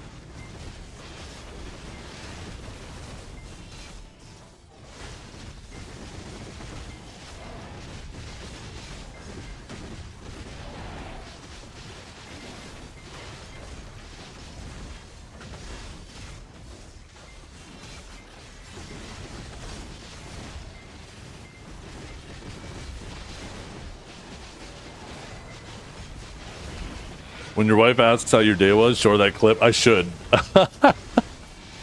I should.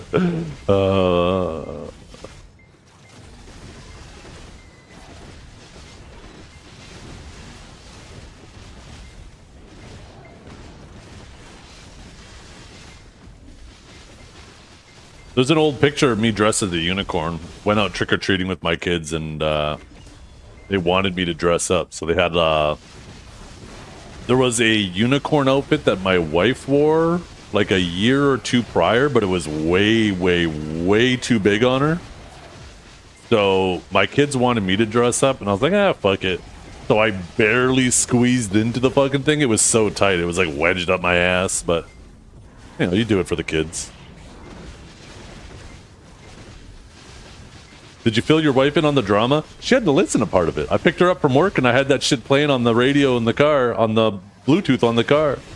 She's like, what are we listening to? I was just like, just some drama.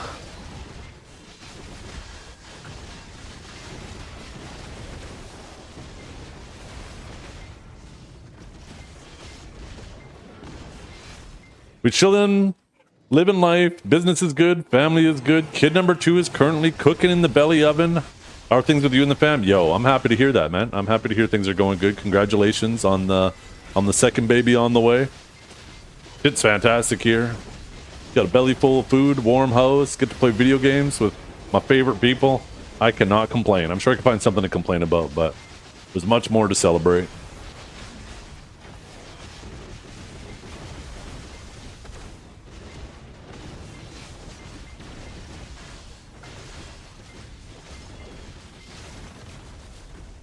Stage nerf, you gotta take the good with the bad, right?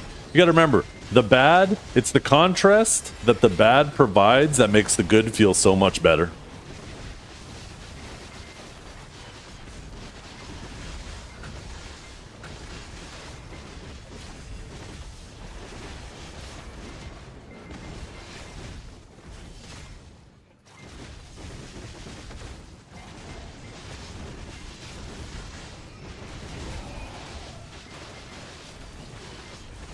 Did that wisdom increase with age? Yeah, every time I get a new gray hair, another wise quote gets added to my repertoire.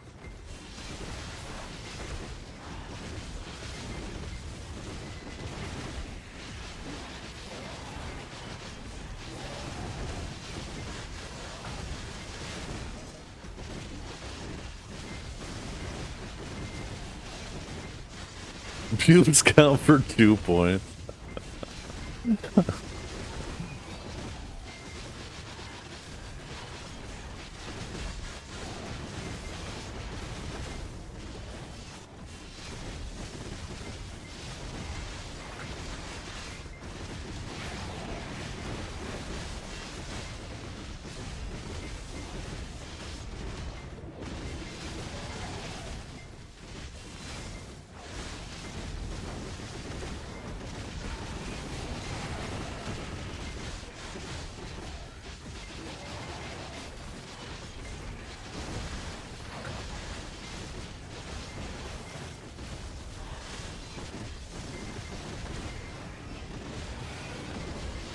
And you become more chill. My poor locks have so many grays in them. Yeah. Not mine. Did you see mine?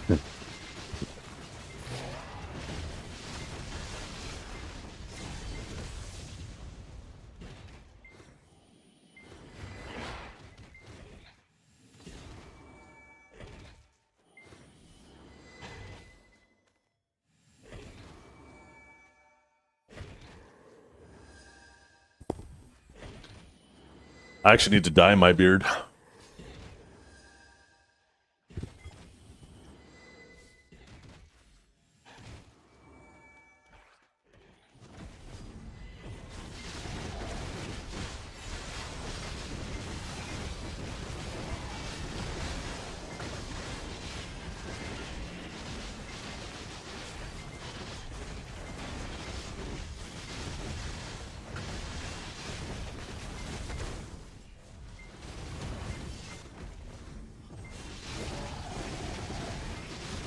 The house in the poop. Oh, yo. I can kind of see that. Look like David Grohl.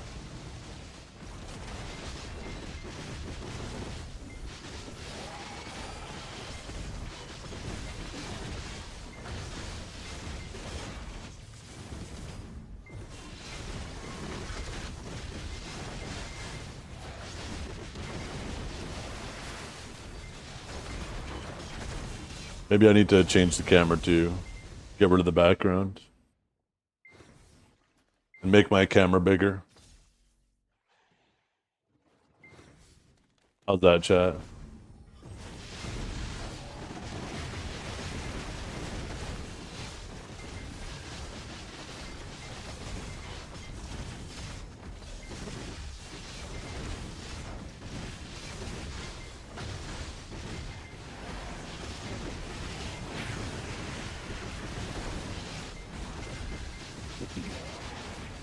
Chat. I feel like I just died and went to heaven because I'm in a room full of angels.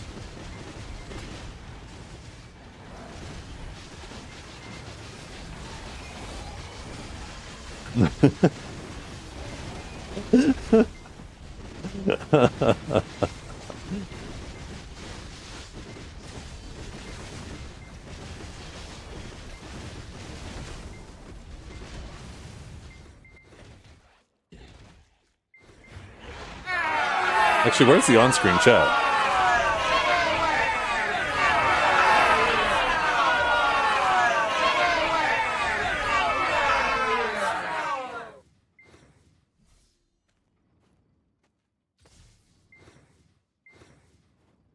I guess I haven't used this scene in a while.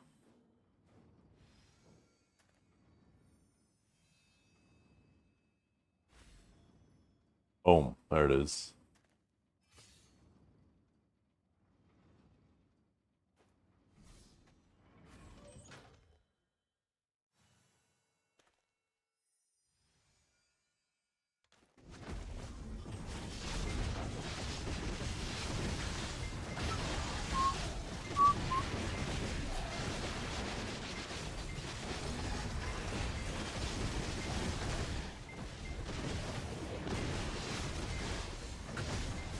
Oh shit, that might be the contractor. It's the contractor calling. 1 second, chat. Oh. Hi. I'm home right now. Yeah.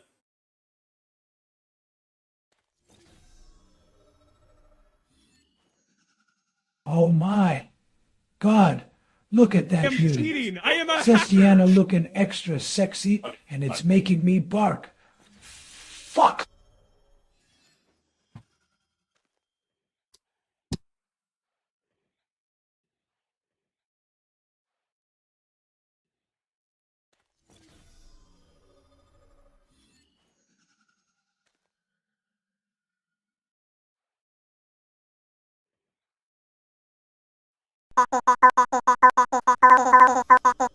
Shut up, bitch.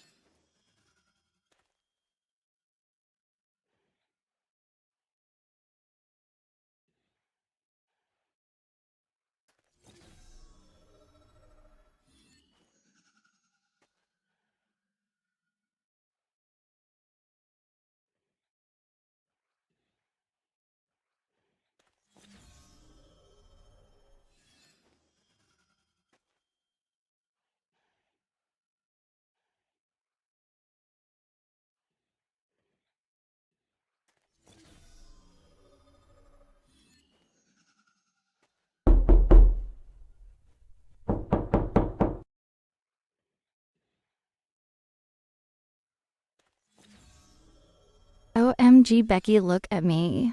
I am Zethiana, and today I look super zesty.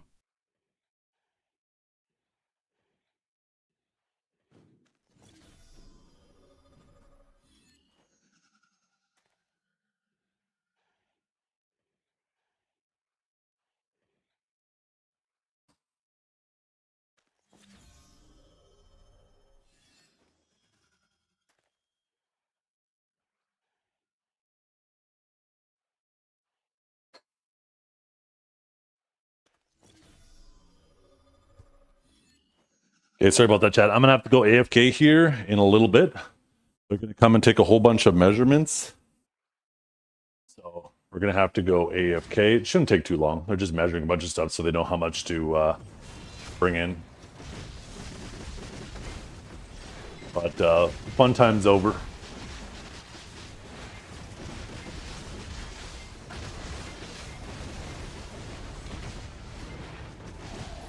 Greet them in the wig. Could you imagine? That'd be funny as hell. But yeah, we are going to go to this scene.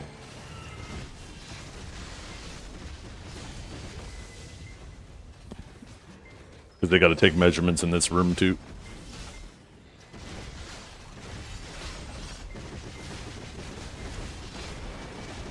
How much wood they need to lay? They're just going to measure the perimeter of the room so they know how many baseboards and stuff to get, right? How much to bring, how many footage of baseboards. And then tomorrow it's going to be put in. And then we will be officially done.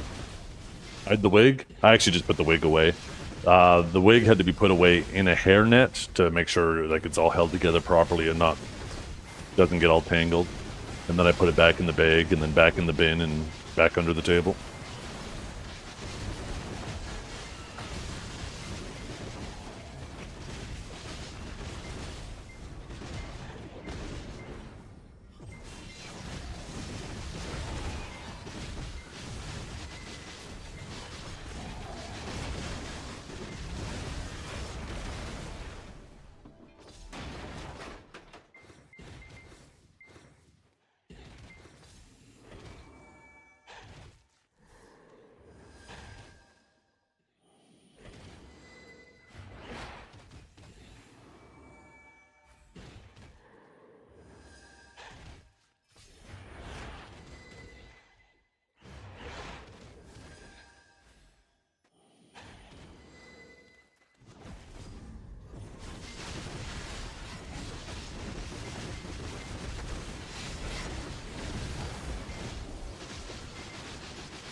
Best possible crystal page for Dania. Anybody have a link? It's probably pretty similar to what I'm using, but I don't know what else you would change. You'd probably change to knockdown crystals, right? There might be a little bit of deviation.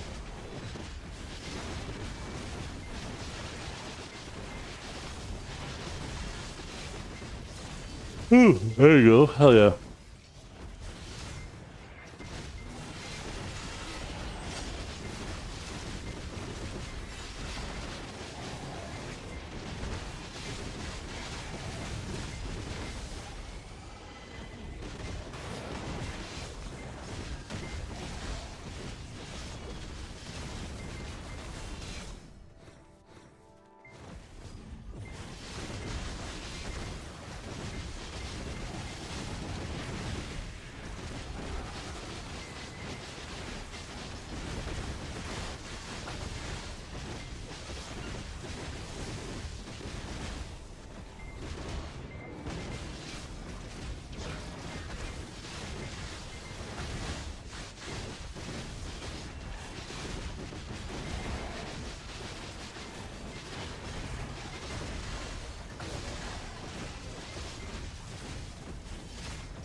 Yeah, if you don't remember what weeklies you've done too, you can also use this reoccurring quests and check in here. Like I can see in here, because this says 1 of 1, it means I've done my Adonia quest. Because it says 1 of 7, I know I did my ores weekly quest. There's also Pit of the Undying. It's a pretty good way to see your weeklies.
Oh, someone's here. Right back, chat.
Never mind. They're not here.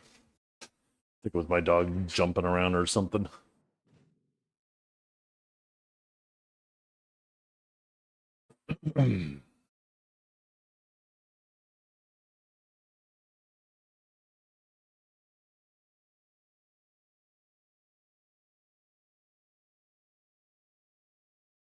Oh, did I accidentally pause the music? Oh shit. Sorry, chat.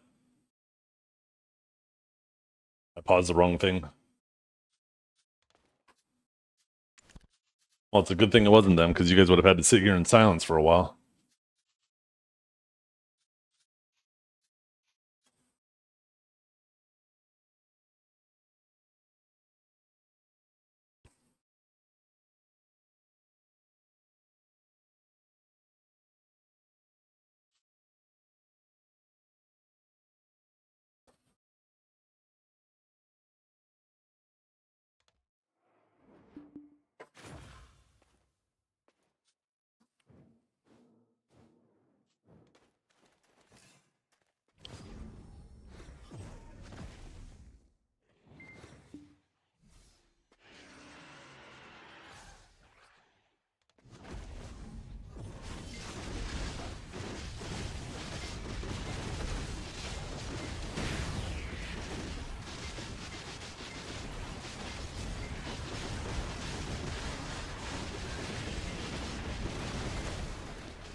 Yeah, it'll be fine in PvE. It won't affect PvE much at all. Maybe if you're in really fast pack-to-pack spots where you're killing, like, you're one-shotting packs, like, if you're grinding polys or something, you'll probably feel the stam. Film will definitely feel the stam, but otherwise...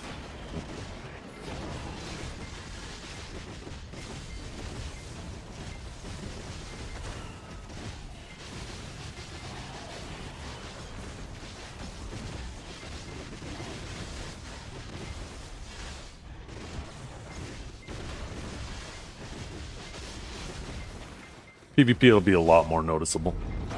You should nerf the damage. Instead of nerf stam. But I'm happy that Divine Executioner isn't going to be a locked ability now. Makes me actually quite happy that it's going to be only 200 stam, although I think it is a terrible ability to put a stam cost on. But, I mean, I do get it.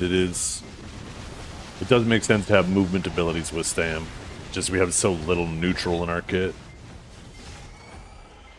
I'd like to see more neutral come back.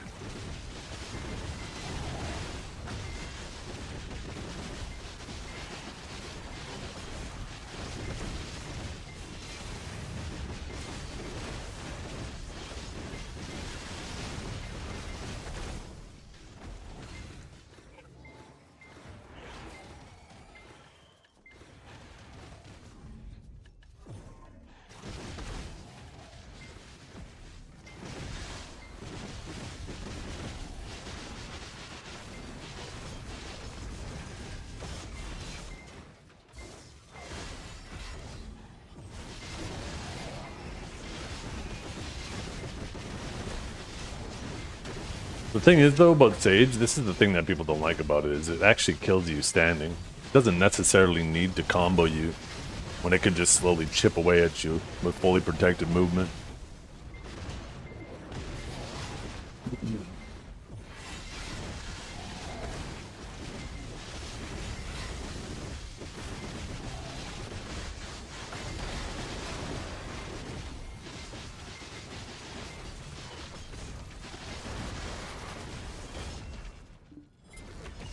I think people would feel a lot less angry about it if there was more damage and abilities like Interrogate, Lighten, Prison, or, oh, I think my dog wants to go outside, or Lightning in Prison, Interrogate, or Riftstorm, instead of Spearbolt, Aftershock, and Judgment.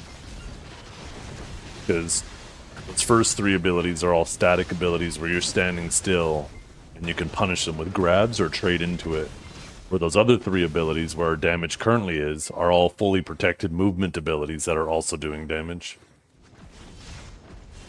And it feels unfun to fight something that's doing fully protected movement and killing you with that movement.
When Seraph nerf, we'll see. We'll see after maybe AOS. It'll be interesting if they stick to their word, right? Because in that patch, there's no doubt Awakened Sage was a busted class, and anybody who says otherwise is just being disingenuous, right? Needed nerfs. And you know what? Compared to your average classes or your shitty classes, Awakening Sage is still going to be strong against them, right? It's still going to be a solid... It's going to feel like a more fair fight for them. I would have preferred them do the changes another way, but it would be more fair. It's the other classes that are clearly bullshit that didn't get touched, right? And that doesn't mean that I just only want to advocate for nerfs. I'd like to see classes at the bottom brought up, too, right? I don't think the plan should be to always nerf what people are having fun with. Because if you only do that, then you quickly, you know, make it a very unfun game. But there are certainly other classes out there that need to be addressed, right? Like if you're going to be nerfing Awakened Ninja, which very obviously needs nerfs, it's kind of odd that Kuno didn't get touched. I understand why Seraph didn't get touched. I think we can all agree that it does need to have some adjustments. But I understand why it didn't. There hasn't... Seraph is a class that... It doesn't really frag out in Node Wars or Siege or Guild League. It kind of just runs around, does its catches. It still does solid, right? But it's not absolutely bonkers in those environments. Where it is going to be really strong is in a 3v3 environment and obviously in 1v1. I don't think there's any data for them. There's not really an arena for them to collect 1v1 data, but we obviously have an arena for them to collect 3v3 data, and that's AOS. So I would be really surprised if after this season, if it doesn't get touched, because I think a lot of people see like how bonkers Seraph is. Like it's basically a more mobile warrior that has all of Warrior's cores for free and the most broken grab that was ever made.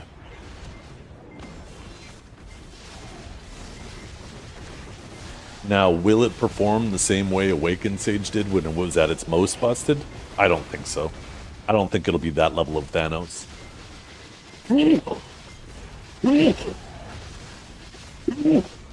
But it's still certainly I do think it will be a pretty high representation this AOS season.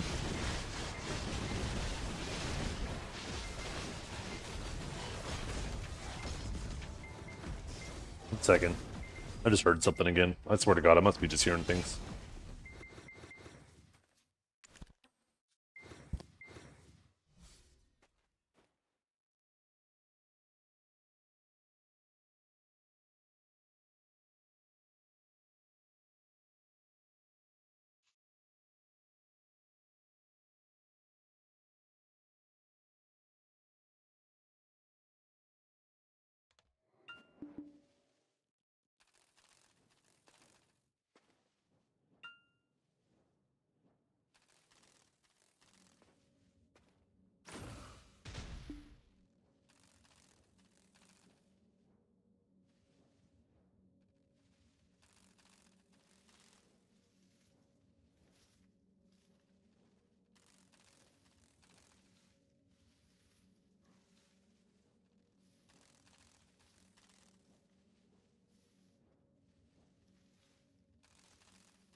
Nothing again. I'm just hearing things. Give me a chance to get up and blow my nose, though.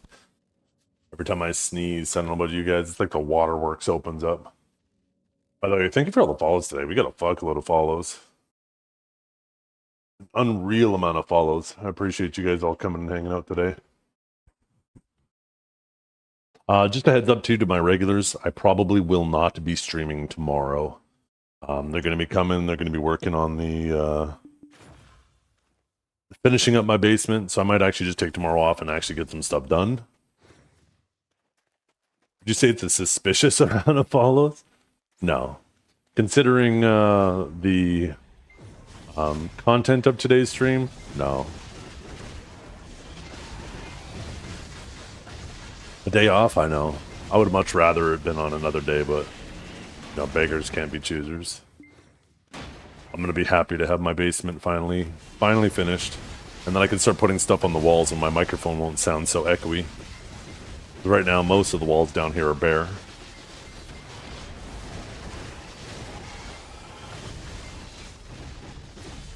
Yo, thanks, Decoy.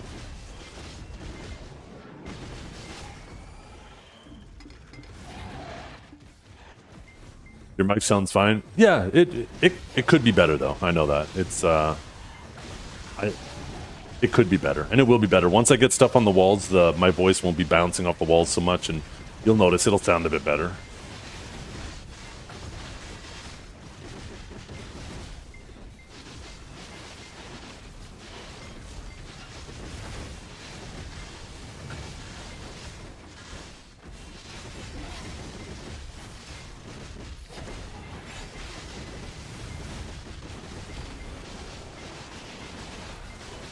Why is my AP so low all of a sudden? What am I missing? Oh, Elk Zone. Where's your problem? Attack speed and a buttload of AP.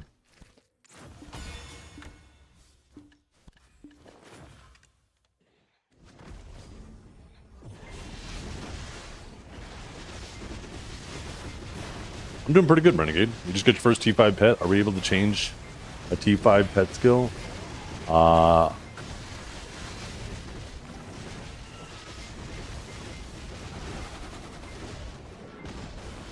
mean, I think it depends on the skill. Like, if it's innate to that style of pet, then no. But if it's one of the randomly generated skills, then yes, I think. I don't know how you'd go about changing it though. I don't know if they have pet skill reroll coupons or whatever.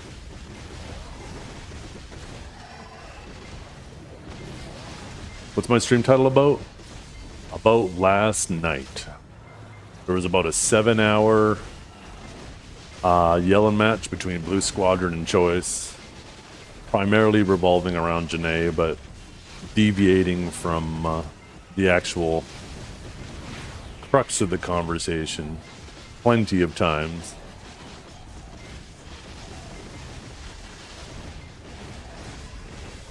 Maybe not crux isn't the right word, maybe heart of the conversation.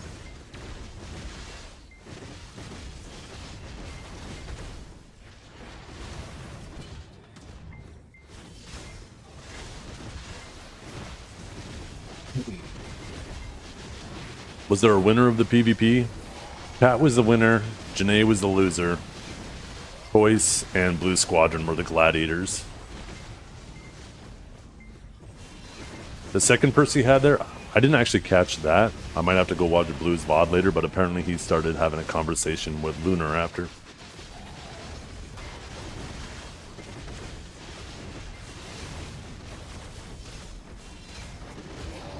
Yeah. More canon stuff? I wouldn't be surprised if that was brought up, but I don't think that would have been... It would have been more point... It probably might have been more used to point a potential trend, not necessarily as the meat of the conversation.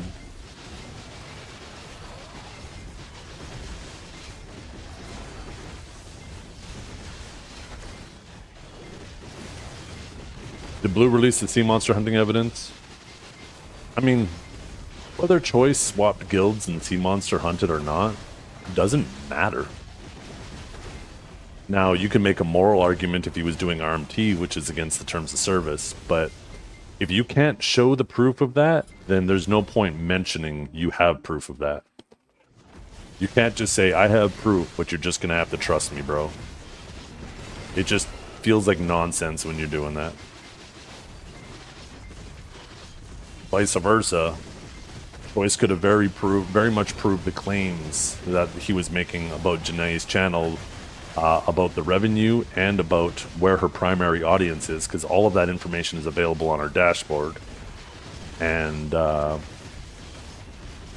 it's kind of odd that that wasn't shown either, so that same statement goes both ways.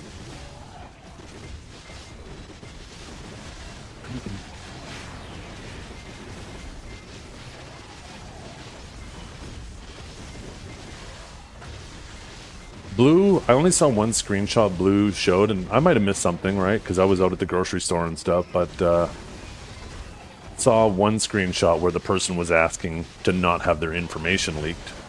But that doesn't mean anything, once again.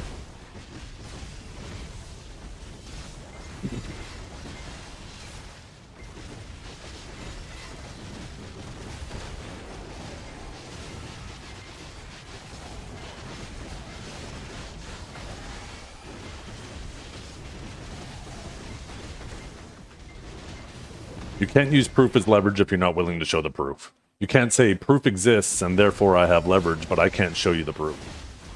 The proof needs to be provided because the proof, whether it's proof or not, will now give both parties more context to work with. And if you don't show the proof to the person for them to potentially refute it or explain it, then it just can't be used either way, you know?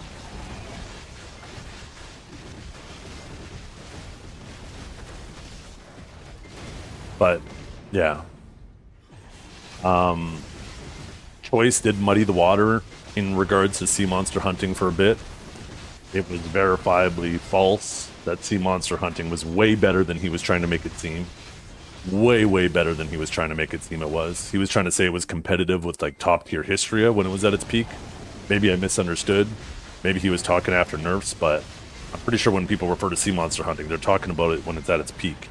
And it was way higher than everything else. Now, it wasn't something you could do every hour of every day. You could only do a few hours to meet your quota, and then you would get your billion silver payout, or 2 billion, depending on how good and involved your guild was in it.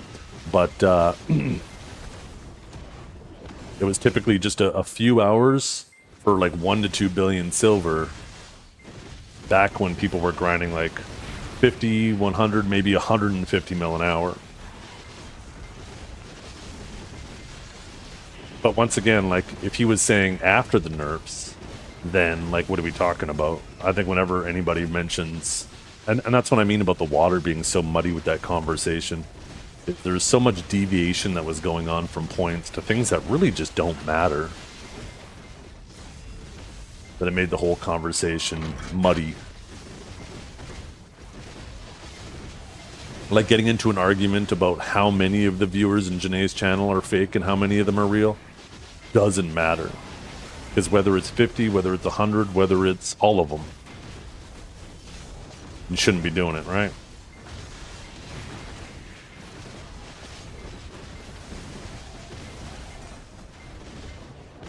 And I do genuinely believe she's not personally responsible. She could be. But I think it's more likely that it's someone doing it to her. Oh, my phone just beeped for some reason. Oh, never mind. Apparently I bought some. Yoink. Ooh, yo, 90 deep seas. That's huge.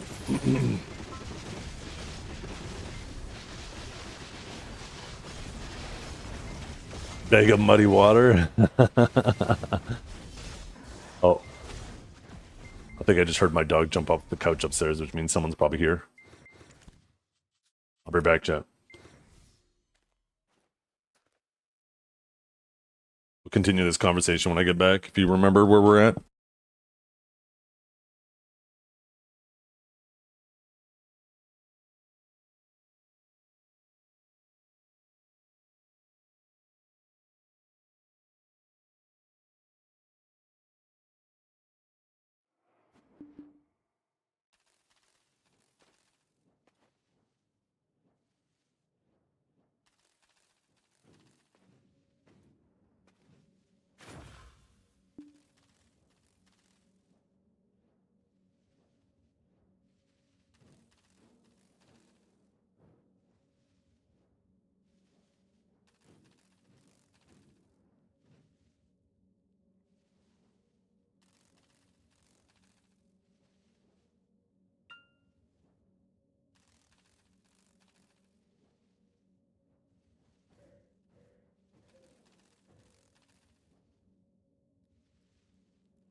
Okay, chat, I am back.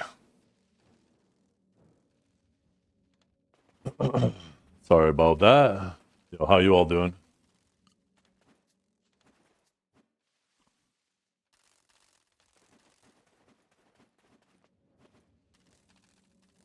Okay, let me message something to my wife.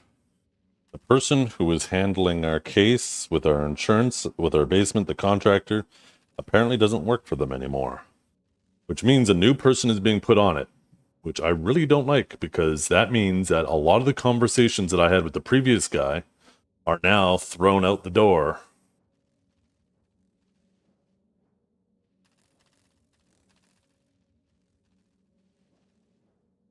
And it makes me uncomfortable that we're all of a sudden going to get a freaking random charges of who knows for what, and they say, well, whatever agreements you had with the previous guy are null and void because he doesn't work with us anymore. That doesn't mean that's going to happen, but the pessimist in me is worried now that it is going to happen.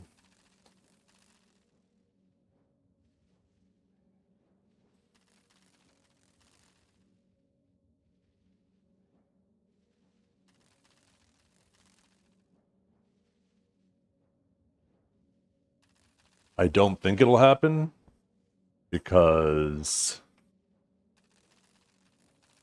yeah.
Okay, there we go. You thought you were going to have to activate my life alert? Trust me. Everybody will know the day that I pass, because that's one thing they say happens is when you pass, your body relaxes, and any gases and liquids that are in your body are released. And trust me, they will be quarantining off my whole city once the smell inside me comes out.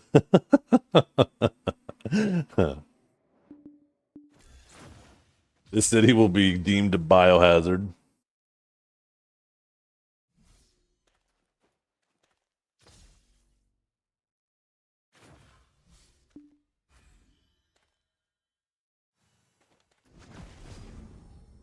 You watch all of Righteous Gemstones?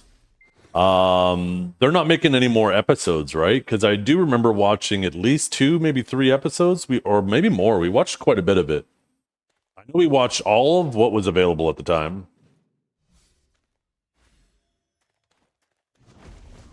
You just wanted to link this? What's this? Oh, I've seen this. Yeah.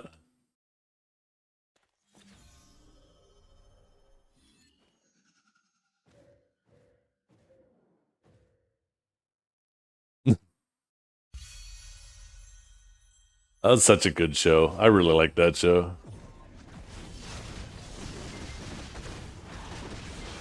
Did they ever take a bathroom break? That's a good point. I don't think either of them did.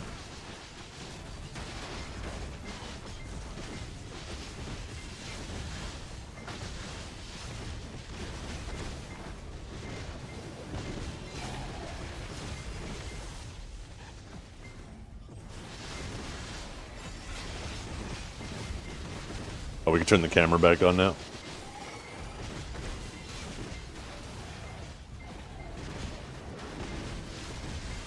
I told them before they start any more work, I want them to, since there's a new project manager taking over, since the other project manager is no longer with them, and all the conversations I had was with the previous project manager, I told them that I don't want any more work to start until they, until we know where we're at with our insurance budget.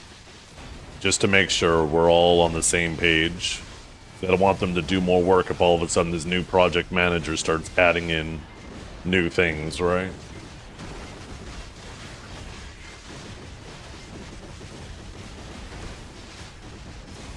Who won the debate? Choice or Squadron? I guess Choice, right? Neither Choice nor Blue won. Chat won, and Janai lost. That was the debate. There were times where both Choice and Blue looked stupid. There were times where both Choice and Blue looked smart. There was a lot of muddy waters. There was a lot of unnecessary debate about things that really don't even matter. And yeah, Chat won, Janae lost. Blue and Choice were the gladiators in the arena, and Don Skeptic was the court jester.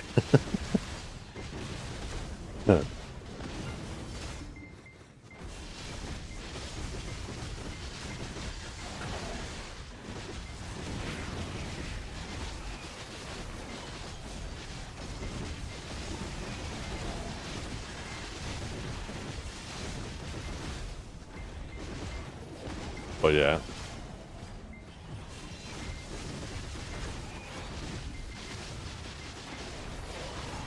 Blue, trying to call out Choice for viewbotting,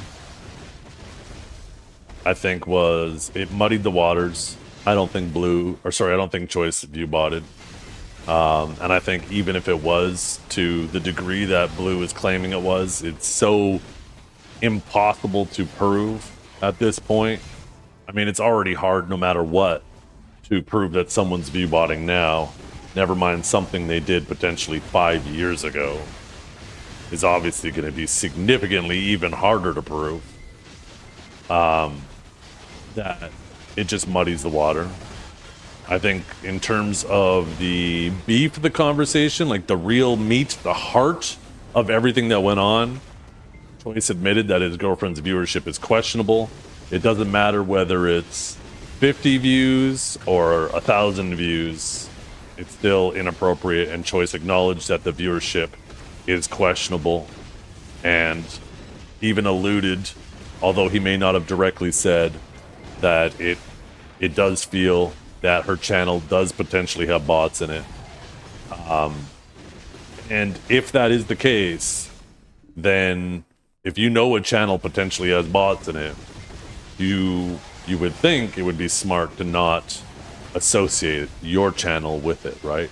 Like when Grimkill had somebody botting his channel, it would have been extremely inappropriate for me to say, hey, Grimkill, I know you have bots in your channel, you know you have bots in your channel, and even though you're putting in tickets, trying to make sure, like, see if there's anything Twitch can do about it. I want to do a stream together with you to boost my numbers. That's inappropriate, right?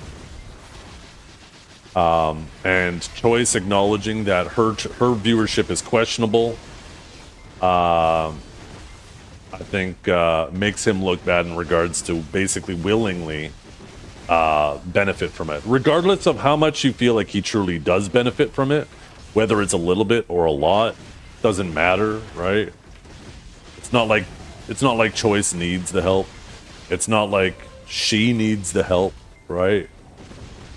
But it doesn't matter. I mean, bad behavior is bad behavior, right? And it should be called out.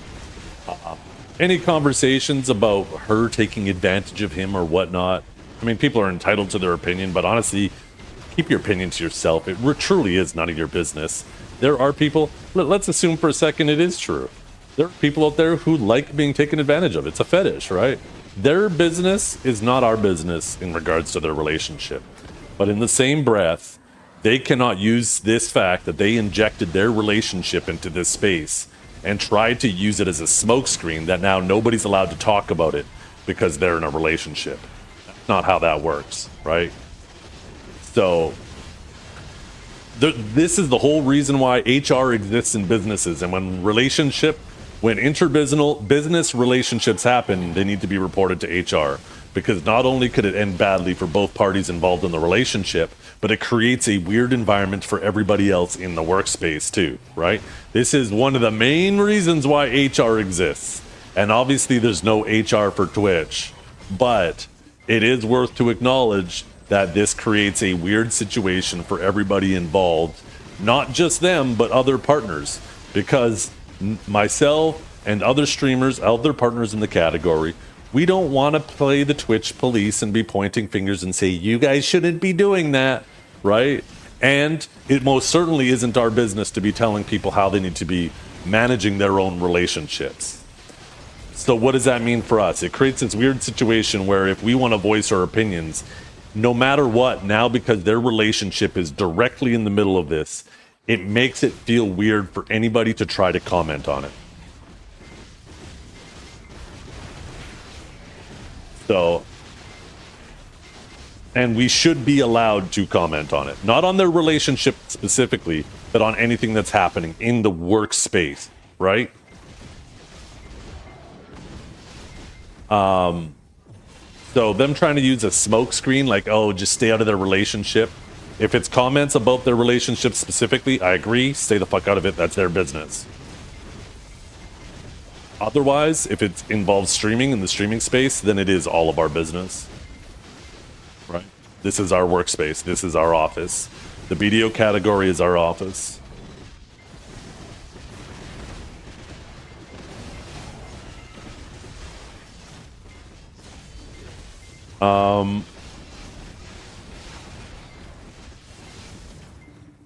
I understand Choice getting in the call and wanting to defend his own name. Because, like I said, I do feel like the claims against him specifically were very, very, very, very weakly founded. Very weakly founded to the point where the one thing where Blue said he had a smoking gun of evidence, the fact that he couldn't show that evidence means that he should have never brought up that evidence, right?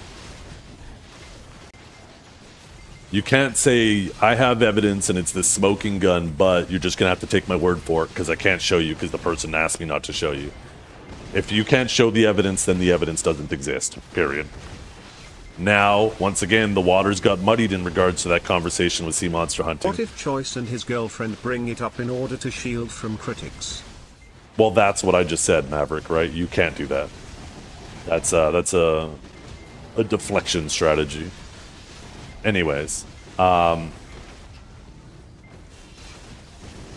but if Choice was sea monster hunting and jumping from guild to guild, but he was doing like his 1 to 2 hours of sea monster hunting and guilds were allowing him to do it, who fucking cares? I mean, the game's the game, right? Not like there was any rules against that. They ended up later adding rules, right, through the apprentice system and stuff like that. The game's the game. But if he was RMTing, and you have proof of that, RMT was obviously against the terms of service, so that could necessarily speak to his character if he was willingly breaking the rules at the time. But if you don't have evidence of that, don't bring it up. And if you don't have evidence of it, then as far as I'm concerned, it never happened. Now, I've, over the years, have heard that, but people say tons of shit. And the problem with rumors, right? The problem with rumors is, especially rumors that last a long time, is person A will hear it from person B, then a year later, person B tells it to person C, and then a year later, person D tells it to person B, and person B says, yeah, I know that, but now it's because they heard it from A and D, they think that now it's even more true, even though person A might have made it up. And like, as people hear it more and more often, they start to feel like it's true because they're hearing it from different sources, but none of them know that the source of origin all traces back to one person that might have just made that shit up. So unless you have proof, I'm sorry, it didn't happen, right? Fucking prove it. And if you have the evidence, show it. But don't do this trust me bro bullshit with the evidence.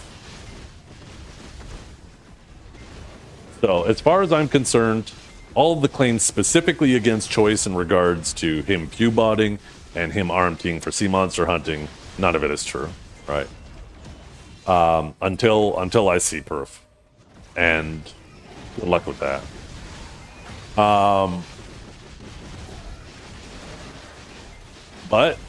And Choice should have stuck with that. It did feel at the beginning of the conversation he wanted to stick with that. Now, in regards to his girlfriend's viewership, that is an indefensible position. There is clearly something wrong there. If Choice was as into data as he tried to claim, remember he said he graduated top of his class. You could easily look at all that data, and every individual point you could maybe make some slight justifications here or there. But all of these points all generally point to the same direction, in the same direction. And if there's that much of questionability, why would you actively try to benefit from it, right? So, like back about 2, maybe 3 months ago, Choice and them never raided each other. It was extremely rare. They never did stream together. They streamed opposite schedules. I thought at the time that, you know what, he was trying to distance himself from the situation and not get involved in the drama that was involved with that, right? But as of just recently, with him doing the stream together and them constantly raiding each other back and forth, if he knows, which he acknowledged last night, that her viewership is sketchy, now he is becoming complacent in it and actively benefiting from it. It's turning him into an accomplice, right? And now I have more of a problem with it. It's, you know, I don't expect people to confront their girlfriend or their wife publicly, and you should certainly distance yourself from the situation. And the fact that you're in a relationship, to me, doesn't fucking matter. It doesn't matter, I'm sorry. But you cannot use that as a smokescreen. So yeah, I guess with the recent stream together thing, personally,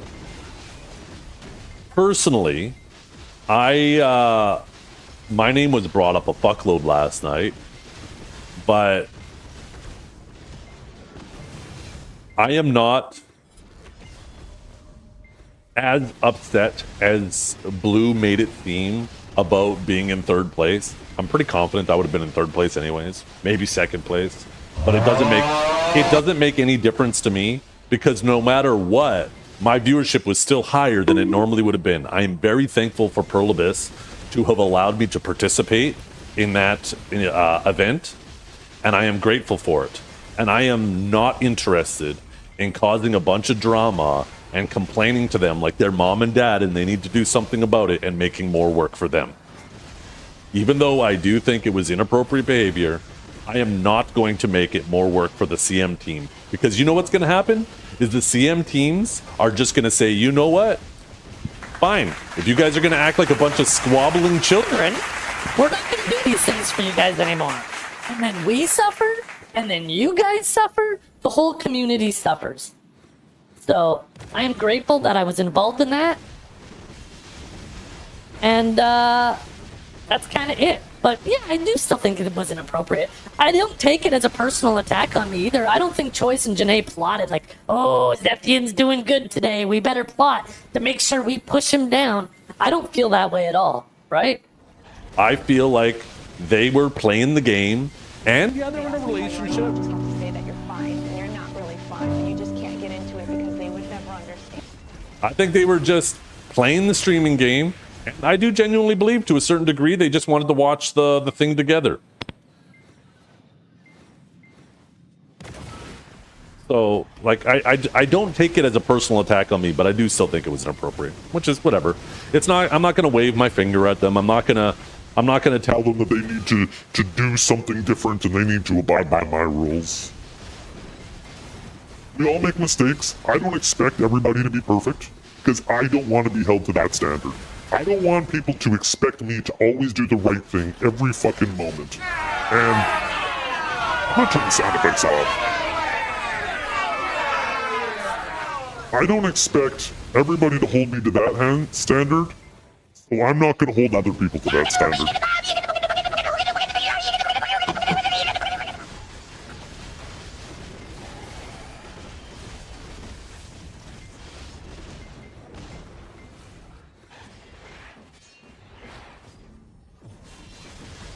Now,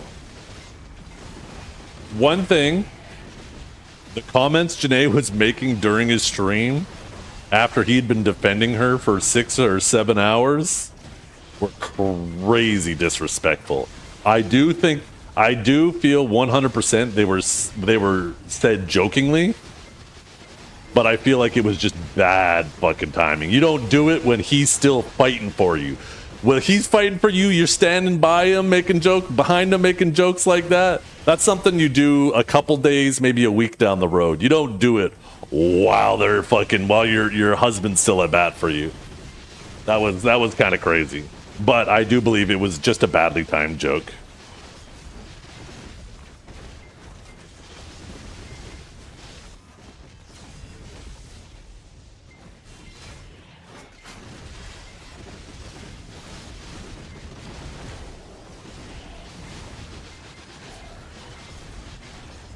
Every time someone uses that voice changer, it gives me PTSD from my old man that I sued to use to listen to music on when I was 12 and the battery were dying. What? Oh, that I used to use to listen. Oh, your old Walkman. Did I say old man? Your old Walkman. That I used to listen to music when I was 12 and the battery was dying. Gotcha. An old Walkman. You're dating yourself, fella. People are going to know how old you are. Yeah. She was going crazy in her chat, and she did not help at all. All of the ad hominem attacks, trying to attack the person instead of attack the points. All of the spamming, she did not do herself any fucking favors. She made it herself look so bad with the way she was handling that shit in his chat. There's no doubt in my mind that there might have been some people who were new to the situation, and that might have been their first visit to the carnival, and they saw that and they're like, eh.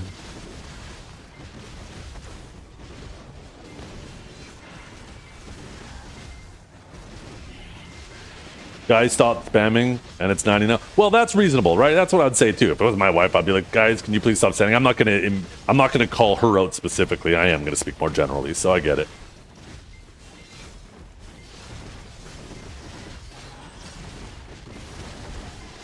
But yeah, if you are so eager, like when you are literally the heart of the conversation, and you refuse to get in comms, but you're gonna sit there and spam and try to slander the person specifically, like, and make these ad hominem attacks, it just looks so fucking bad. Because the reality of the situation is, whether you think Blue is sexist or not, that doesn't mean he shouldn't be calling out bad behavior. Maybe, if you want to believe that's true, and I personally don't, but if you do, it doesn't mean he can't call out bad behavior.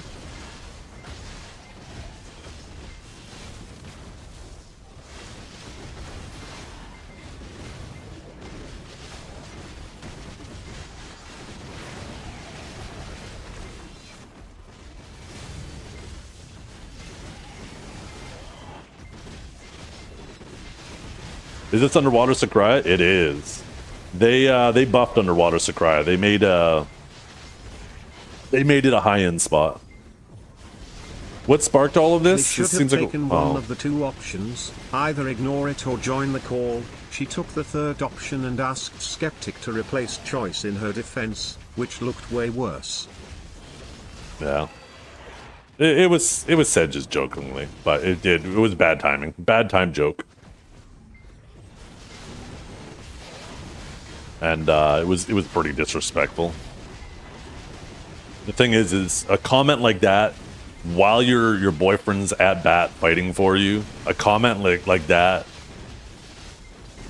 for lack of a better word, makes your boyfriend look like a cuck, you know? And I don't think Choice is. When you have all these people accusing him of that, and then you make comments like that that make him look like that, it does not help anybody.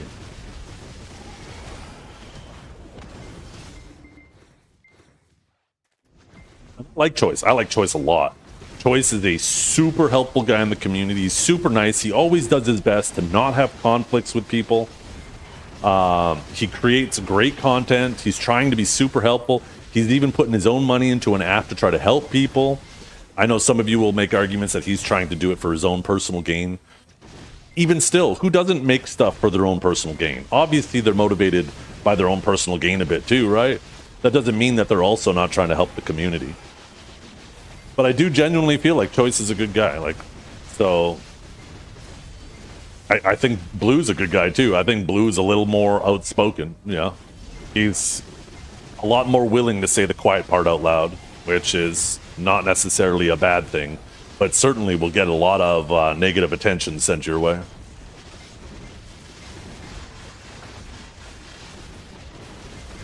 And I think you're perfectly entitled to not like Blue and the way he handles things, and you're perfectly entitled to not like Janae, you're perfectly entitled to not like Choice, perfectly entitled to not like me.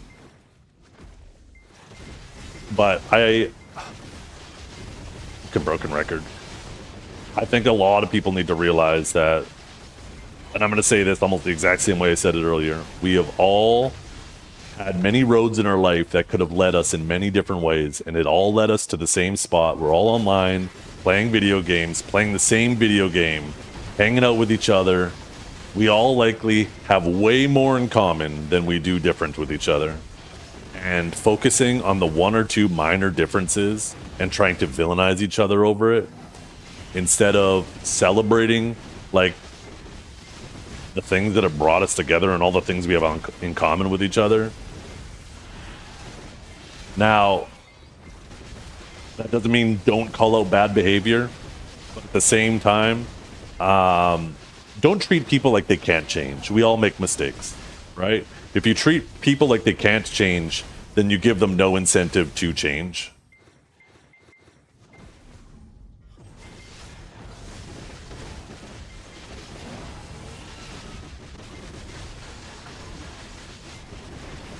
Zethian being a dick over here, making me think, what do I have in common with BDO players? Well, I know one thing one strike against you. You're a filthy wizard player like Ark.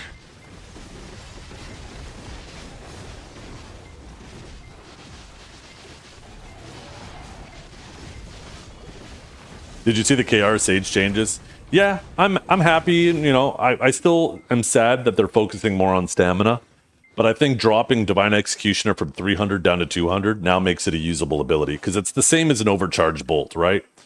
With Divine Executioner being 300 stamina, you just can't afford it in the budget. It's not worth it, right? But with it being the same stamina as an overcharge bolt, you now use it for movement.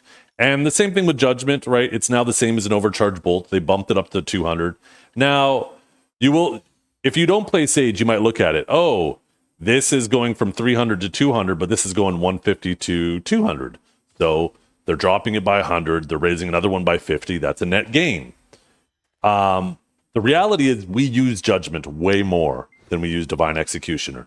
So in terms of stamina budget, it is going to probably be about the same, maybe even slightly worse, but Divine Executioner stays usable. At a 300 stamina cost, you probably just never ever use Divine Executioner ever again. At 200, it's now a kit that you think about very heavily if you're going to use it, but it stays usable. It doesn't become a locked ability, which is a little bit better in my mind. But what I would have much rather them go address the damage while moving as opposed to just fucking making us out of breath all the time.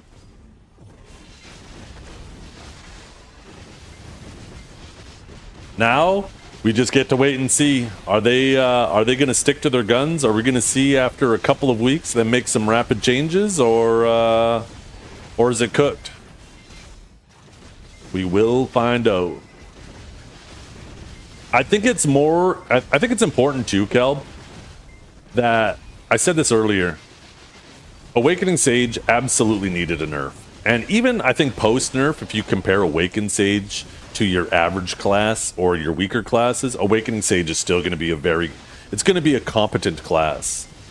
If you compare it to the other overpowered classes, obviously Sage is going to feel weak. But does that mean that there's a problem with Sage, or does that mean that there's a problem with those other broken classes? So I'm hoping that we actually see them address more of the broken classes. Then I won't feel so bad about the Sage changes. Will I still be mad how they approached it? Sure. But let's see them do more, right? Let's see them do more with these other broken classes.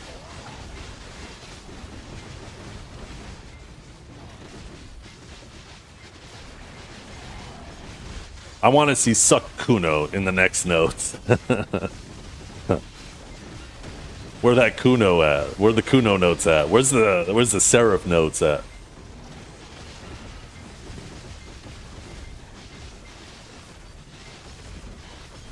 Where's Suckwiz? Yeah, exactly. Right? There's a Suckwiz going to the ball. And don't listen to the Huntler propaganda. Remember, Huntler has his shield up. Huntler's latest dodge technique is just saying weak bait instead of addressing the actual question.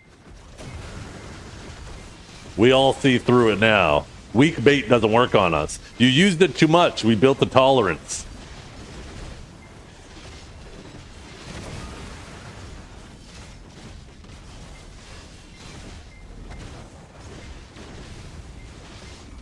You hope Awakened DK doesn't enter the conversation after the buffs? They gave it some crazy damage buffs. So, I know, it's, the fact that Trep is spending so much time talking about DK scares me. What's the issue with Suckwiz? That they exist. No. There's no issue with Suckwiz. Belly is an absolute fucking demon. I think it's important, like, sure, seeing classes that are the pinnacle players of that class do extremely well, I think, you know, certainly shows you the potential of that class, but I think it's disingenuous to pretend like every Sage is playing at that level or every Wizard is playing at that level. And Belly's a fucking demon. He's such a good player, so. Kidding aside, I don't think Wizard is necessarily busted. I don't think Wizard is weak. But I also don't think Wizard is busted.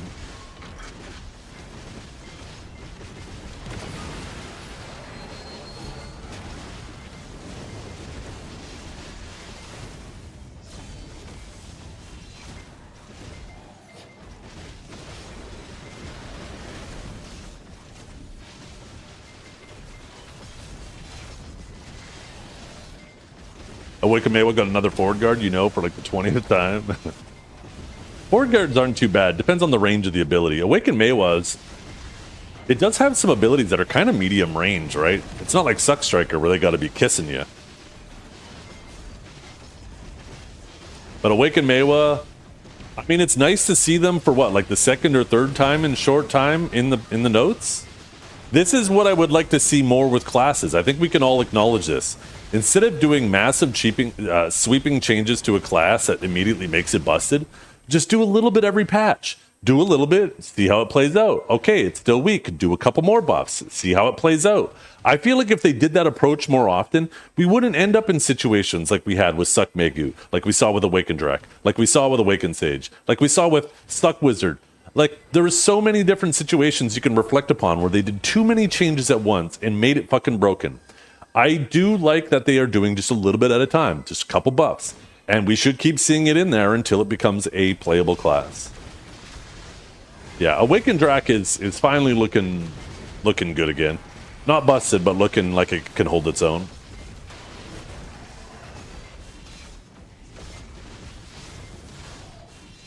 It's not unplayable. The small changes for Warrior is kind of random, but it's nice. And that's the thing, right? Is those changes for Suck Warrior? I don't think it's going to make it busted. But I think it is going to bring it more to the playable environment.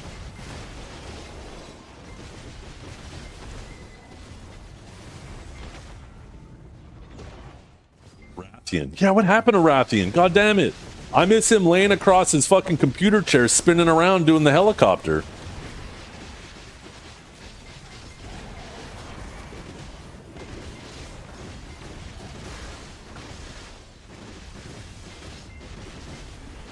Where's Boo Boo? Boo Boo needs a treat. I hope Boo Boo's still getting treats. Wasn't that his dog's name, Boo Boo?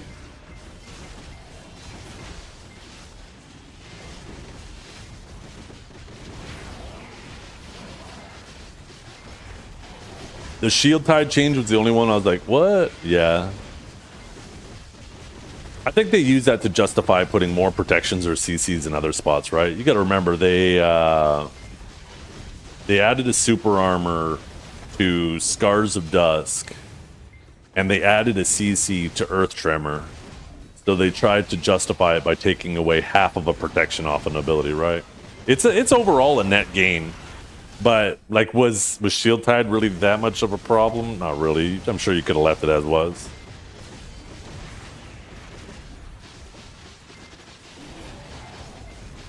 Oh, damn, Frappuccino. Calm down. It's not that serious. Remember, you guys, Janae's a person, too. Like, I know a lot of people, like,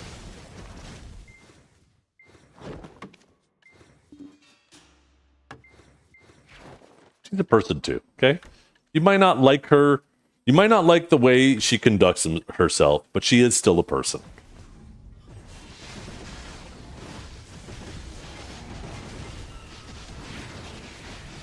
She's not a person, she's a woman.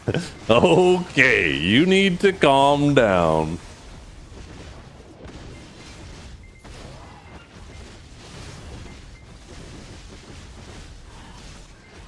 Oh, Tonari, you're going to hear this all over the category. And unfortunately, my name was mentioned more times than Canon mentions Shroud. Nah, maybe not that much. That's kind of crazy. But quite a bit of times. So people are obviously asking my opinion quite a bit about it.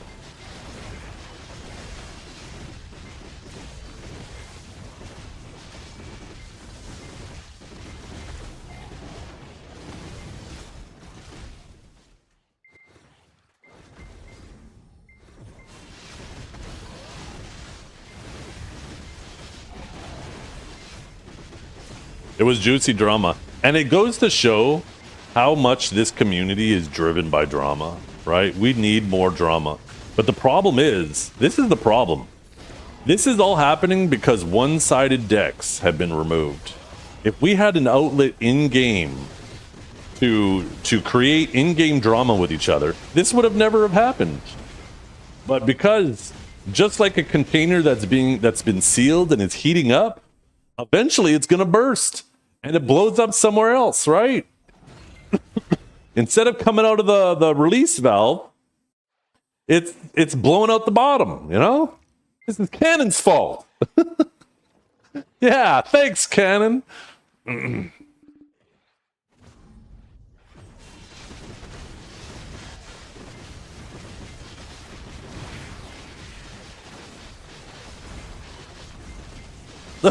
Frappuccino, shut up.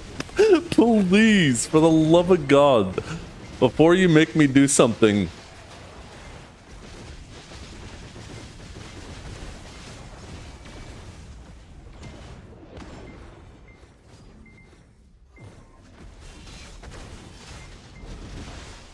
He lives in Korea. What the hell? True. Yeah, I think he's already there.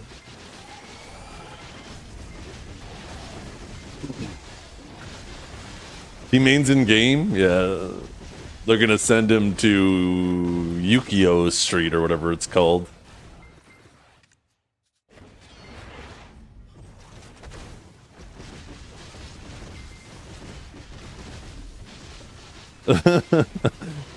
You guys are so silly. Just remember, you guys, if you make jokes, make sure they're in good taste. Don't cross the line.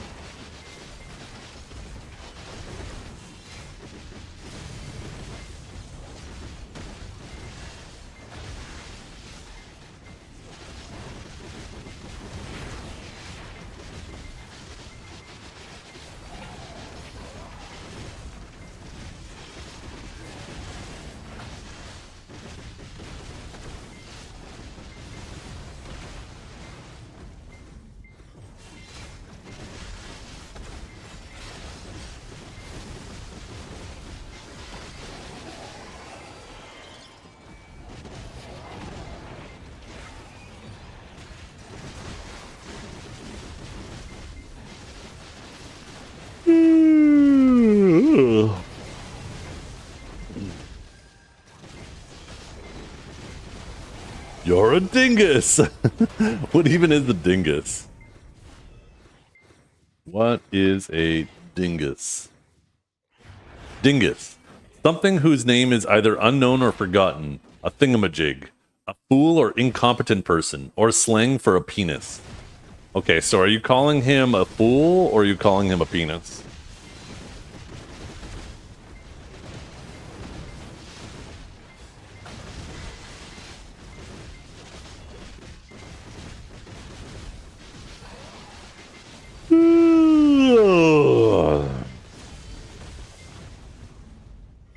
Video drama is back? Oh, hell yes.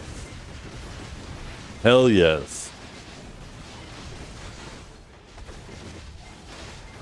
There were some funny memes that came up of that, though. Choice going on a rant that he graduated top of his class just reminded me of that old copy pasta, or I graduated top of my class in the Navy SEALs. This shit was just a big old nothing burger, but hilarious at the same time. Her typing in chat that she's a wolf and doesn't care about the opinions of sheep, but then Choice saying that she was fucking on Discord or something crying about it. And it's not funny, like, if she was crying about it, right? Like I say, you guys gotta treat people like they're humans. They're still human beings. But those two things combined, right? Her typing that shit, that statement, is just goofy. Also, the whole conversation about, like,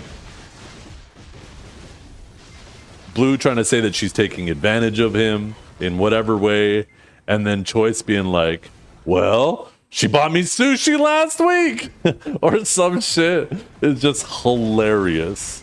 Like, they're just hilarious comments.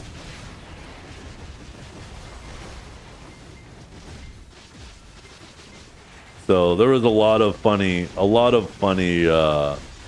my god, fucking AI.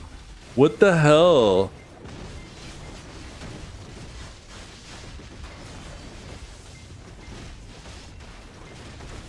I picked a weird time to start watching video again. Yo, what's up, Audio? Velk is back, Audio! Velk is back! Are you Velk?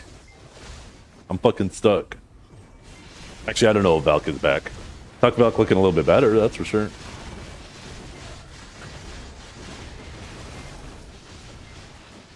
It was good that Blue and Choice made up in Kith at the end. Yeah, let's be honest. They both still have beef. That was the same thing you see in almost every streamer altercation, where one side attempts to leave as if they are on good terms or they're not pressed about it, and then the other side is forced to reciprocate because they don't want to look pressed about it, right? But ultimately, every single person knows that that little finale was a show. You don't sit there fucking doing what they did for 7 hours and act that buddy-buddy about it at the end. Now, if it was something more along the lines of, I feel like we had a reasonable conversation and cleared some things up. I hope we can move on in the future and leave it at that. But it got a little too gushy. You could tell it was a production. We need another episode. Oh, I'm sure another episode will come at some point.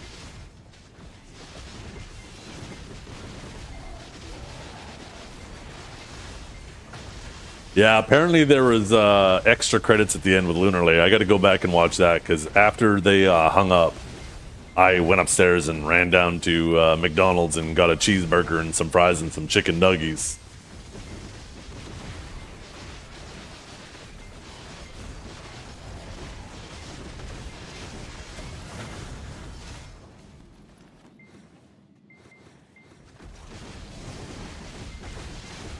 It was a massive circle of talking. It became a massive circle of talking because there was a lot of topics that didn't matter that they were trying to prove. Like trying to prove how many of them, like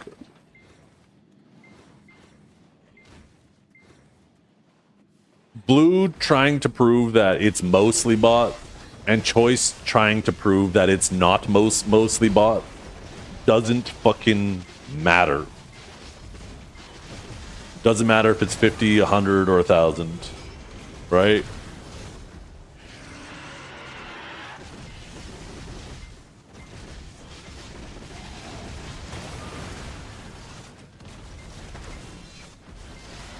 And there was a lot of topics like that where the debate didn't matter to the primary point. And they just got roped into it, and because of it, it just circled.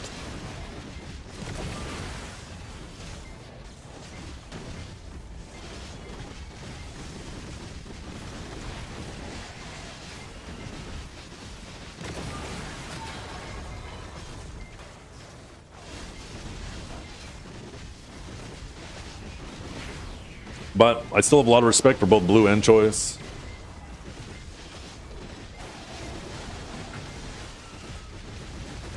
Blue putting those little messages on screen when Choice was talking would have made me crash out. Yeah, I mean, he definitely exercised an excessive amount of patience. I would have 1000% been like, okay, stop fucking around. Jesus fucking Christ, take this seriously for a second. We're trying to have a conversation here. So Blue, or Choice definitely showed some patience. Honestly, I'm surprised, like, he didn't just fucking tab that shit out.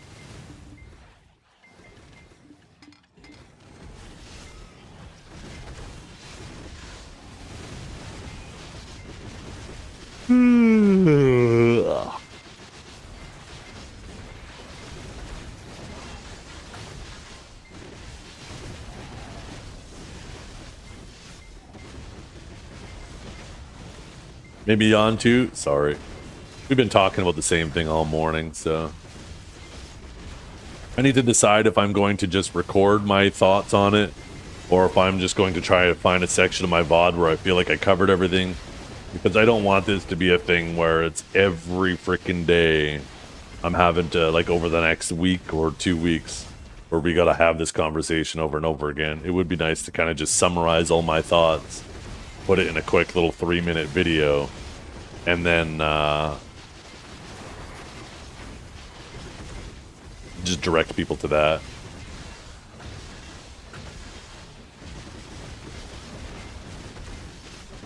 I am back in Sakurai. They buffed it, yeah.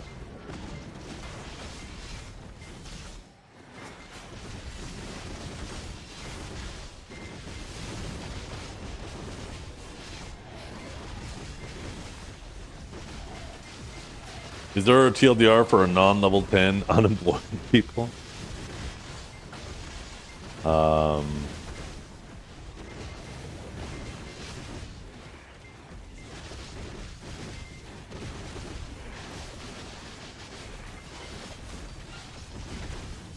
Yeah, Blue, sorry.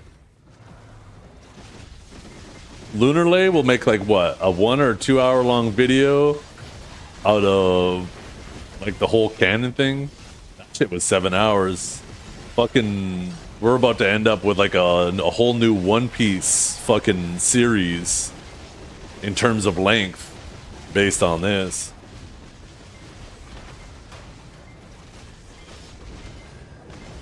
This shit's gonna be so long when Lunar gets his fucking fingers into it. Ugh.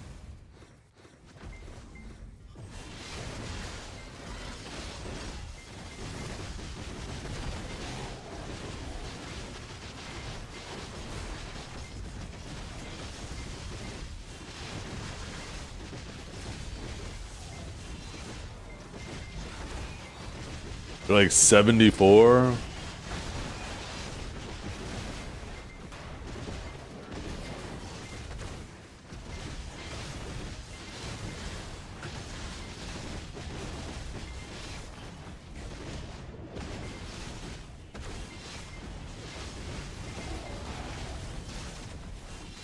Yeah.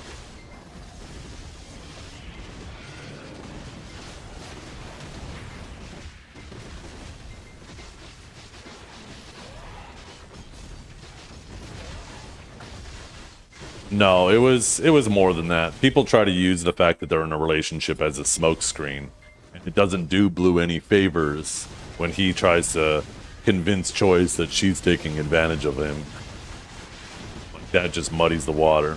That's whether it's happening or not, right? Maybe it is, and maybe Choice is complicit in it. Maybe he likes it. Maybe that's his kink, right? Maybe he likes his nut stepped on in the bedroom. That's none of our fucking business, whatever it is.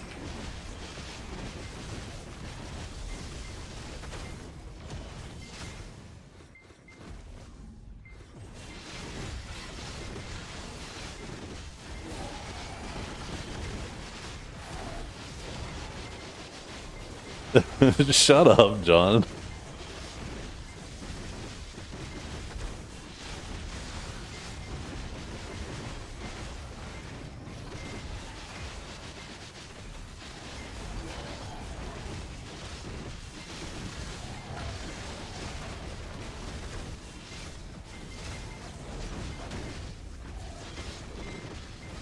Did you guys see the latest drama?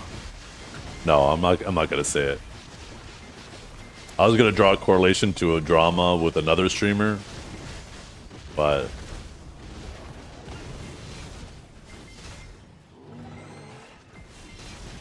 okay, fuck it. I'm gonna do it. You guys see the latest drama with Morgue Pie? How she had her boyfriend on stream, and she was treating him like a dog. What would you guys do if all of a sudden there's something going on like that in the category?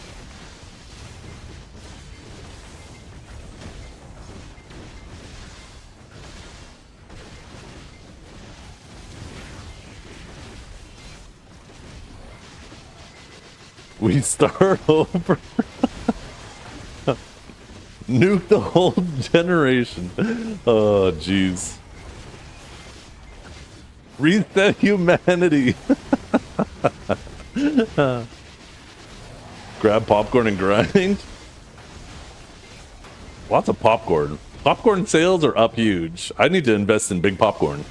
I tell you what, I'll be fucking rich.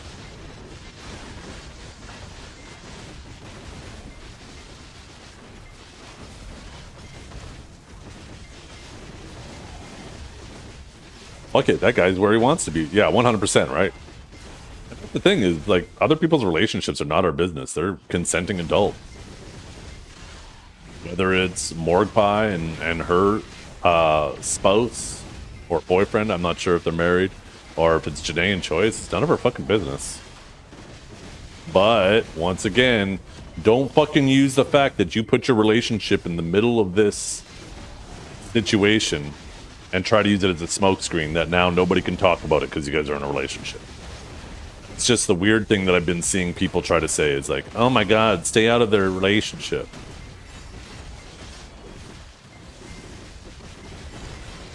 What about Extra Emily with that situation? Yeah, that's I was just hearing a little bit about that last night because it was brought up during that conversation.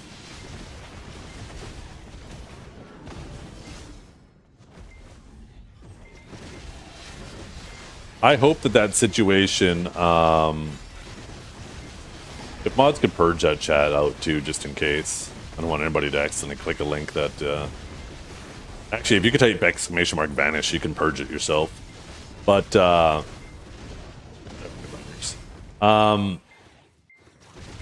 who knows? Maybe that situation will remind Twitch that they need to continue to do more work on the whole botting situation on Twitch.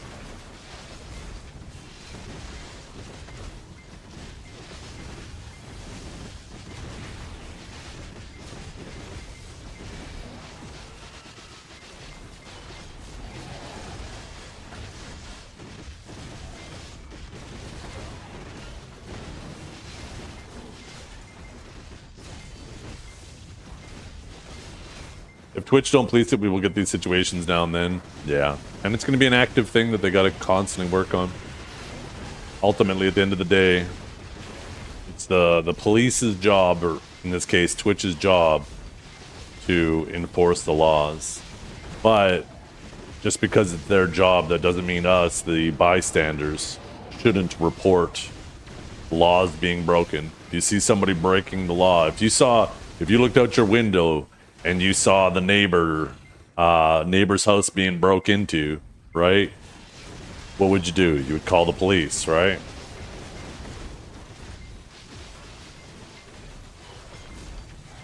So you wouldn't just say, "Oh, it's not my job. Sucks to be him."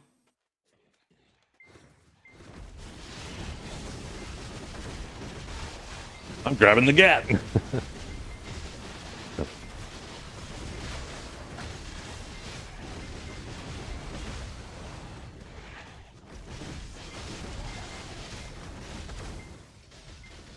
For those of you who don't know, Frappuccino was the original Lunarlay. Lunarlay is just Frappuccino from Temu. That man had all the truth on his channel and nothing but the truth.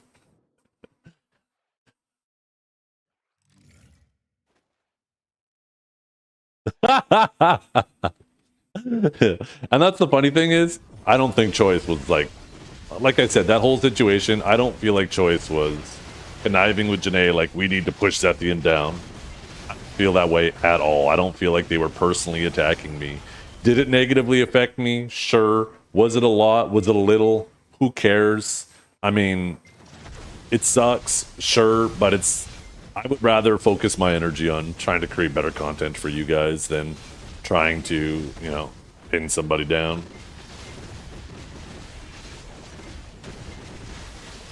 I mean, I put a pretty small amount of work into my content. It's almost any more effort is more effort.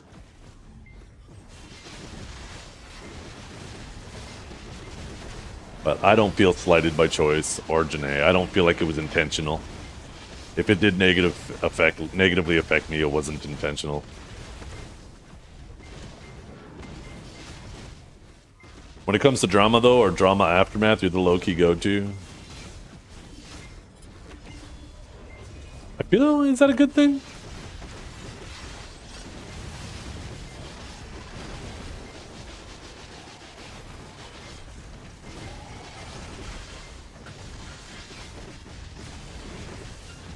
I hope it's a good thing.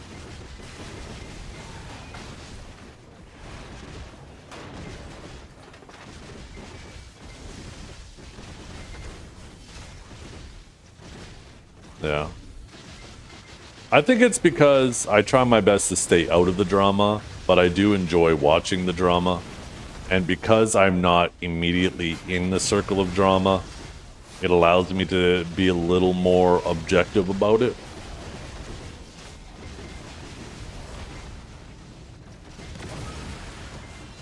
I try not to play favorites.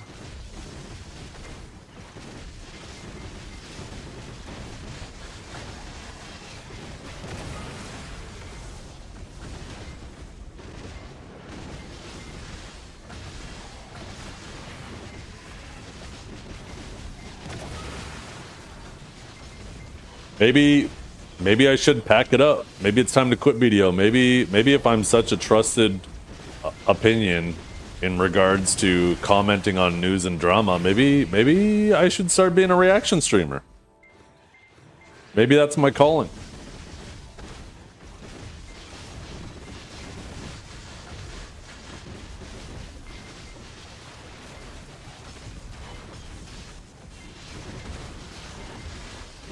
Please no.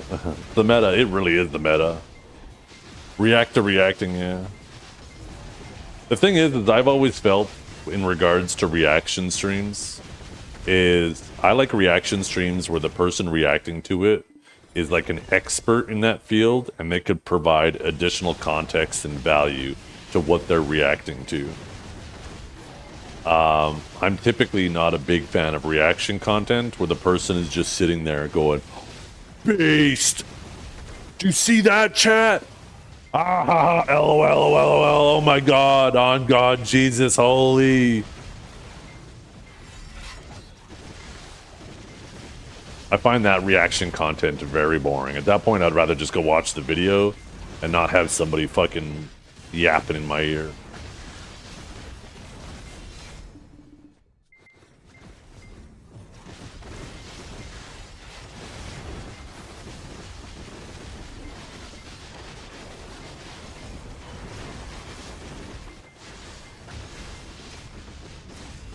Yeah.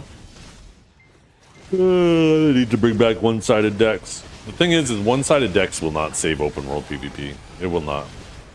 The bigger problem for open world PvP isn't one-sided decks. It's the fact we have this massive polarity between our PvE and our PvP setup. You need to address that first, and then one-sided decks.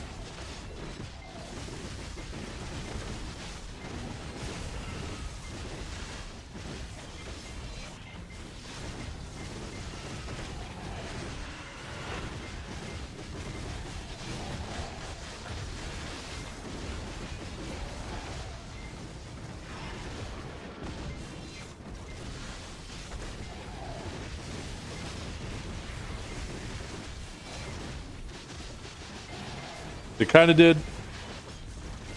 At least it's the same weapon. The thing is the weapon was the easiest thing to change. You're right, you don't have to swap the offhand anymore. But the offhand was the easiest thing to change. You could very, very quickly see that as soon as the white dot appears on your screen. As for the all-in-one presets, those aren't good for when you're getting ganked. Unfortunately. It makes it a little bit better, but the problem is there's still this environment where the person can't swap until they get to a safe spot, right? So you can't defend yourself while you're grinding. And then, I mean, it would be a little bit better if you could swap when you're dead, but that's still not a better solution. Because what happens, right, as long as this environment exists, is people will just gank you. If there's a war deck between two guilds, someone will gank you while you're grinding, and then as soon as they see you run off to the side or make it somewhere safe, they're going to know you're going to swap, they're going to leave. And now you're standing there twiddling your thumbs, waiting to swap back to PvE, and then as soon as you swap back to PvE, they're back ganking you again. Or even if they stick around and fight, right? Like back in the day, I'd be grinding Bloody Monastery, somebody's trying to take the rotation from me. I kill them, send them to node, and then I continue on my rotation. And then a little bit further down the rotation, they come back from the node, and we fight again, and then I send them back to node, right? Or vice versa. You could still grind between kills. But now, like, you're just twiddling your thumbs, waiting for them to come back from node, because when you're in your PvP setup, you can't grind in between kills.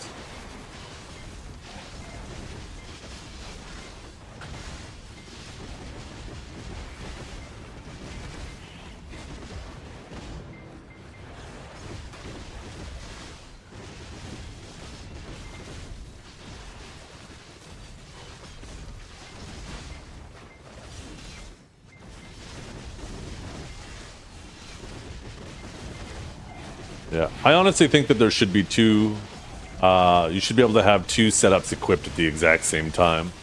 And one is always active for PvE and one is always active for... Actually, the better solution is because that solution I was going to mention has its own problems that it would create.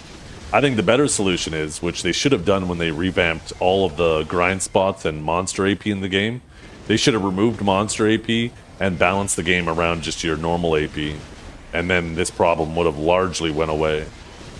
But the alternate solution is have two different setups equipped at the same time. If you're attacking or being attacked by a player, it uses one setup. If you're attacking or being attacked by a monster, it uses another setup, right? That would also create an environment where you could always defend yourself. Now, this second solution also creates the problem where people in their PvP setup will just load themselves up full DP and they'll sit on Arsha and they'll be unkillable, right? Which would also be annoying. So unfortunately, the second option might be better than what we have now, but comes with its own problems. Now, that still being said, even if somebody did go full DP, you could still fuck with their grind, right? If they're full DP on Arsha, sure, you might not be able to kill them, but if you're constantly CCing them, that DP setup is only going to apply to the PvP side, not to the PvE side. So you could still just constantly CC them and try to feed them to mobs. But I just think the first solution would be better. Rebalance the game without monster damage ever existing.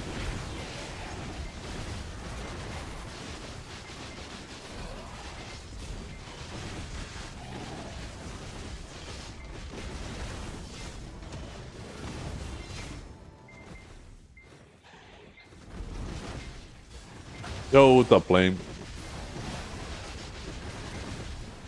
If they removed DR crystals, it wouldn't be an issue. I mean, people would then grind with full evasion crystals in the PvP side as well. DR crystals are definitely a major problem, though, for sure.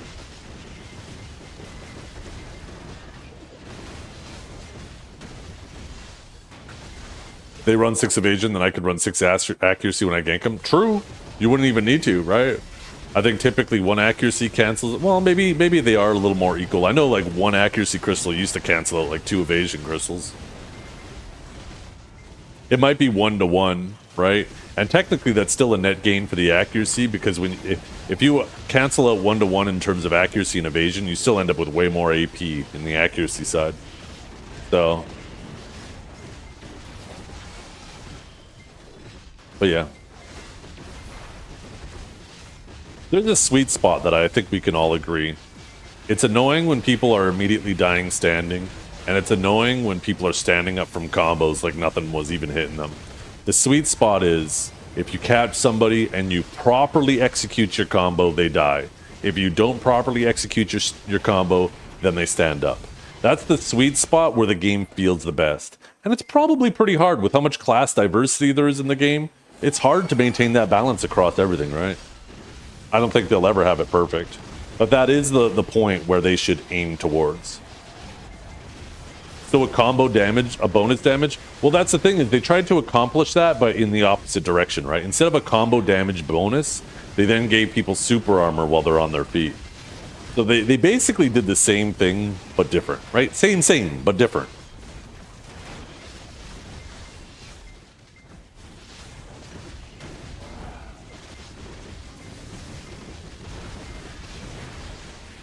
Just buff Guardian and call it a day? I saw the other day, I was in an RBF, and there was like 3 Awakened Guardians on the other team.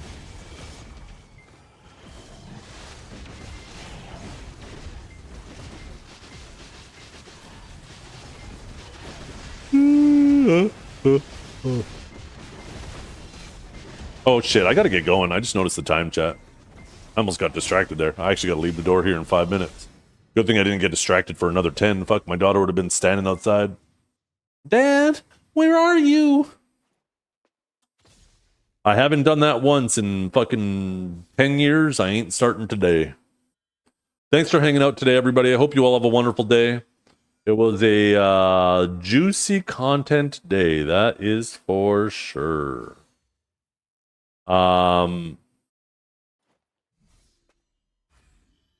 Maybe I'll send you guys over to 0. Heads up, I probably will not be back tomorrow. They're coming here to do a bunch of renovations tomorrow, most likely, unless for some reason. Anyways, I don't want to get distracted. But there might not be a stream tomorrow. So if there isn't a stream, don't be alarmed. I'm still live. I'm going to send you guys over to Zero, though. Thank you for hanging out. Hope you all have a wonderful day.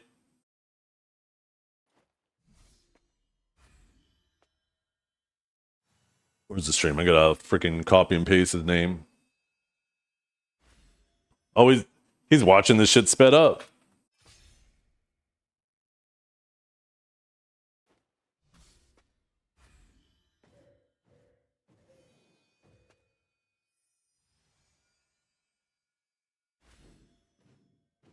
Okay, thanks for hanging out, everybody. Catch you later.